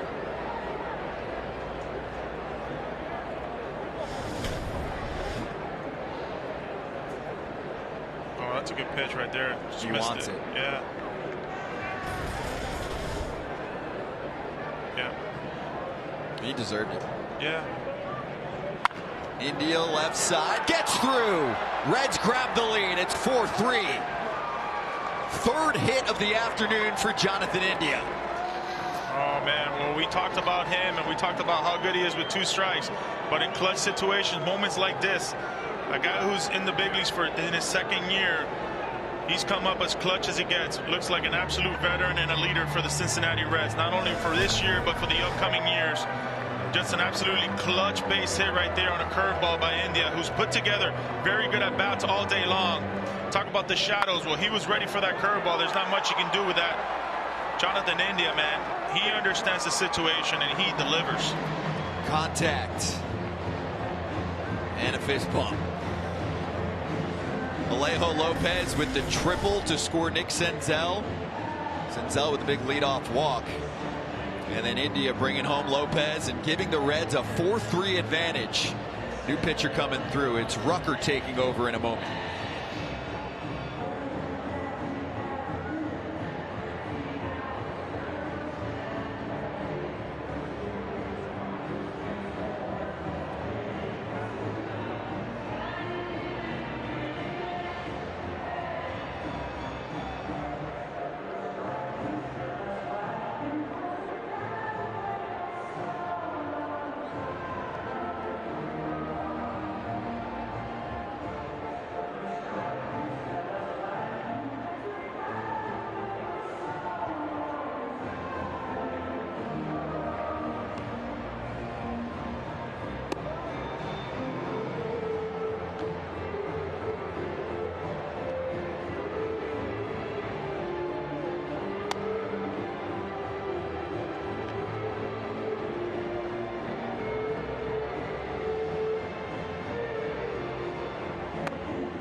Back and forth we go. Good drama this afternoon with the Reds and the Cubs. Rubber match in this 3-game set. Michael Rucker up next out of the bullpen for David Ross. 11th round selection out of BYU in 2016 by Chicago.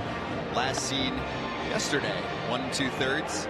1 hit, no runs, a couple strikeouts. Yeah, we're going to see a good slider by Rucker.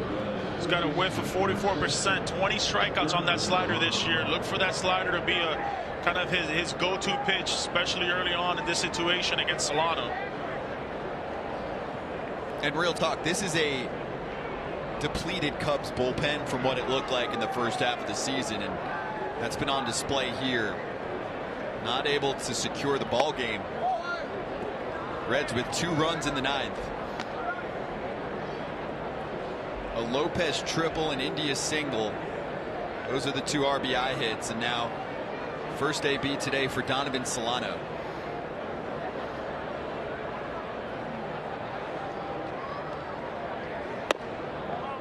Ball 2. So the Cubs dealt away David Robertson, Chris Martin, Scott Efros, and Michael Givens. Wow. Depleting. Absolutely depleting. Yes. That's the right word. Oh, man. That's a good pitch right there. Where was that? I don't know. Shadows are having an effect right now. On the up? Unique New York. We might have to run that one back.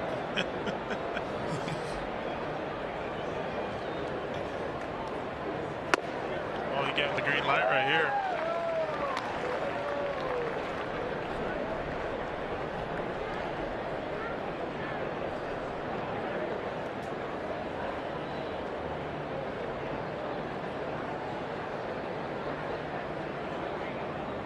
Solano's a good hitter. Runners moving. Throw. And doesn't matter. It's ball 4.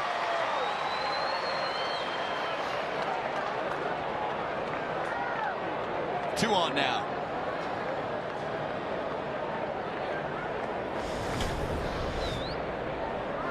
See that ball 4 right there? There's no need for the catcher to throw to second base. That looked like a good pitch right there as well, right? Yeah, 2 tough ones on Rucker. Kind of squeezed a little bit here. Fraley, chop shot, right side. All right. Inning over. Clutch 9th from the Reds lineup. Jonathan India. Yeah, Mama, there goes that man. To the rescue, and then there it is with the triple. It scores Senzel. Chaos in the outfield. India coming through. 4-3. Reds trying to wrap things up.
Last licks for the Cubs, down a run.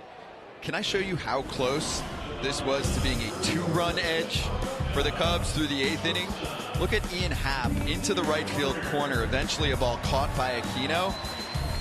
but StatCast 3D powered by Google Cloud hooking us up with how much of an effect the wind has had today. That would have been a homer. To the left, it would have been a homer. Unbelievable. That's the wrong place to put the baseball. Yeah. Today. You think he's thinking about that right now? I don't know. Do you? I think so. So that was the last out in the 8th.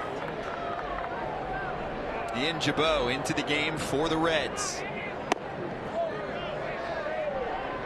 Where was that one? I don't know. Horner, Higgins, and Rivas. There we That's go. a strike. Moments like this, though, he likes to kind of come up the ladder there. Let's see where that first pitch was. Yeah, it's a little low. Okay. Yeah. Horner into shallow left. Farmer. Oh! GPS on point. What an absolute play. That's Barrero bringing it down. You talk about if you don't do it offensively, you better do it defensively. Shirley has played a really good defense today.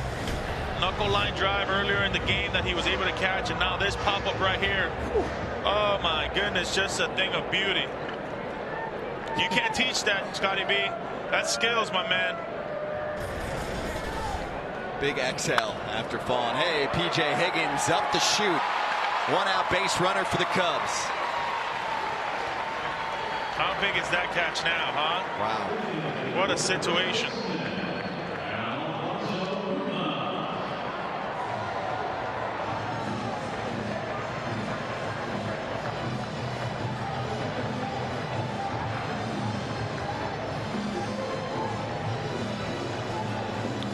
They're going to replace Higgins.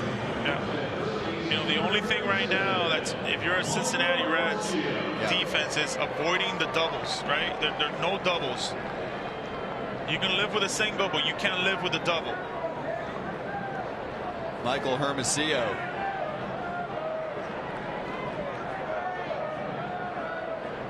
Just activated for this series. Rivas. There's a strike.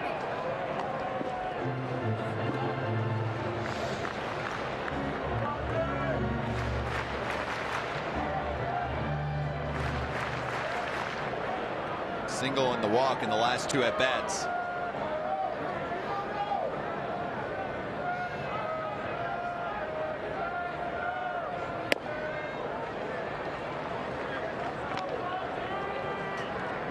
It's a good pitch right there. That 1-1 kind of move his feet a little bit.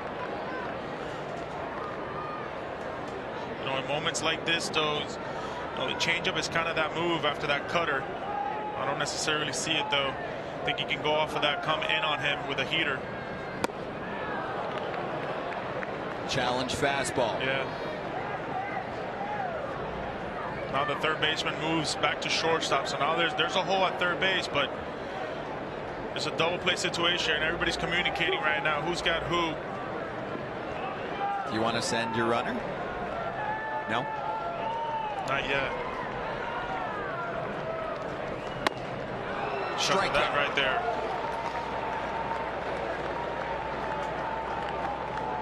At some point in this at bat, you got to send them, right? You got to send your runners in at some point. Possibly you want to do it early on, like first pitch right now.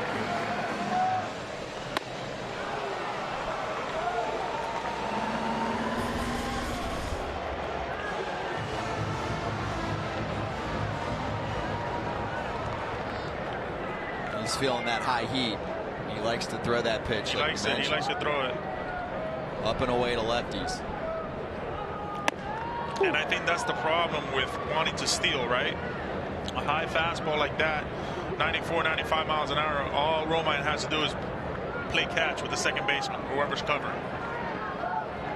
Barrero at that point. There's a big hole into that shortstop hole, though.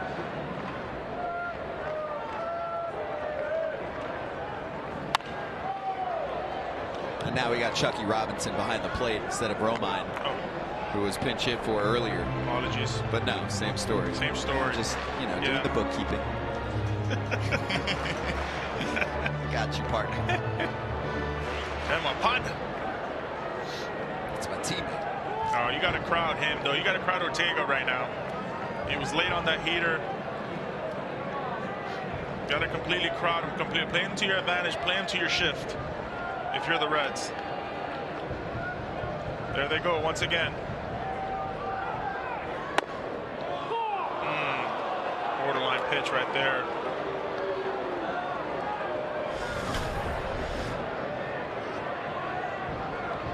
That's a good pitch. Maybe a little high, but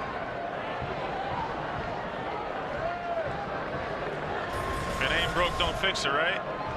See if he does it again. Ian Jabot. Check over to third, and he got him. Game over. Jabot picks up his first career save, and the Reds hang on. 4-3 your final score. A 12-pitch, 9th inning. Well, we saw it all today. I was going to say, we had a little bit of everything. Oh, great game. Well played. That was fun. A lot of action. Reds take it. I mean, good luck on the poll, too. We got to open that up. YouTube Player of the Game trophy. Who's getting it? Also, first off, on the swing, are Cubs fans ticked, or is this fine? Oh, I think he went. He went. Oh, yeah. Yeah, he went. Not much we can do. Jabot strikes out back-to-back batters to close it out. Feeling good. Reds with a comeback W. 2 runs in the 9th. Let's keep it simple, okay? The 2 clutch hitters. India or Alejo Lopez for your player of the game. My take poll is open now. My take will probably be Jonathan India, huh? Yeah, 3 hits. Yeah. Including driving in the winning run. I think we're about to talk to him, too. All right, poll's open. Vote quickly, okay? And let's hit the postgame show.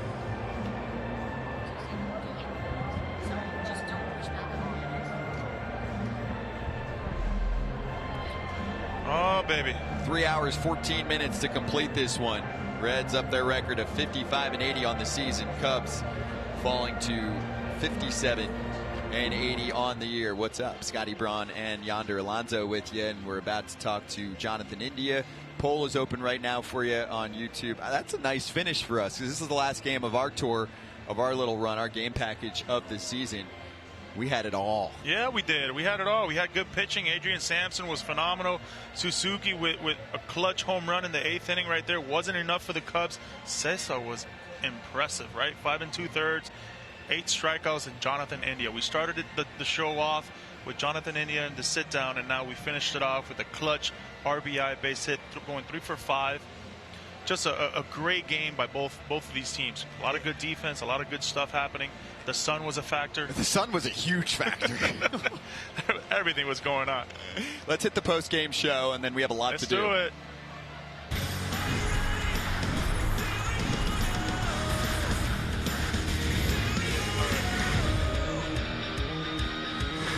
MLB Game of the Week post-game show live on YouTube, presented by State Farm, and Jonathan India joining us live right now.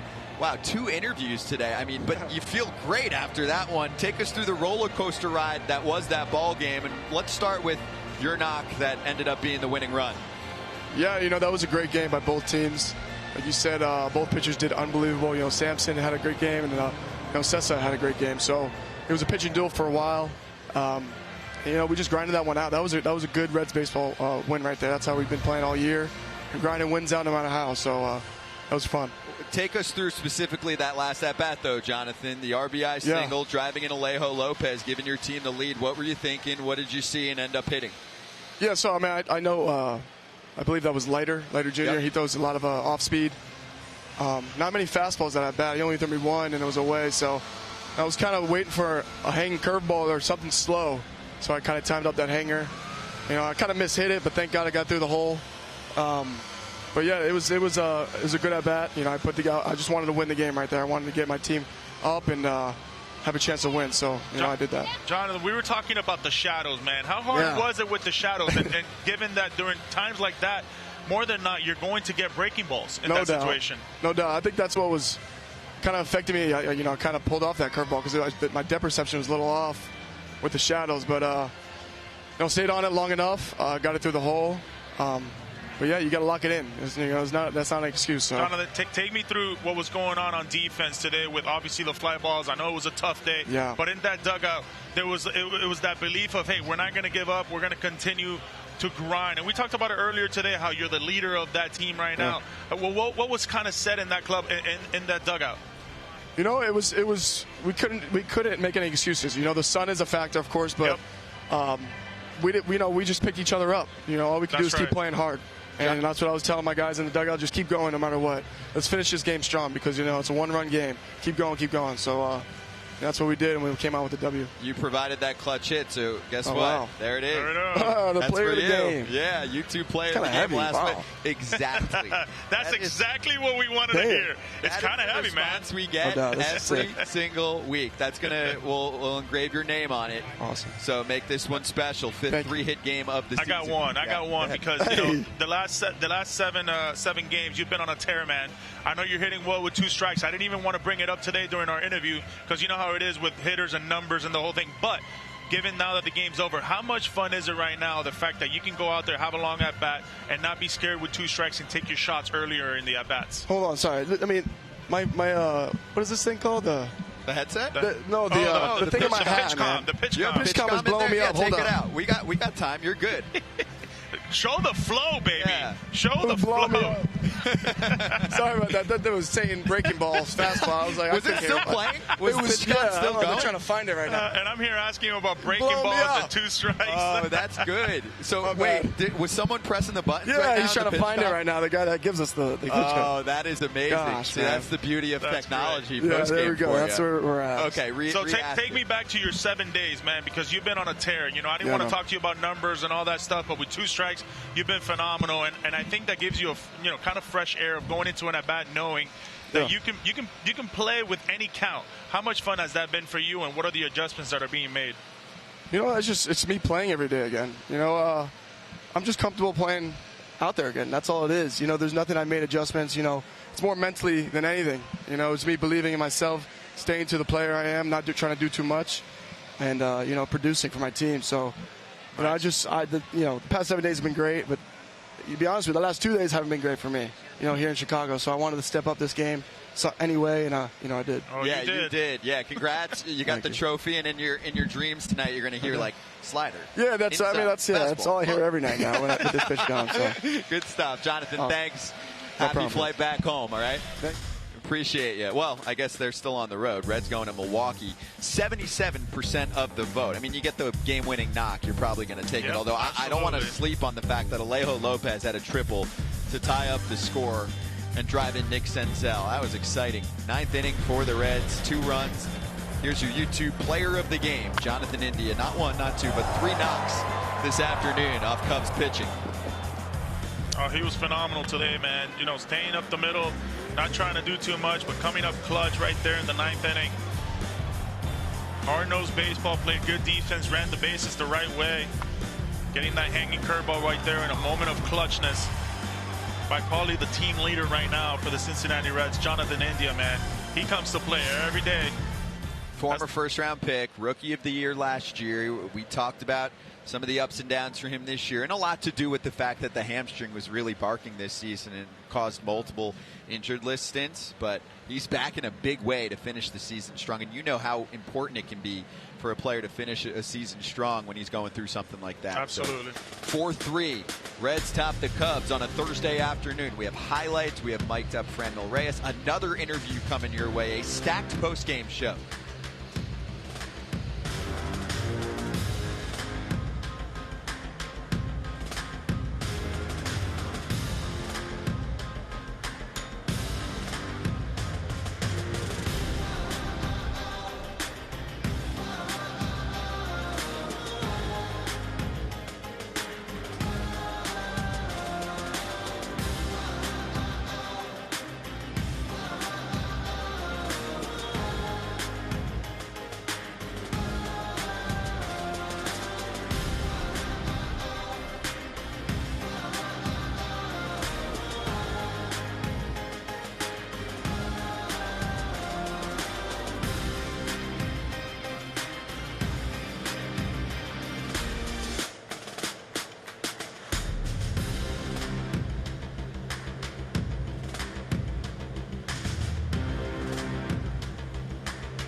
that's your final line. 4-3. Reds on top of the Cubs. It was a back and forth battle. Yeah, it was. All afternoon. It was fun. You want to see what it looked like? Oh, here? please. All right, let's do it. Highlights from today. Run it. And hello to everyone watching worldwide on YouTube for our last game, our last stop on the tour of the entire season. He rips one. What a stop by Bodie, but he can't grab the baseball with enough time. Still the throw there, but late. And India's going to reach.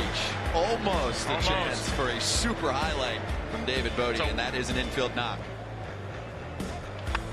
Left side, so much work for Bodie. Whips to second for one. There's two. The double play to sit down the side. Wow, got him on 3 pitches. Down on strikes. 8-pitch dominance. Luis Cessa breezing through the first. Absolute play right there. Jose Barrero finds the baseball, and the baseball found him. The baseball found him. That was a knuckleball right there. There it is. There it is. Good pitch right there, man. He is very sharp.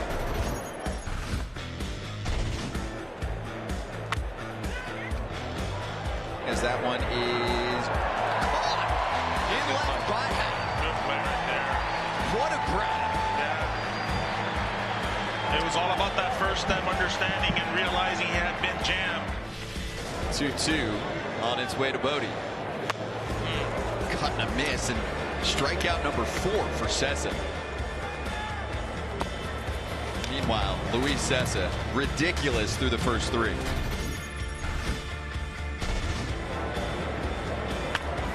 India, shallow center, splashdown, and a leadoff single. And heading for 2, and in there. Oh man, this is game-winning baseball right here. Fraley left side, that's going to drop, and India is held up at third. Yeah, good hold. Left side, and that's going to bring a run home unless they get 2, and they do. First pitch swinging to center. Friedel backtracking towards the track, and he dropped it. Horner is trucking around second, heading for 3, sliding in safely. Leadoff triple for Nico Horner to break up the no-hit bid.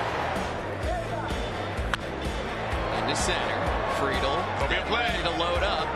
Catch, Horner racing, home, sliding. Head first in there, 1-0 Cubs on the sac fly from P.J. Higgins. He strikes out. Throw to second is, I think it hit him. And Rivas is going to move to third. That caught him on the right arm. But there's going to be called interference. But hey, the Reds get out of it. Yeah, that's the inning. Cessa gets out of it. Kind of got into a little pickle right there, but Cubbies 1-0.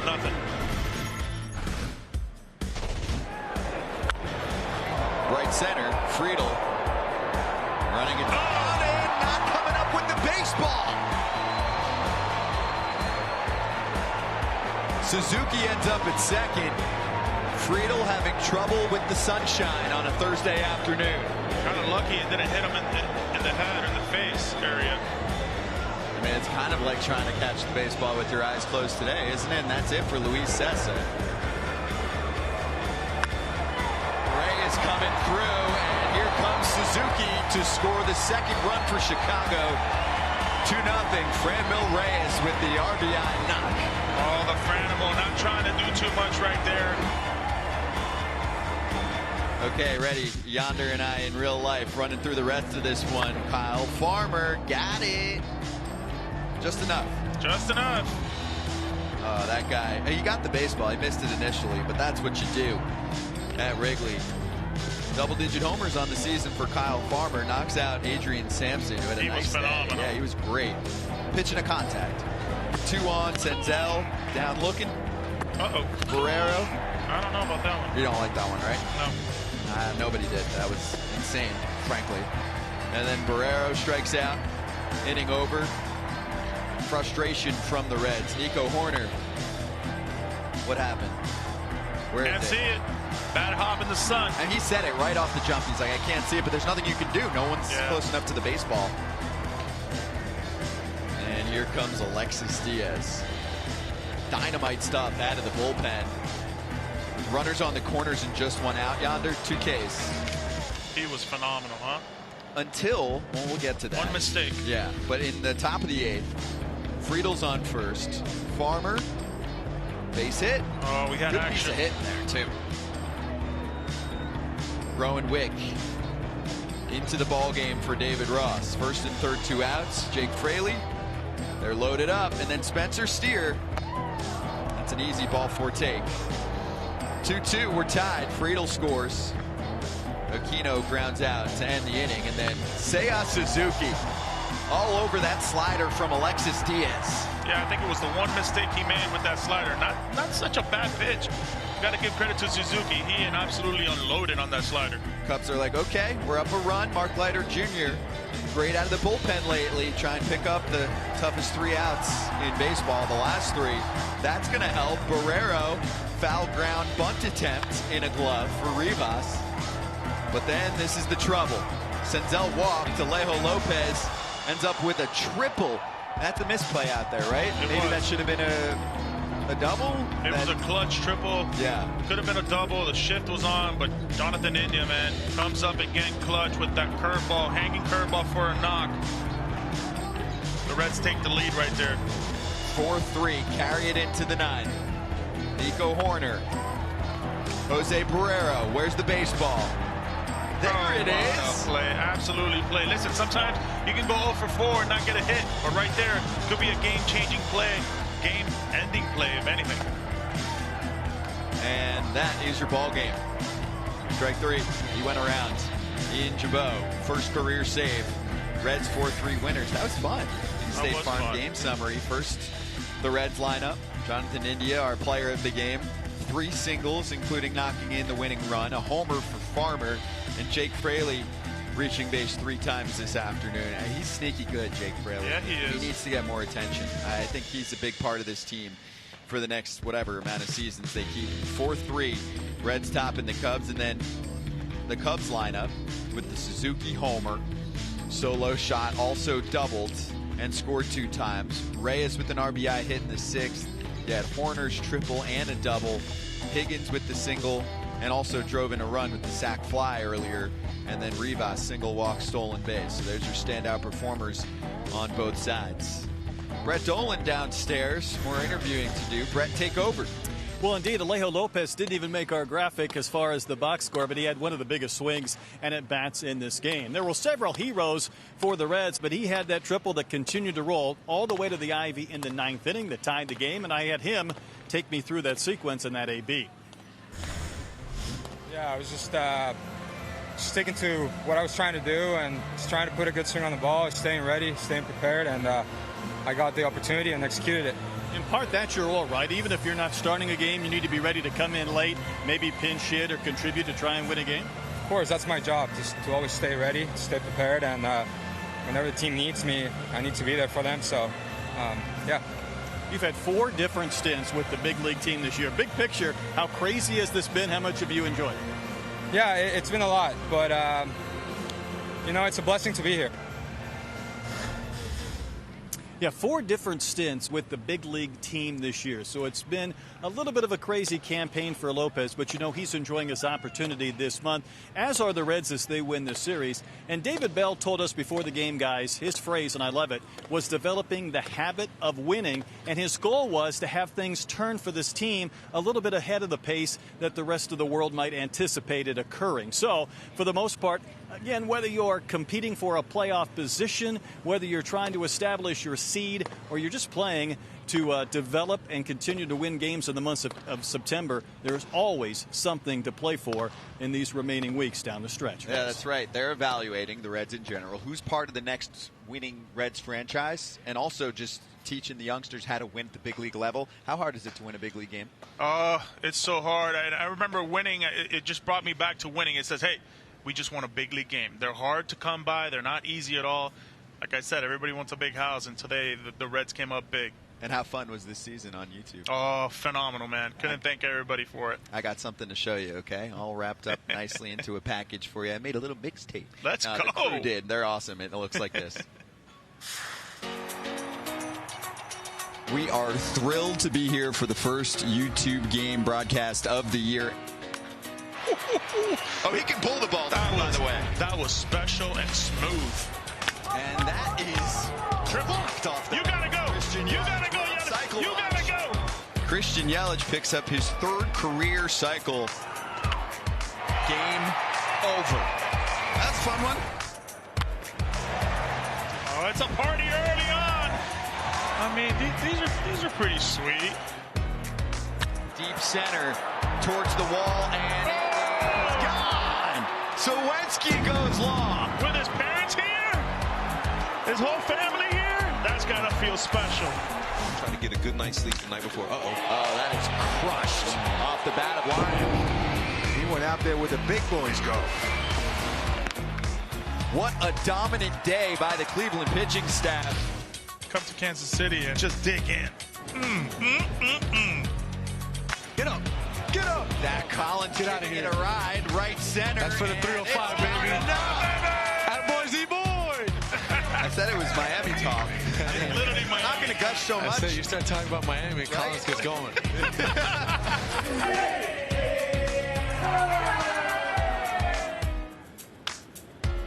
Hot hand on D to start. They're going to need that defense all day long, baby. It's a Grasshopper season. Here we go. Chili flavoring and sea salt. They double up their lead thanks to Luis Ariz. Yeah, does it feel great? This is amazing. We worked hard for this. Infield knock for Kirk. The fastest man alive right there. Boink. Run, Kirky. Solidly struck, but what into a gloving right. It's Hernandez. What a hey, what a tackle. Got him on 3 pitches. Good morning, good afternoon, good night, game over. Oh, man, that is unbelievable. How your arms touch like that? God doggone. How you do that? Can't do that. Towards the wall, tracking it and finding it. Oh, man. A long way to go for Jonathan Davis to secure the baseball. Highlight reel after highlight reel. In the air, lifted deep left. Miranda ends this ball game. Double deck, 3-run blast. Game over. Ravi Tellez muscles up on the first pitch and makes it 3-0 Milwaukee. Big man, big power. Nice big lead in the opening frame for Milwaukee. Shoots one to right. Does he have another? Oh, yeah. Happy Rowdy Day. Would I be okay if I operated? I don't know if that was in the way. Valdez, what a day on the mound for Houston.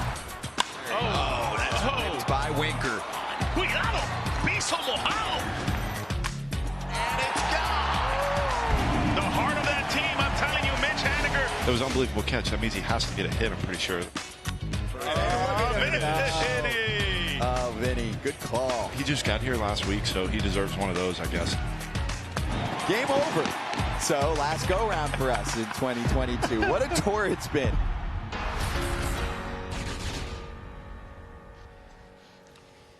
Hey, we did it. That was a fun run. How was the travel? Home game. The travel when was you do legit. a game of the week. That's all right. Did I mention that to you? Yeah. We all know. Hey, did you like the grasshopper?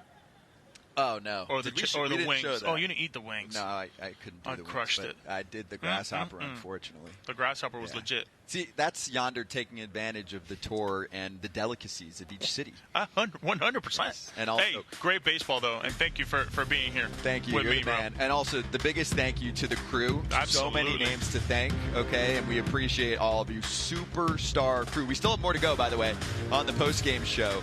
Franmil Reyes was mic'd up. We packaged that all together for you coming up next. Can't wait. Can't wait.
say one of the best parts of what we do each week, mic'd up content. Oh, I can't wait to watch this. Today's selection, Franmil Reyes of the Chicago Cubs. Pretty new to the team.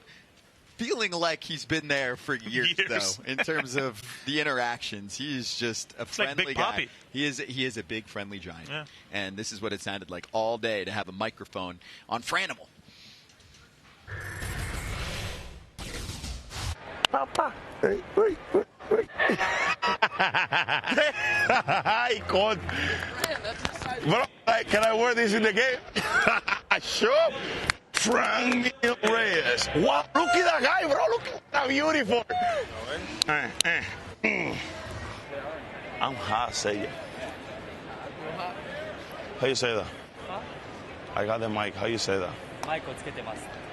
Más comete más. Double play.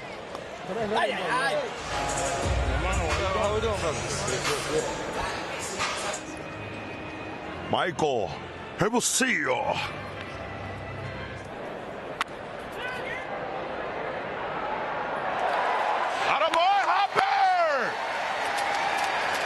Wow. And make everything happen.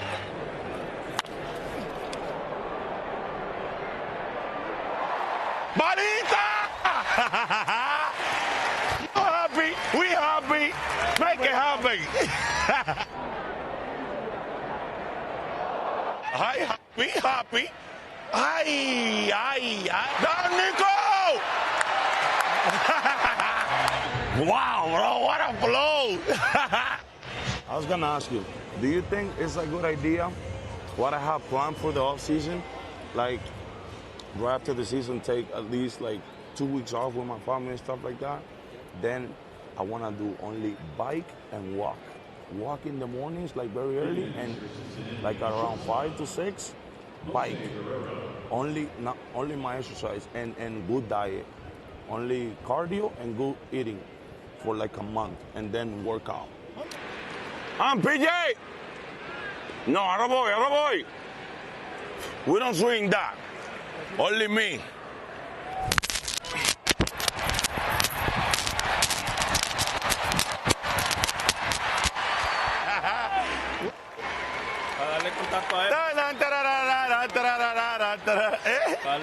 Bro, this year, when I was with Cleveland, we went there and faced him.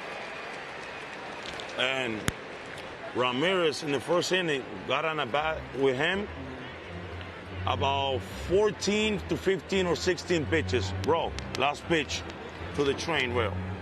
I think the passion and the heart he has about playing this game is what it takes him to have success. He loves it. Loves it. Who do you dreads? I have a lady in Arizona who does them. Her name's Jade. I cut mine out. How long did you have them? Since 18. That's exactly when I started. Really? Yeah.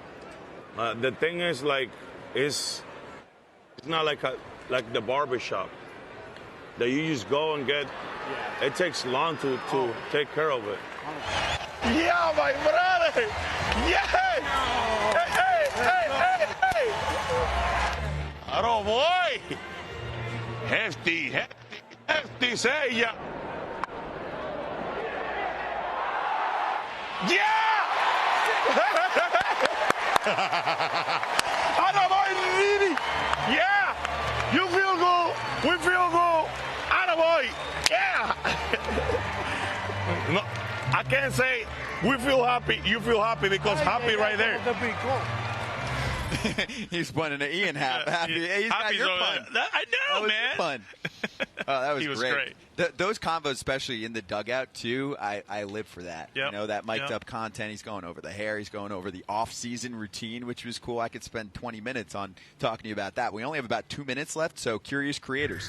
Last time this year that we'll answer questions coming from you. So let's start with Elon.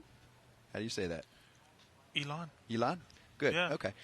Is Jake Fraley one of the most underrated players in the majors? I think so. Yeah, especially today, the way he showed out. I think people are going to know more about him, though. I think we got to let it kind of marinate a little bit. But look out, man. Next year, this kid's going to be a special weapon to have for the Cincinnati Reds. Yeah, when he's healthy, he hit tool, gets on base, takes his walks. Quentin, should Nico Horner win the Gold Glove at shortstop? He's definitely a candidate. Yeah, I think he will. I think he'll be there, you got to say something to Swanson about that, though, in Atlanta. He's done a phenomenal job. I think Lindor has done pretty well as well when it comes to the National League. Ha-Seong Kim for the Padres, he's done a phenomenal job as well. But, yeah, no question about it. I think when you look at the defensive run saves, the metrics of things, he's at the top, and he's going to definitely be in consideration. Tommy Edman, strong, too. I'll give it to Edman for now. Kevin, are Happ and Contreras going to re-sign with the Cubs? I'm going to go Contreras, definitely not. Happ has 1 year left, and I think they're going to trade him in the offseason. I think no. My answer is no to that. I think Happ, he's very valuable right now. I think in the offseason, somebody's going to want to get him. And when you talk about Contreras, at this point right now is offering the qualifying offer. And, clearly I think he might just say no to that as well. And on to the next one. Yeah, so sorry. Probably not, but there'll be other moves. I think they're going to make a lot of moves and spend some money in the offseason. I think so, too. Which team has the brighter future? You know what? This is a 1-1, right? I think both teams have a bright future. I think both of them are doing it differently, though. When you talk about the Cubs in the offseason, I think they're going to spend money. I think they're going to go get a shortstop. I think they're going to go get an ace, possibly a guy that can play some center field for them as well. They're going to win now. I think the Reds, if anything, they're also on a brighter spot because they're not only going to win now, but in the future. We talk about what they have in the minor league system. It is loaded with talent. And I think not only can they can even trade some guys for some big pieces. So if not, I think that both of them are very bright. And I think at the end of the day, both of these teams are going to have to be contending in that Central. I like the Reds prospects better. I like the deep pockets or the deeper pockets of the Cubs better, so it puts them pretty close. Is Joey Votto going to come back in 2024 at the end of his contract? Amani really making us think well ahead. Let's just get him back on the field for 2023. Let's just get him back on the field, and then we'll figure out what 2024 If he wants to come back, he probably I'll tell you, will. Bell said it, right? David Bell. Yeah. This guy takes care of his body like nobody else. If he wants to come back, I think he can. He was playing extremely hurt, by the way. That's important. Jack, should the Cubs spend big this offseason? 100%. Yeah. Show me the money. Let's go. Keep going. Yeah, absolutely. Buy your big shortstop for the future. Go get a Correa. Yeah. Possibly. I think that would be a great move. Go get a guy like Turner. Why not? Both? He's going to be a free agent. No, I'm saying one of those shortstops. One or the other. Yeah, exactly. Go get a guy like Turner. I think he'll be a great fit here for Chicago. Go get a starter. Go get at least one corner infielder, a center fielder if possible. A guy like Carlos Rondon. They'd have to spend a lot, though. But let's keep in mind, this is big. The National League Central, not super strong. No. So you can take advantage. You can take advantage. It's okay. It's mostly been two teams running ship the last few seasons with the Brewers and the St. Louis Cardinals. And maybe Milwaukee hits a little bit of a down period. They're certainly struggling down the stretch here. St. Louis looks really strong. Zane, is Hunter Green one of the best young pitchers in the major leagues? I think so. I think the weapons are there, right? He's 98 to 100, got a good slider. I think his changeup will be developed eventually as he gets older. Sure, no question about it. I think this team and the Reds, wherever Hunter Green goes, is where the Reds are going to go. Yeah. I think that's an ace in the making, and he'll be much better next year as well. Stuff-wise, it's there. He's learning how to be healthy. Utilize it in the bigs. And, got to be healthy. Marcus has Aquino returned to his 2019 form. No, I wouldn't necessarily go there just yet, but I do think it's in there. And I think they're going to give him all the chance in the world. Remember, this guy is a Gold Glover right fielder in any team. He has an absolute cannon until he figures it out. Look, he's in a great ballpark to figure it out offensively. We know that it's in there, right? He's done it in the past, and I think with him, those adjustments that he's making right now, especially with his batting stance, it's going to pay out. Not every player clicks at 21, 22, 23, whatever. I know he's 28. You got to start getting I never clicked. But yes, you did. Stop it. That's what I'm here for. I just survived. One more? It's the big leagues. Last one. Yeah, you survived for double-digit years, so survived. Oscar, how will Ben Zobrist do in the Cubs front office? So he's come on. Ben Zobrist, great dude. He's going to be phenomenal. Yeah, he's going to be fantastic. I don't know what his aspirations are. Like, does he want to be a future, GM or something like that? He certainly has the brain for it. Yeah, he does. Yeah, he's going to be prepared. That's one thing for certain. Prepared. He's going to make adjustments like he did when he played baseball, and an absolute competitor. And he's going to sign all super utility players. Everybody on my team plays everywhere. Can you pitch? Can you catch? Can you play first? Anyway, that was fun, man. What a year. Yeah, man. It happened. Yeah, it happened. Miami boys. Yeah, and this guy has status, airline status. It's serious. But, hey, we appreciate a big shout-out to YouTube. What an amazing partner. I mean, this is Adam was great. Incredible. Best game package that we've ever been a part of. Yeah. Everybody. The names for days. Lynn taking care of us. Lynn was phenomenal. Couldn't do it without you, Lynn. Dan, Fryer. We don't have time to go over all the names, but we love you all. We appreciate you. The whole crew. Fight filling in. Yep. Yonder, Brett. Even our drivers were phenomenal. A little scared here and there. You got to finish strong like that. CJ, JC, whatever. We're logging off. Yeah. It's been a year. See ya. Thanks for watching.